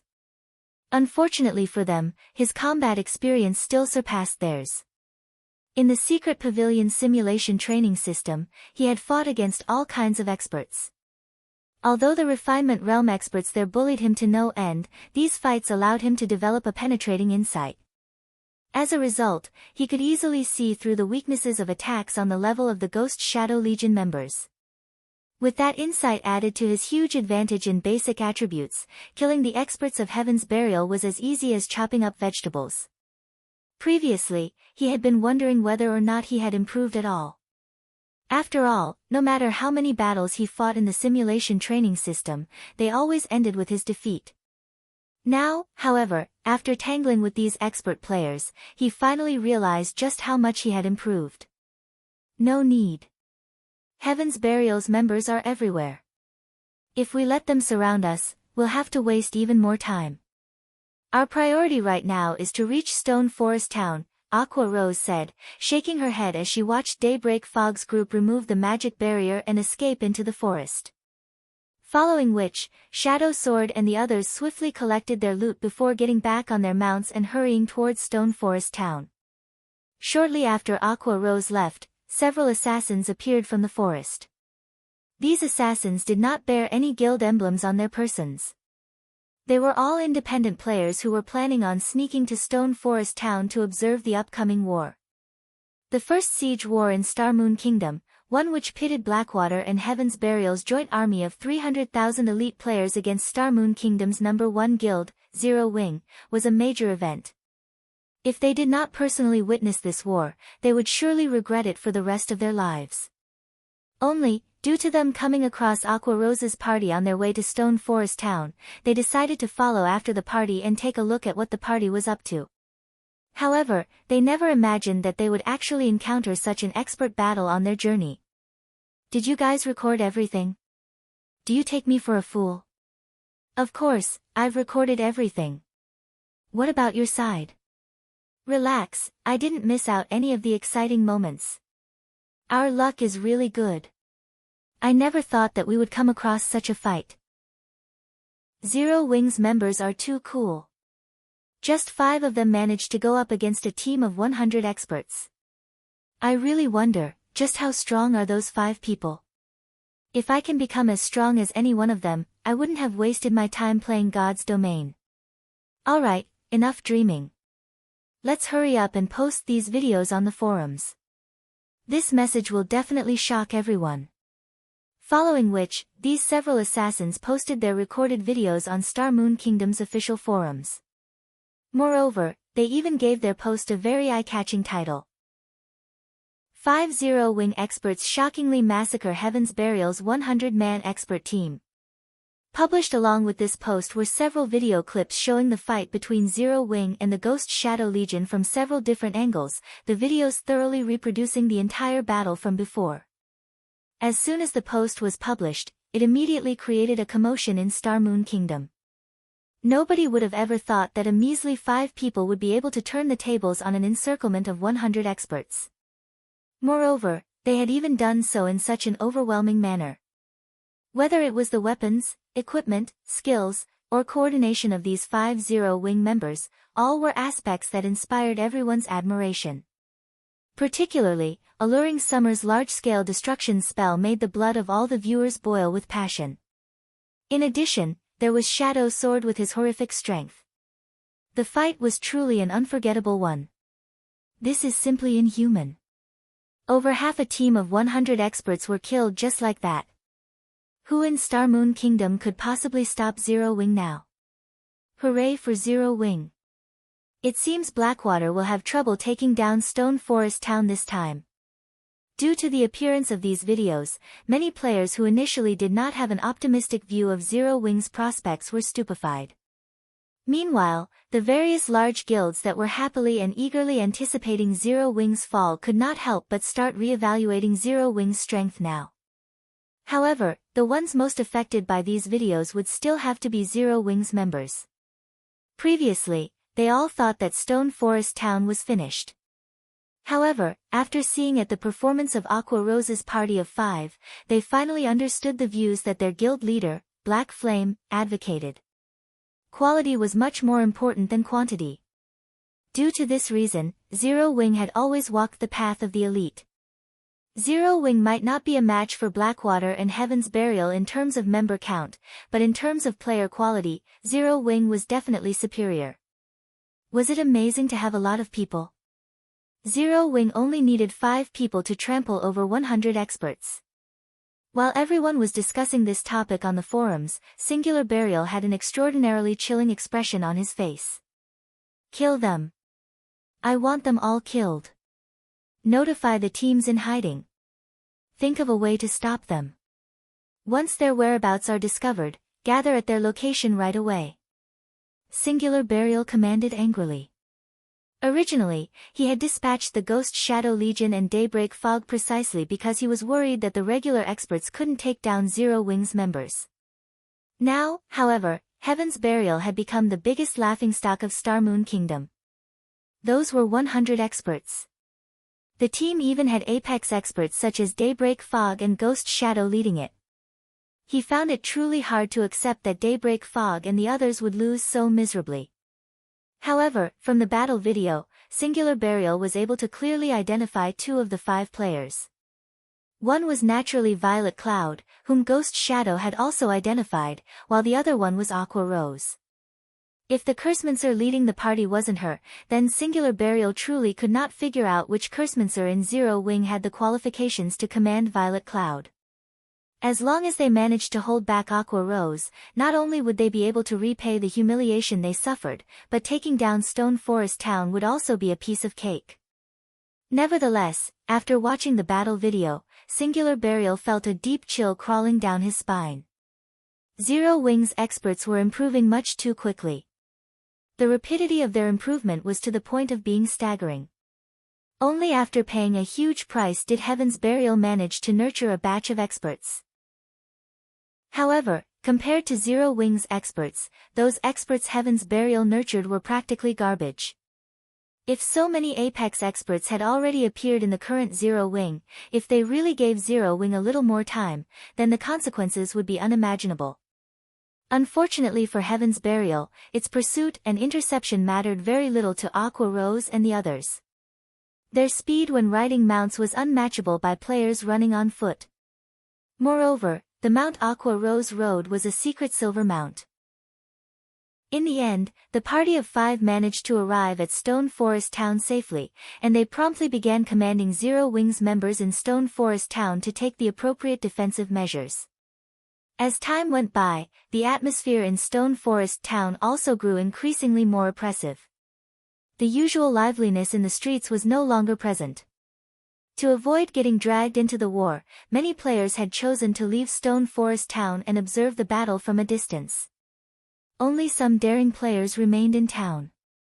Big Sis Aqua, the magic tower has just sensed a large number of creatures approaching Stone Forest Town. By the looks of it, they should be those monsters. Violet Cloud reported, her complexion slightly pale. The map displayed by the magic tower showed a swarm of creatures heading towards Stone Forest Town, the exact number incalculable. So they've finally arrived.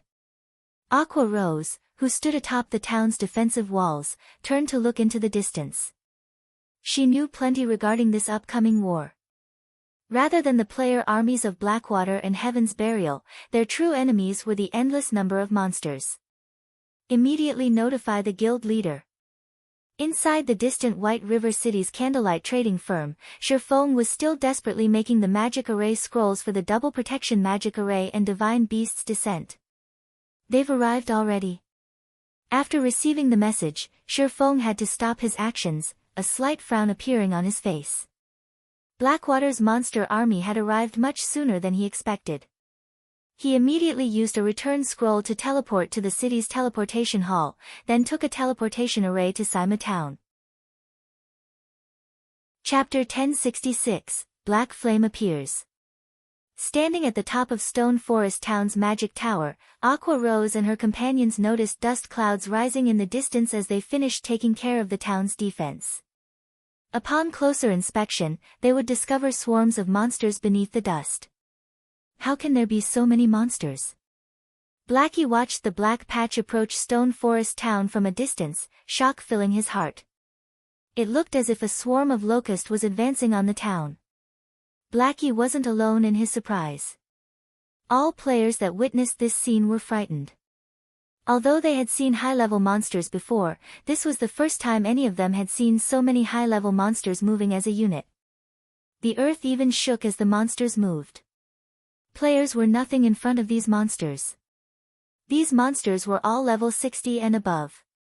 Moreover, they were, at the very minimum, elite rank.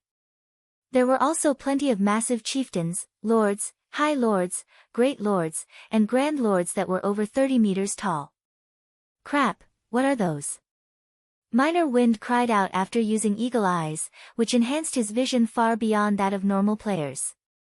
Currently, ordinary players could only see the batch of monsters in the lead. They couldn't see the 3 one-eyed monsters that were over 100 meters tall walking behind the monster army. Minor, what's wrong? What's got you so scared? Aqua Rose asked curiously. Mythic. Mythic monsters. Minor Wind stuttered, his complexion paling. There are 3 of them. To current players, mythic monsters were insurmountable. They were the equivalent of Tier 4 classes among players. Currently, the strongest monsters players would encounter were Grand Lords. Even then, Grand Lords required a lot of planning and sacrifice to raid, not to mention mythic monsters. Everyone already discovered that a level 60 mythic monster resided in Black Ridge Town.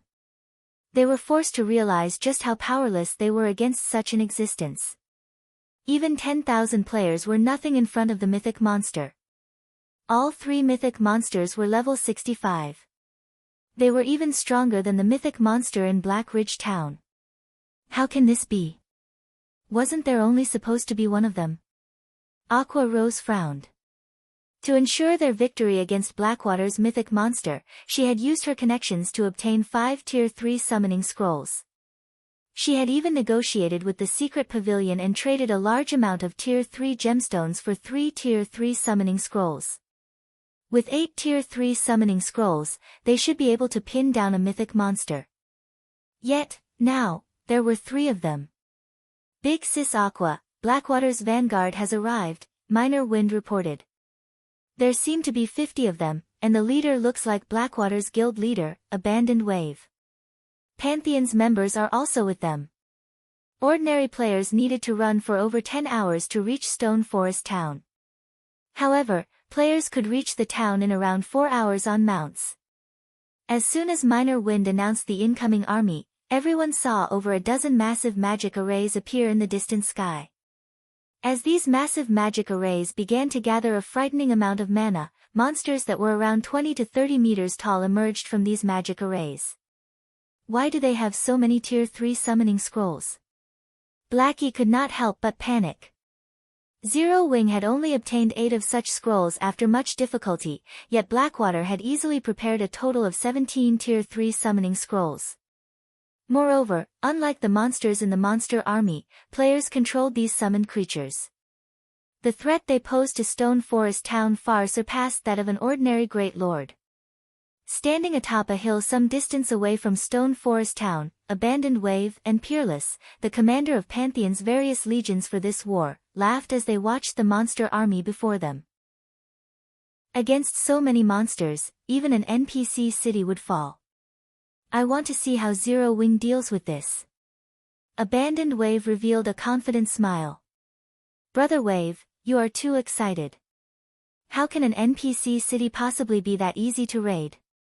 Just the level 200, Tier 4 NPC stationed in the city could easily obliterate us several times, Peerless said, rolling his eyes at Abandoned Wave. However, he had to admit that the monsters Abandoned Wave had called forth were incredibly powerful. With current players' strength, it was impossible to defend against these monsters. I was only joking, Abandoned Wave laughed. However, even now, Black Flame hasn't shown himself. I'm guessing that Zero Wing has already given up on Stone Forest Town. That shouldn't be the case. Stone Forest Town is Zero Wing's goldmine. Unless absolutely necessary, they won't abandon it, Peerless said sternly. Let's hope that's the case, then. That way, I'll get to use some of the trump cards I worked hard to prepare, Abandoned Wave casually replied. To assure his victory in Stone Forest Town, he had planned very carefully. No matter how Zero Wing struggled, Stone Forest Town would eventually belong to Blackwater. Star Moon City Region, Saimu Town. Inside the second-floor VIP room of a high-class bar. 20 people had gathered inside this room. These people were all level 40 or higher. Moreover, they were all assassins. As for Fire Dance, this group's leader, she was level 44. Guild leader, you really don't need us to go over and help? Fire Dance worriedly asked as she watched the cloaked Shifeng enter the room. She already understood the gist of the situation due to Aqua Rose. To put it simply, Stone Forest Town's situation was grim. Over 200,000 monsters surrounded Stone Forest Town. Moreover, the lowest-leveled monster among them was level 60. There were even plenty of chieftains, lords, and great lords in the mix as well. The measly 20,000-plus elite Zero Wing members, NPC soldiers, and guards stationed in Stone Forest Town were not enough to deter this army. These monsters acted under the command of a player. To better capture Stone Forest Town, the player controlling these monsters would be close to the battlefield. If their team of assassins could eliminate that player, the monster army would fall into disarray. This would make it easier for Zero Wing's members to defend the town. No. I have another task I need you all to do, Shifeng said, shaking his head. He then took out 10 silver magic scrolls and dozens of Tier 2 magic scrolls, handing them over to Fire Dance. The silver magic scrolls are probing scrolls. They can sense all monsters within a 3,000-yard radius. Your task is to find the anchor points for the magic array sealing the Stoneclaw Mountains. These anchor points are easy to find. As long as you see a large gathering of monsters, I'm 90% certain that it'll be an anchor point. However, Blackwater's people are not fools. They will have heavy security there. It is also very difficult to destroy those anchor points. When destroying them, use these Tier 2 magic scrolls. Once the seal lifts, our people can teleport to Stone Forest Town in droves. After issuing his instructions, Shifeng used space movement to reach Stone Forest Town. Shifeng's sudden appearance immediately attracted everyone's attention in the town. Shifeng had already used the demon mask to disguise himself as Black Flame. Even if people tried not to pay attention to him, the horrific aura he radiated made it difficult to ignore him. That is the guild leader, Black Flame. Alluring Summer could not help but size up Shifeng in surprise. Not only was the man level 44, but just by standing there, his aura resembled that of a prehistoric beast. Despite such a huge distance separating them, alarms sounding off in her mind, warning her of her imminent demise. He has arrived. Abandoned Wave quickly received news of this matter. Sneering, he said, "So what?" As Shifeng reached the top of the magic tower, he placed his hand on the massive crystal ball. Activate battle mode. Chapter 1067, Cutting Edge. The instant Shifeng activated the magic tower, an aqua-blue magic array appeared above the tower. A semi-transparent, protective barrier then appeared around Stone Forest Town, enclosing it within. What's going on? What is that? Despite standing so far from Stone Forest Town, both Abandoned Wave and Peerless could clearly feel the sudden change. If the town had previously been a harmless, sleeping sheep, then now, the town felt like a waking beast. Guild leader, our spies have just reported that all of Zero Wing members within the town have received a 15% boost to their basic attributes. The damage they deal has also been increased by 20%, and their movement speed has increased by 15%. Laughing Drunkard, who stood beside Abandoned Wave, announced. How can there be such a huge increase? Peerless frowned when he heard the news. It seems that it'll take some more time to finish them off. After reaching their level, even a 5% attribute increase would massively increase a player's strength, not to mention a 15% increase. Moreover, there was the 20% increase in damage dealt and 15% increase to movement speed.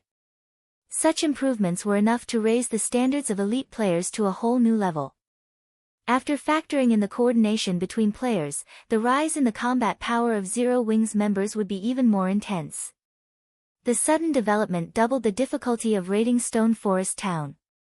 So, that's why Zero Wing hasn't sent for reinforcements. They still have such a hand to play. Unfortunately, monsters are their opponents this time, not players.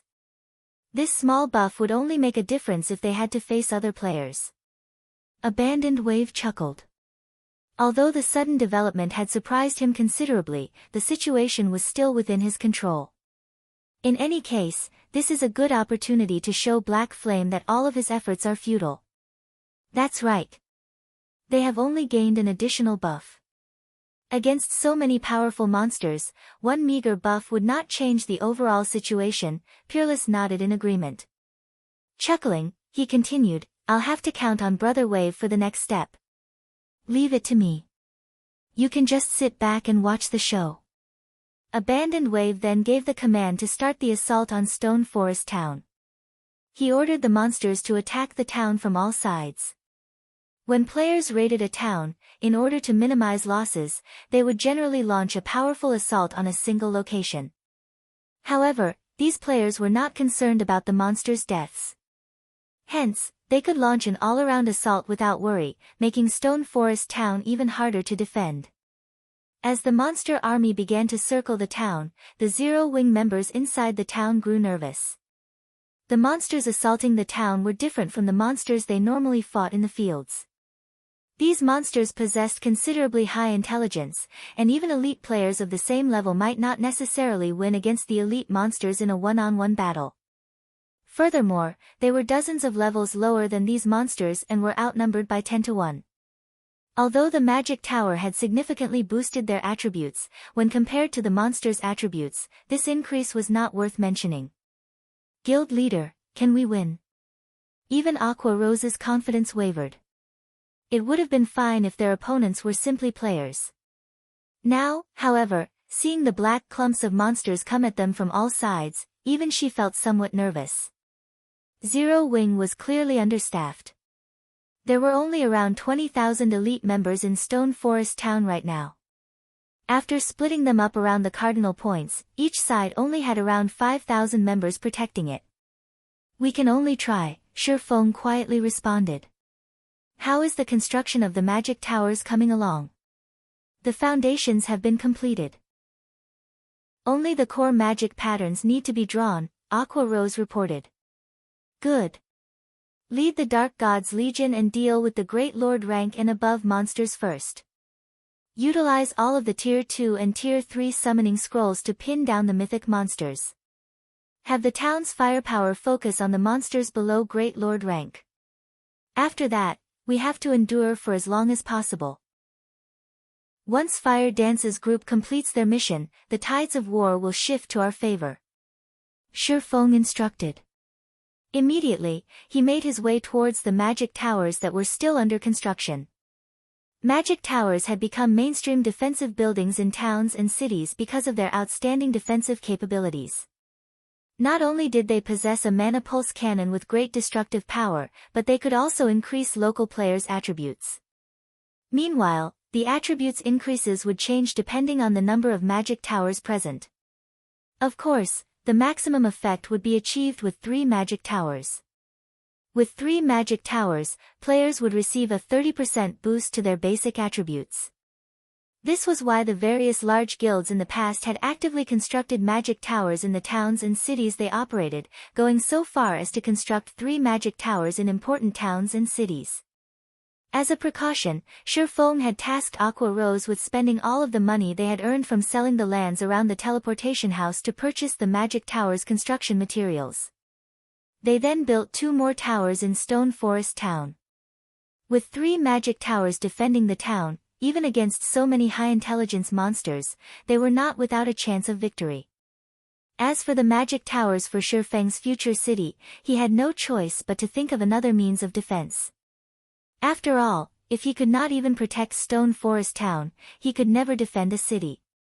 Charge! Under Abandoned Wave's command, the monster army roared angrily as they charged at Stone Forest Town. Is this Blackwater's strength? Stone Forest Town is truly finished this time.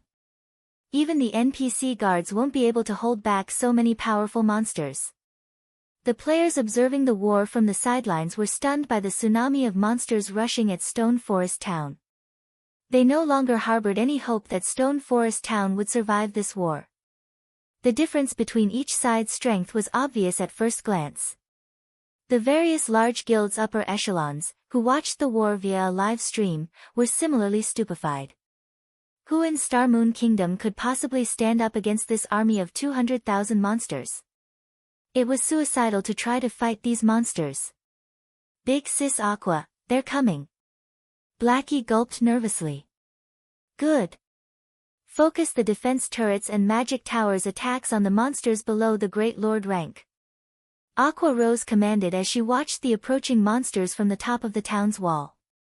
Immediately, the 4 defensive turrets situated around the town rang, the explosive shells they fired flew straight into clumps of monsters before exploding.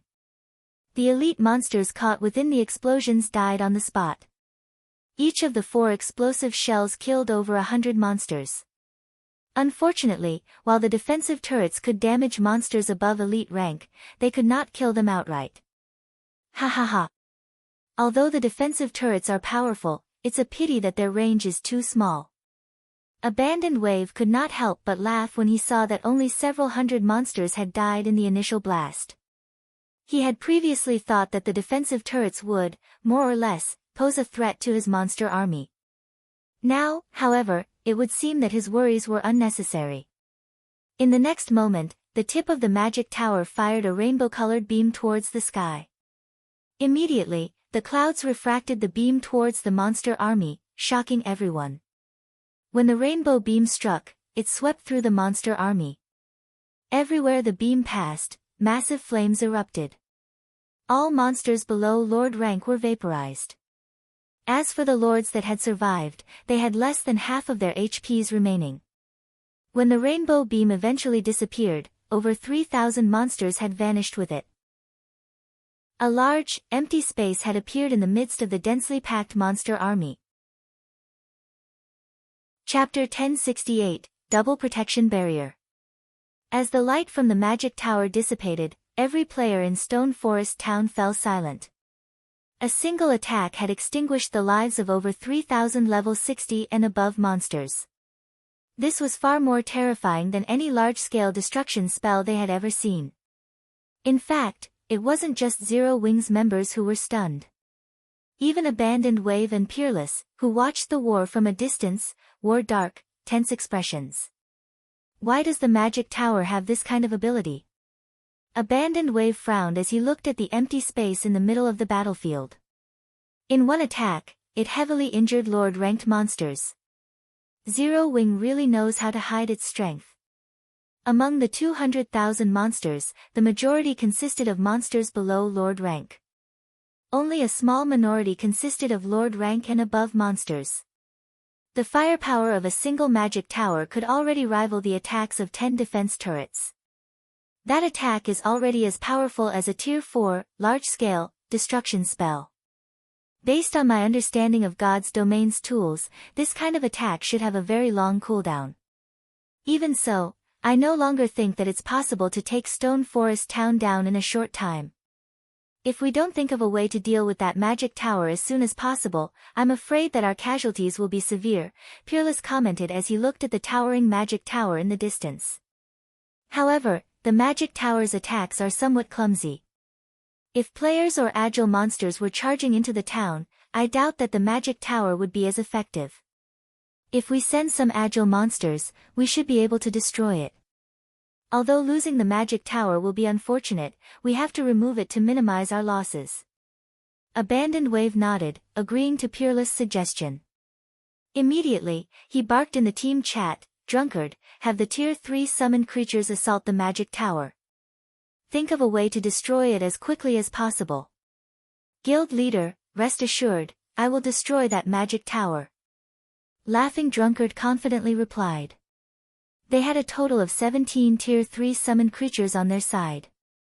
Although those summoned creatures were only level 55, much weaker than the level 60+ Great Lords in the monster army, players were in full control of these summoned creatures. With the speed of Tier 3 summoned monsters, dodging the magic tower's monotonous attacks would be a piece of cake. Quickly, Laughing Drunkard and his subordinates directed the 17 summoned creatures to move out. Every one of the level 55 summoned creatures had 50 million HP, including their battle recovery. Even if they stood still and did nothing, players would need a lot of time to kill them. There were also 17 of these creatures to contend with. Normally, these 17 Tier 3 summoned creatures would be more than enough to destroy a town. The moment the Tier 3 summoned creatures moved, they attracted the distant, spectating players' attention. Blackwater is amazing. That's 17 Tier 3 summoned creatures. Crap. I recall that, during the last major war in the Stoneclaw Mountains, the Star Alliance had only summoned 2 of these monsters. As expected of the Blackwater Corporation. A Tier 3 summoning scroll is even more expensive than an epic item. Even then, it is near impossible to buy one. I suspect that even super guilds only have several on hand. Watching such a spectacular battle with my own eyes is awesome. Most likely, even those Apex experts looming over God's domain aren't strong enough to participate in such a battle. Indeed. It seems I did not waste my time making this trip to Stone Forest Town. The videos I've watched showing other guild wars around God's domain cannot compare to this. Zero Wings era is really coming to an end. When the spectating players saw the summoned creatures, which stood over 20 meters tall, charge towards Stone Forest Town, goosebumps rose all over their bodies. The 17 summoned creatures had very high movement speeds. Moreover, unlike ordinary monsters, they could change directions nimbly. The summoned creatures could easily dodge the defense turrets and the magic tower's attacks. However, just as the summoned creatures were about to reach the town's walls, a semi-transparent magic barrier appeared around the entire town. The summoned creatures crashed into the magic barrier, one after another, and were unable to proceed a step further. Guild leader's protection barrier is so strong. Blackie exclaimed, astonished. It had stopped the charge of 17 Great Lord ranked monsters. Any normal magic barrier would have shattered under the might of these monsters, yet the double protection barrier remained intact. Aqua Rose, who stood atop the magic tower, was similarly overjoyed. Previously, she had worried that the magic barrier would not hold off these monsters and believed that Shifeng had been joking when he said that it could. She had never thought that the barrier would be this powerful. Not only weren't there any cracks in the magic barrier that needed to be repaired, but the players maintaining the barrier also had all of their mana. At this rate, the barrier could easily support its own recovery without any additional mana. A magic barrier? Laughing Drunkard sneered. Do you think you can hold us off with that? Following which, Laughing Drunkard's group controlled the summoned creatures to start a fierce assault against the semi-transparent magic barrier, ignoring the attack Zero Wings elite members launched from within. Although Zero Wings members were very well equipped, against level 55, Tier 3 summoned creatures, the level suppression limited their attacks to around -1000 damage. This was even with the magic tower's buff. Otherwise, their attacks would only deal around -600 damage. With each attack only dealing around -1000 damage, even with 300 or 400 players attacking simultaneously, each wave of attacks would only shave off 3 or 400,000 HP. Furthermore, the summoned creatures had their battle recovery, which allowed them to generate 1% of their HP every 5 seconds. Even if Zero Wing's elite members attacked freely, it would take a very long time before any of the summoned monsters fell. However, it was a different story for the magic barrier. The magic barrier used players' mana. The more damage the barrier took, the more mana it consumed. If the players maintaining the barrier ran out of mana, the magic barrier would crumble. With the power of their 17 Tier 3 summoned creatures, it would take less than 10 seconds to bring down the magic barrier. Deafening explosions shook the magic barrier, one time after another. Even those standing several thousand yards away could hear the explosions clearly. They could also see various attacks bombarding the summoned creatures, rapidly depleting their HPs. 5 seconds. 10 seconds. 20 seconds. Even after 30 seconds of constant attacks, the magic barrier showed no signs of cracking. On the contrary, the 17 summoned creatures had lost over 10 million HP each. This won't do. Everyone, use your ultimate moves. Laughing Drunkard yelled, grinding his teeth. Tier 3 summoned creatures possessed their own ultimate skills. However, the cooldowns were very long. He intended to save these skills to take down the magic tower. Unfortunately, at this rate, the summoned creature's HPs wouldn't outlast the magic barrier. Immediately, the 17 summoned creatures released mighty roars as they began to concentrate their power, mana rapidly gathering around these creatures' claws. However, before these creatures could attack the magic barrier, 5 purple-gold magic barriers appeared and enveloped the 17 summoned creatures. The instant these magic barriers took form, the summoned creatures suffered a 40% attribute decrease, their maximum HPs dropping to 30 million. When the creature's skills struck the purple barriers, although the barriers shuddered, they held. How is this possible? Laughing Drunkard's lips twitched as shock and confusion filled his gaze. Meanwhile, before anyone realized it, 5 miniature ballistas had appeared above the town walls, and all 5 were already aimed at the summoned creatures. Kill them all. Aqua Rose swung her hand forward fiercely. Chapter 1069, Mythic. With Aqua Rose's command, the 5 miniature ballistas atop the town walls fired an arrow each. The 5 arrows were extremely fast, even faster than the magic tower's mana pulse cannon. From afar, one would only see 5 streaks of blue light shooting through the magic barrier, flying towards the Tier 3 summoned creatures. So fast. Laughing Drunkard, who controlled one of the summoned creatures, was surprised. His expert instincts kicking in, he willed his summoned creature to sidestep. In the critical moment, his summoned creature dodged the incoming arrow by a hair's breadth. Boom! When the arrow struck the ground, the immense power within it carved out a crater that was 20 meters in diameter. The arrow embedded itself deep into the ground. Although Laughing Drunkard's summoned creature had managed to dodge the miniature ballista's attack, his 4 companions' creatures had not. 4 summoned creatures had been nailed to the ground, each of their HPs dropping by 1 million. This amount of damage might not be much to a level 55 Great Lord, but the arrows would pin their targets down for several seconds after they hit. This put the Great Lords, which possessed the advantage of speed, at a disadvantage. Again.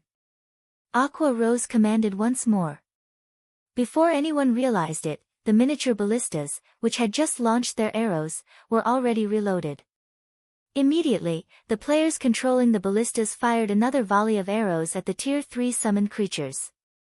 Seeing the arrows fly at the summoned creatures once again, Laughing Drunkard's complexion paled. He had never imagined that the miniature ballistas would possess such a high attack rate. Dodge the arrows. Use everything you have to attack the barrier. Laughing Drunkard hurriedly ordered. While their summoned creatures were trapped inside the purple gold barriers, not only were they given limited space to dodge the oncoming arrows, but they had also been significantly weakened. If they did not break free from these magic barriers, they would become live targets for the 5 ballistas. Although Laughing Drunkard had not made the wrong decision, he did not know that the magic array trapping their summoned creatures was the 9-star polar domain, an intermediate magic array. This particular array could even suppress mythic monsters. Great lords were not strong enough to free themselves from it. Exactly how powerful were mythic monsters? They could rival major cities' ruling NPCs. As Tier 4 monsters, all of their skills were also Tier 4. These skills were many times stronger than Tier 3 skills. However, the 9-star polar domain could withstand mythic monsters' fierce assault for a considerable amount of time, much less the attacks of Tier 3 summoned creatures. For a time, the 17 summoned creatures were little more than practice targets for the 5 miniature ballistas as the arrows repeatedly nailed them to the ground. Zero Wing's elite members also bombarded them with attacks, rapidly decreasing their HPs. After a short moment, 2 of the summoned creatures died. This scene stupefied the players observing the battle. Generally, it took a 100-man elite team led by an expert to raid Great Lord-ranked monsters. If one encountered a Great Lord that possessed powerful AoE attacks, even a legion of 1,000 elites wouldn't be strong enough to raid it. Now, however, Zero Wing rendered them helpless. Brother Wave, it seems that Zero Wing has prepared extensively. Do you need Pantheon to join the fray? Peerless asked, chuckling at abandoned Wave. Thank you for your concern, Brother Peerless, but this small variable is not enough to put a dent in my plans. Abandoned Wave rejected Peerless' offer. Following which, he notified the true controller of the monster army and asked softly, "Can you instruct the 3 mythic monsters to join the battle?" Originally, he had only intended to use the monster army to eliminate the town's exterior defenses and probe Zero Wing for hidden trump cards. After defeating every Zero Wing member outside of Stone Forest Town, he would then lead Blackwater's elite army to capture the town. Although the monster army was very powerful, if these monsters entered the town, they would lose any hope of capturing it. The monsters would pollute the town with the evil energy they released. Players could not remain in an environment polluted by evil energy for any length of time. As a result, even if Blackwater secured Stone Forest Town, it would be useless unless they gave up their humanity as the monster army's controller had. Either that or they would have to exterminate these monsters' true creator. Obviously, neither of these options were viable. As for Pantheon, they had long since agreed that, before Blackwater dealt with Stone Forest Town's defenses, Blackwater would not require Pantheon's assistance. If Pantheon were asked to take action, Blackwater would have to split a portion of Stone Forest Town's shares with Pantheon. Hence, he could only rely on the mythic monsters to free him from this predicament. If possible, Abandoned Wave would rather avoid employing the 3 mythic monsters. Although the mythic monsters were incredibly strong, they were very difficult to control. Even the true controller could only issue general instructions. If a mistake occurred, it was highly possible that these monsters would charge into Stone Forest Town and wreak havoc. Hence, he had hoped to utilize the Tier 3 summoned creatures to destroy the magic tower. Unfortunately, that wasn't going to work. With the protection barrier around Stone Forest Town, none of the monsters could proceed into the town. Even the Grand Lords were no exception. With the defense turrets and magic towers' rampant attacks, the monster army suffered immense losses. If they did not break this stalemate, their Tier 3 summoned creatures would be annihilated. At that time, he would be forced to pay an even greater price to destroy the magic tower. There are no problems on my side. However, if I force them, these 3 mythic monsters won't be nearly as strong, the mysterious, bandaged youth explained. No problem. With the mythic monsters' strength, even if they are significantly weakened, they are still far stronger than Grand Lords. I refuse to believe that they can't shatter a magic barrier. Zero Wing's magic barrier frustrated Abandoned Wave. This protection barrier had transformed Stone Forest Town into a sturdy fortress. In addition, the magic tower was on the offensive. The strength Zero Wing had displayed so far exceeded his expectations. Roar! Soon after, deafening roars echoed across the battlefield from behind the monster army. These roars shook the ground, and everyone turned towards the source of the sound. 3 massive figures, standing over 100 meters tall, gradually appeared. The Grand Lords, which were over 30 meters tall, looked like infants before these 3 towering monsters. Evil Earth Dragon, Dark Creature, Mythic. Level 65. HP 150,000/150,000,000. Everyone gasped when they saw the Evil Earth Dragon's information, their eyes nearly falling from their sockets. Despite watching the monsters from afar, they involuntarily trembled, and fear filled their hearts. Guild Leader, Blackwater has dispatched its 3 mythic monsters. What should we do now? Aqua Rose asked nervously as she watched the approaching Evil Earth Dragons. Mythic monsters. To current players, they were invincible. Although the mythic monsters' HP was only slightly higher than Grand Lords, the difference between their strengths was like the difference between heaven and earth. Once monsters reached the mythic rank, they would unlock their domains. Inside the domain, not only would players' attributes be suppressed, but they would also be subjected to a powerful mental oppression. Even displaying 40% of their normal combat power would be a miracle. Moreover, players' stamina consumption would greatly increase. The battle in Black Ridge Town was the best example. The battle in Black Ridge Town had allowed everyone to realize just how frightening mythic monsters were. Even an army of tens of thousands of players would have to turn tail and run from a mythic monster. Chapter 1070, Incarnation of Disaster. Mythic Monsters. Shifeng, who was currently drawing the magic patterns for the magic tower, frowned upon hearing this. Although he had known that Blackwater had dispatched 3 mythic monsters, he hadn't expected the piling pressure he felt when it was time to face them. God's Domain's players had yet to truly understand mythic monsters.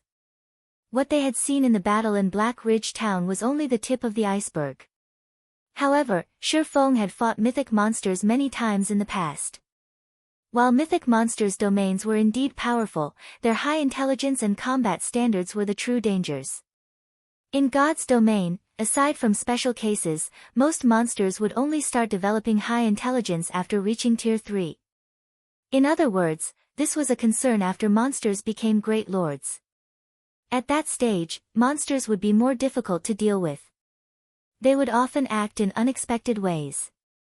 Situations such as monsters ignoring MTs and going for the rear-line healers occurred when one dealt with monsters at this rank. In these situations, the MT's combat experience would be put to the test. Not only must MTs attract the boss's aggro, but they must also hold the boss's attention. As for DPS classes, they had to do the opposite.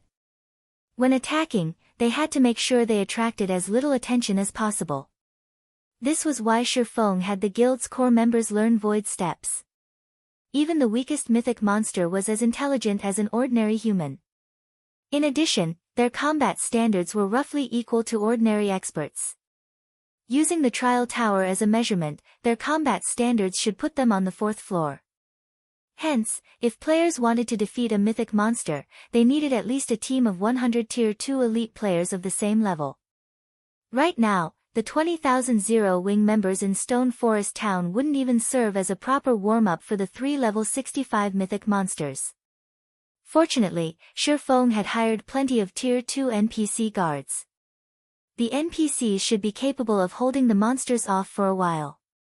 Following which, Shifeng contacted Alluring Summer and asked, "Summer, how are things on your side?" Before he had arrived to finish the magic tower's construction, he had handed the magic array scrolls he had made to Aqua Rose and Alluring Summer. Among them, Aqua Rose was tasked with managing the 9-star polar domain and double protection barrier, while Alluring Summer was tasked with the Divine Beast's Descent. Unlike the other 2 magic arrays, the Divine Beast's Descent magic array required 88 summoners to recite the predetermined incantation simultaneously to summon a Divine Beast. The requirement was much higher than ordinary summoning scrolls. Generally, players needed a lot of practice before they could pull off the summoning. In addition, the summoned Divine Beast lacked intelligence. It required a player's control. Due to time constraints, Shifeng only produced 1 set of Divine Beast's Descent scrolls and 1 set of Double Protection Barrier scrolls. Among those currently in Stone Forest Town, Aqua Rose was needed to command the overall situation, Violet Cloud was a healer, while Alluring Summer outshined everyone else's combat standards. Hence, Shifeng had decided that Alluring Summer should control the summoned divine beast. They've mostly familiarized themselves with the summoning procedure. I shouldn't have many issues either, Alluring Summer replied nervously. Despite having recently joined Zero Wing, she had never thought that she would actually get to participate in such a large war so soon. Solo battles were her bread and butter. Even one versus many situations were not unusual for her. However, facing 3 mythic monsters by herself was definitely the craziest thing she had done in God's domain. Inwardly, though, she looked forward to the upcoming battle. Based on the fact that Shifeng had left such an important task for a newcomer like her, she could tell how highly he valued her. Moreover, Aqua Rose had personally recommended her for the task. Regardless of the circumstances, she needed to perform well in the upcoming battle. Alright, I'll leave it to you, then. I'll have Aqua's team summon Tier 3 creatures to assist you, Shifeng said, trying to comfort Alluring Summer when he saw the woman's tense expression. Alluring Summer might not be a match for Violet Cloud or Fire Dance, but with her current standards, she should have no problems controlling a divine beast. Moreover, she would also have help from the magic tower. As the 3 evil earth dragons moved closer to Stone Forest Town, the players in the town grew increasingly tense. Aqua Rose had the guild's experts use the 8 Tier 3 summoning scrolls they had gathered. However, compared to the 3 mythic monsters, the 8 creatures looked like children. Despite their massive sizes, the Tier 3 summoned creatures did not even reach the evil earth dragon's knees. It felt as if the earth dragons would kill the summoned creatures with one stomp. 8 Tier 3 summoned creatures. Abandoned Wave, who watched from afar, sneered. So, this is Zero Wing's trump card? That's quite impressive, actually. Even first-rate guilds only manage to get their hands on 2 or 3 Tier 3 summoning scrolls. At this point, Zero Wing is roughly as strong as a first-rate guild overall. The guild has already surpassed my expectations by acquiring 8 of these scrolls, Peerless commented, relatively surprised by Zero Wing's foundations. Even a super guild like Pantheon had only obtained 20 Tier 3 summoning scrolls so far. Meanwhile, Zero Wing was only an upstart guild that controlled White River City and Stone Forest Town. It was hard to imagine how the guild had secured such resources. Zero Wing's foundations are indeed shocking. Unfortunately, the difference between us is too vast. It is fated that they will fail to defend Stone Forest Town, Abandoned Wave laughed. He did not oppose Peerless' views. Unfortunately, 8 Tier 3 summoned creatures were barely enough to pin down one evil earth dragon. How was Zero Wing going to deal with the remaining 2? Following which, one of the 3 evil earth dragons charged at one of the 9-star polar domain magic arrays. The defense turrets and magic tower couldn't land an attack on the nimble earth dragon. In the next moment, the mythic monster stretched out one of its massive claws and slashed at the purple gold magic barrier. Boom! The instant the claw collided with the magic barrier, a wide tear appeared in the sturdy barrier. Meanwhile, the 9 players maintaining the attacked barrier lost 1/5 of their mana pool on the spot. This scene shook Zero Wing's members. Even Aqua Rose was surprised. Even when the numerous Tier 3 summoned creatures had attacked the barrier, they hadn't inflicted any significant damage. However, a single attack from the evil earth dragon had nearly crumbled the barrier. The mythic monster was even stronger than they had imagined. So sturdy. The bandaged man controlling the evil earth dragons was slightly surprised by this outcome. Although he had taken control of the evil earth dragons, decreasing its combat power significantly, the monster's power was still at the mythic rank. If one of these monsters attacked a basic magic array, it could shatter the array with one attack, yet even after the onslaught of 3 evil earth dragons, the purple gold barrier remained. The mythic monsters had only torn the barrier. Moreover, the tear was quickly mending. I want to see how many hits this magic array can withstand. Immediately, the bandaged man controlled the evil earth dragons to attack again. Peng! Peng! Peng! After receiving a series of claw attacks, the 9-star polar domain shattered, transforming into particles of light before vanishing. The 4 summoned creatures trapped within the barrier were released. As another evil earth dragon was about to attack another 9-star polar domain magic array, a massive, golden magic array appeared above Stone Forest Town, enveloping nearly half of the town. What's that? A summoned creature. Everyone could not help but look up. Before they realized it, a 100-meter-long golden dragon appeared in the sky. The dragon's wings stretched over 400 meters. With a light flap, the golden dragon sent a wind storm through Stone Forest Town. The strong wind nearly threw the players in the town to the ground. A dragon! How is this possible? Isn't that a legendary creature? Why has a dragon appeared in Stone Forest Town? Everyone's jaws fell open when they saw the golden dragon. Dragons were considerably famous in God's domain. They were the image of power and destruction. Moreover, there were very few of them. When these creatures appeared, disaster followed.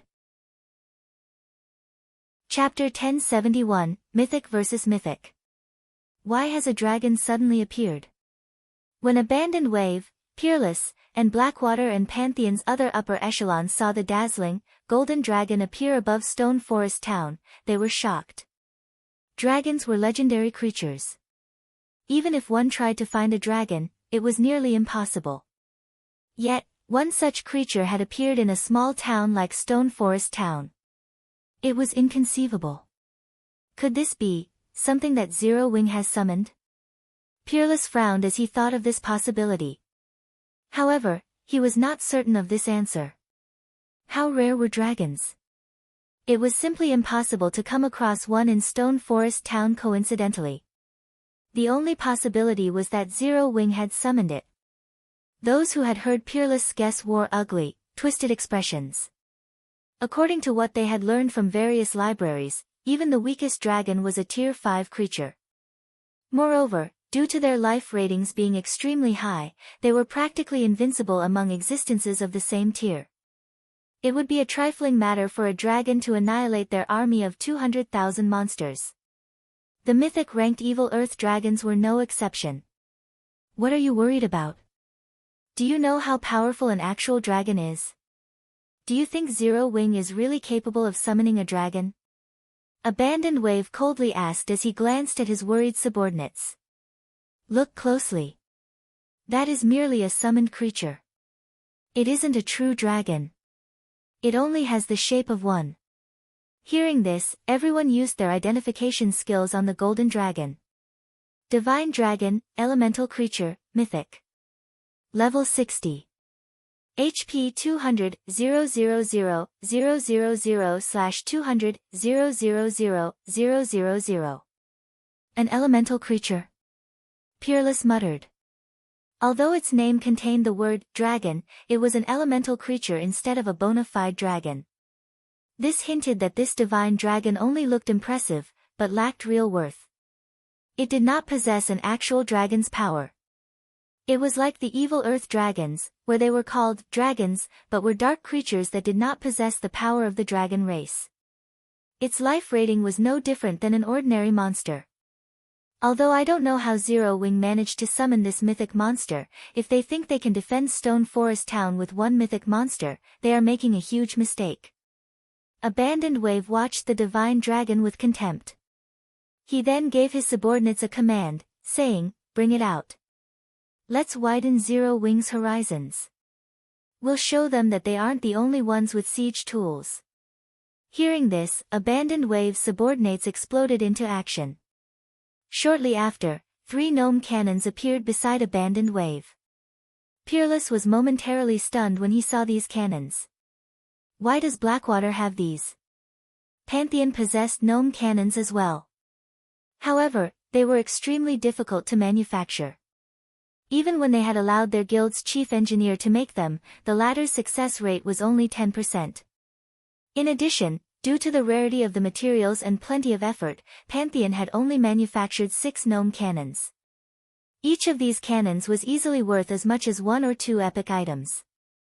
Pantheon treasured its 6 gnome cannons.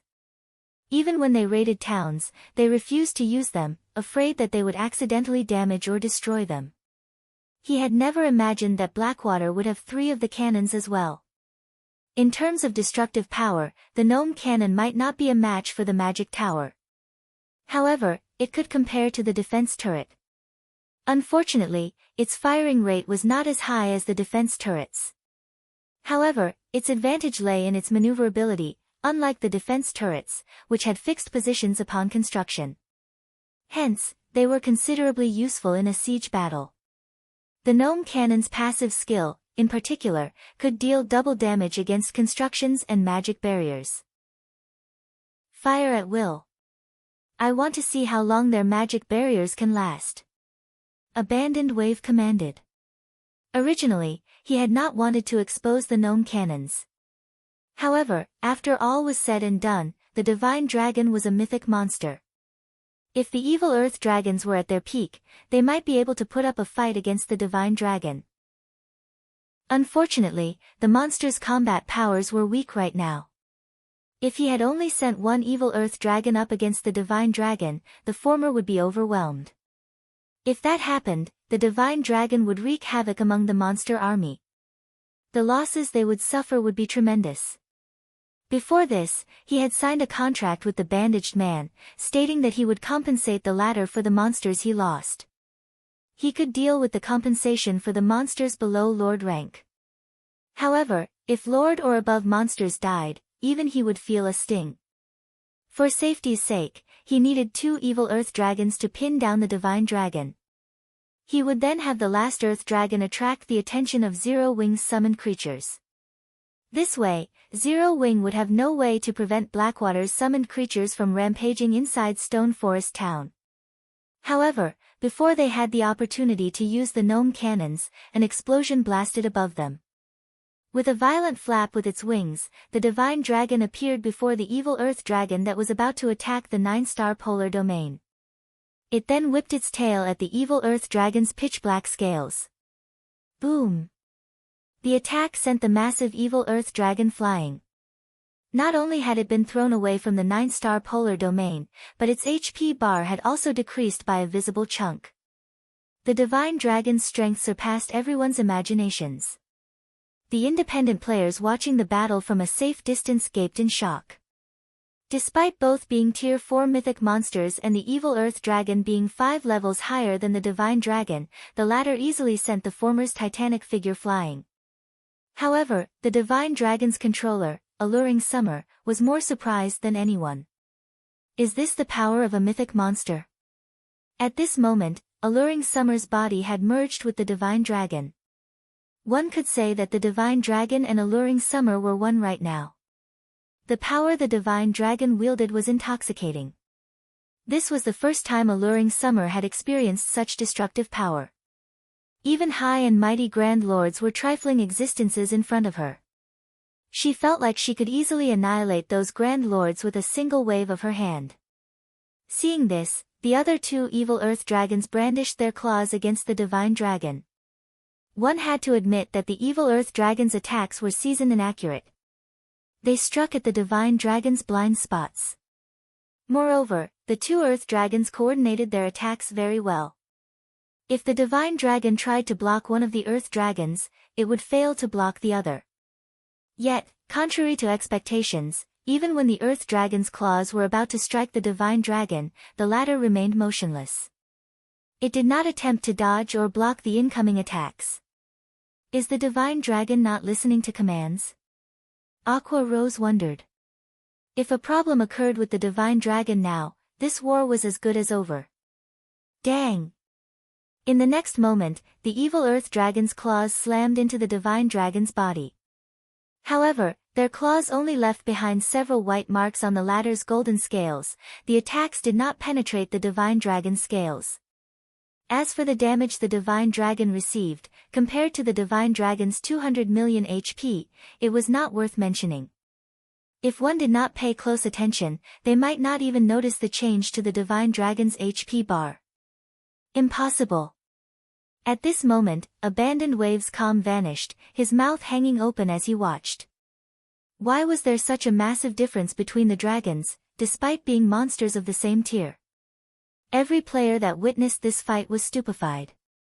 They even began to wonder if the evil earth dragons truly were the demons that had annihilated tens of thousands of players in Black Ridge Town. Chapter 1072, Tier 4 Curse. While Abandoned Wave and the others were shocked over the Divine Dragon's defense, under Alluring Summer's command, the Divine Dragon began its counterattack. The Divine Dragon's tail tore through space as it whipped at the two nearby evil earth dragons. Roar! The two evil earth dragons possessed high intelligence. Knowing that the Divine Dragon's attack packed an extraordinary amount of power, they roared angrily as they swiped their sharp claws at the approaching tail. Boom! The instant claws and tail collided, a loud crash resounded throughout Stone Forest Town, the resulting shockwave sending all nearby players and monsters flying. At the same time, like kites with cut strings, the two evil earth dragons were sent flying hundreds of yards away. When they landed, their bodies slammed into the ground, instantly killing dozens of elite monsters. Atop the magic tower, Aqua Rose's expression shifted from worry to joy. The Divine Dragon was so strong. Despite the evil earth dragons also being Tier 4 mythic monsters, they couldn't even parry the Divine Dragon's attack. With this strength, the Divine Dragon could easily suppress all three evil earth dragons. Combined with the strength of their magic arrays and Tier 3 summoned creatures, they could definitely defend Stone Forest Town. Every Zero-Wing member in Stone Forest Town brimmed with confidence once again. With the Divine Dragon and the Magic Tower holding down the fort, raiding Stone Forest Town became several times more difficult for Blackwater. The army of 200,000 monsters had become nothing more than a treasure trove of EXP. Why is it so powerful? Could it really be a member of the dragon race? Abandoned Wave frowned. No wonder why Zero-Wing is so fearless. They have a card like this to rely on. The Divine Dragon's power astonished Peerless as well. If not for him witnessing this battle personally, he wouldn't have known that players were capable of summoning such powerful monsters. With a single Divine Dragon, the tides of the war had shifted in Zero-Wing's favor. Brother Wave, are you ready to reconsider? Peerless turned to Abandoned Wave. If you let Pantheon join the battle and save those trapped summoned creatures, removing the magic tower and defense turrets shouldn't be a problem. However, if you let this situation drag on, soon, even Pantheon won't be able to guarantee our victory. Fine, you can join the fray. After hesitating for a few moments, Abandoned Wave agreed to Pantheon's assistance. Although the three gnome cannons had bombarded the purple-gold magic barriers, their attacks, at most, caused the barriers to ripple. It was impossible to destroy the barriers quickly. Furthermore, now that the Divine Dragon protected the 9-star polar domains, the evil earth dragons could get close enough to save the Tier 3 summoned creatures. If this continued, it was only a matter of time before their Tier 3 summoned creatures died. If that happened, it would be far more difficult and costly to take down the town's defenses. Alright, boys, you heard him. Pantheon announced, laughing. However, Brother Wave, you mustn't forget our agreement. Of course. As long as you help me destroy Stone Forest Town's magic tower and defense turrets, you'll receive every share that I've promised you, Abandoned Wave said, nodding. He was curious about Peerless' confident tone. What methods did Pantheon possess? To take down Stone Forest Town, he had sacrificed much to gain the bandaged man's cooperation. The 17 Tier 3 summoning scrolls hadn't been easy to obtain either. Even then, he hadn't been able to shake Stone Forest Town's foundations. As soon as Abandoned Wave said so, a team of 20 players appeared behind Peerless, startling Abandoned Wave. All of these 20 players wore black cloaks. They radiated cold, dense killing intent, causing the nearby players to shiver involuntarily. So strong. Laughing Drunkard was inwardly shocked as he glanced at the 20 players that had suddenly appeared. Among these 20 players, quite a few felt extremely dangerous. If not for these people exposing themselves, Laughing Drunkard suspected that there was over an 80% chance that these people could kill him before he realized what had happened. Meanwhile, each of these assassins retrieved a light gray magic scroll from their bags. Individually, these magic scrolls could not compare to Tier 3 magic scrolls quality. However, when all 20 were lined up, the mana fluctuations they released instilled a deep fear in everyone's hearts. What are those? Abandoned Wave asked curiously. A magic array that rivals a Tier 4 curse, Peerless introduced, laughing. We obtained them from some temple ruins we raided. We sacrificed over 100,000 players to conquer those ruins. I'm willing to bet that this is the only set available throughout God's domain right now. You guys raided temple ruins?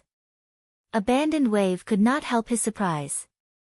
There were many temple ruins throughout God's domain. The gods had constructed these temples as centers for their worship. They all housed extremely valuable treasures. However, despite the passing of time and the destruction of a large portion of these temples, the temple ruins were considerably dangerous. These ruins' core areas, in particular, were known as forbidden zones. Death was almost certain for any player who ventured into these ruins. Even so, many guilds in God's domain willingly raided these temple ruins. Temple ruins were different from dungeons. Dungeons limited the number of players that could enter at a time, and the requirement of each player's strength was incredibly high. Temple ruins, on the other hand, did not have such limits. Any number of people could enter at the same time. Moreover, the treasures one could obtain were far better than dungeons. In fact, over 70% of the epic items the various super guilds had obtained had been found in temple ruins. Blackwater had found some severely damaged temple ruins. However, even after sacrificing tens of thousands of players, they had no hope of surviving the ruins' core. In the end, they had been forced to give up. Abandoned Wave had never imagined that Pantheon had succeeded where Blackwater had failed. Let's begin.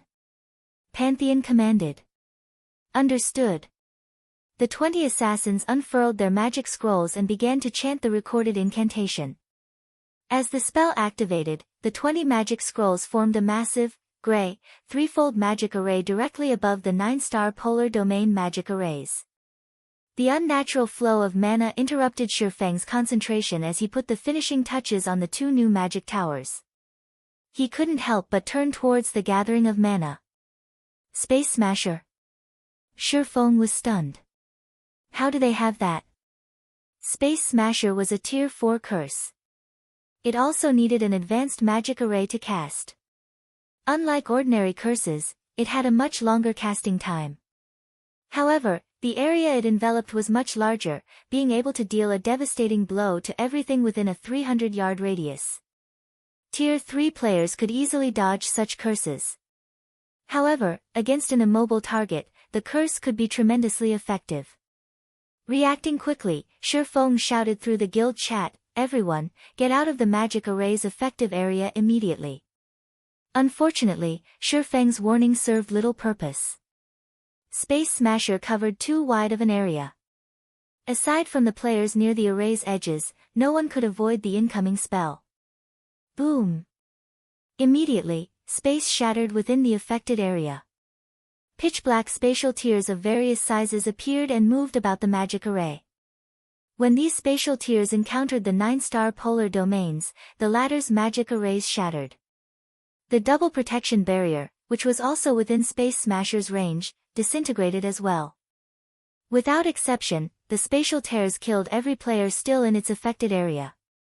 As for the monster army, only Grand Lords survived the curse.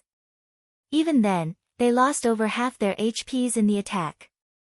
As for the Tier 3 summoned creatures, they had not received fatal damage as the 9-star polar domains took the brunt of the attack.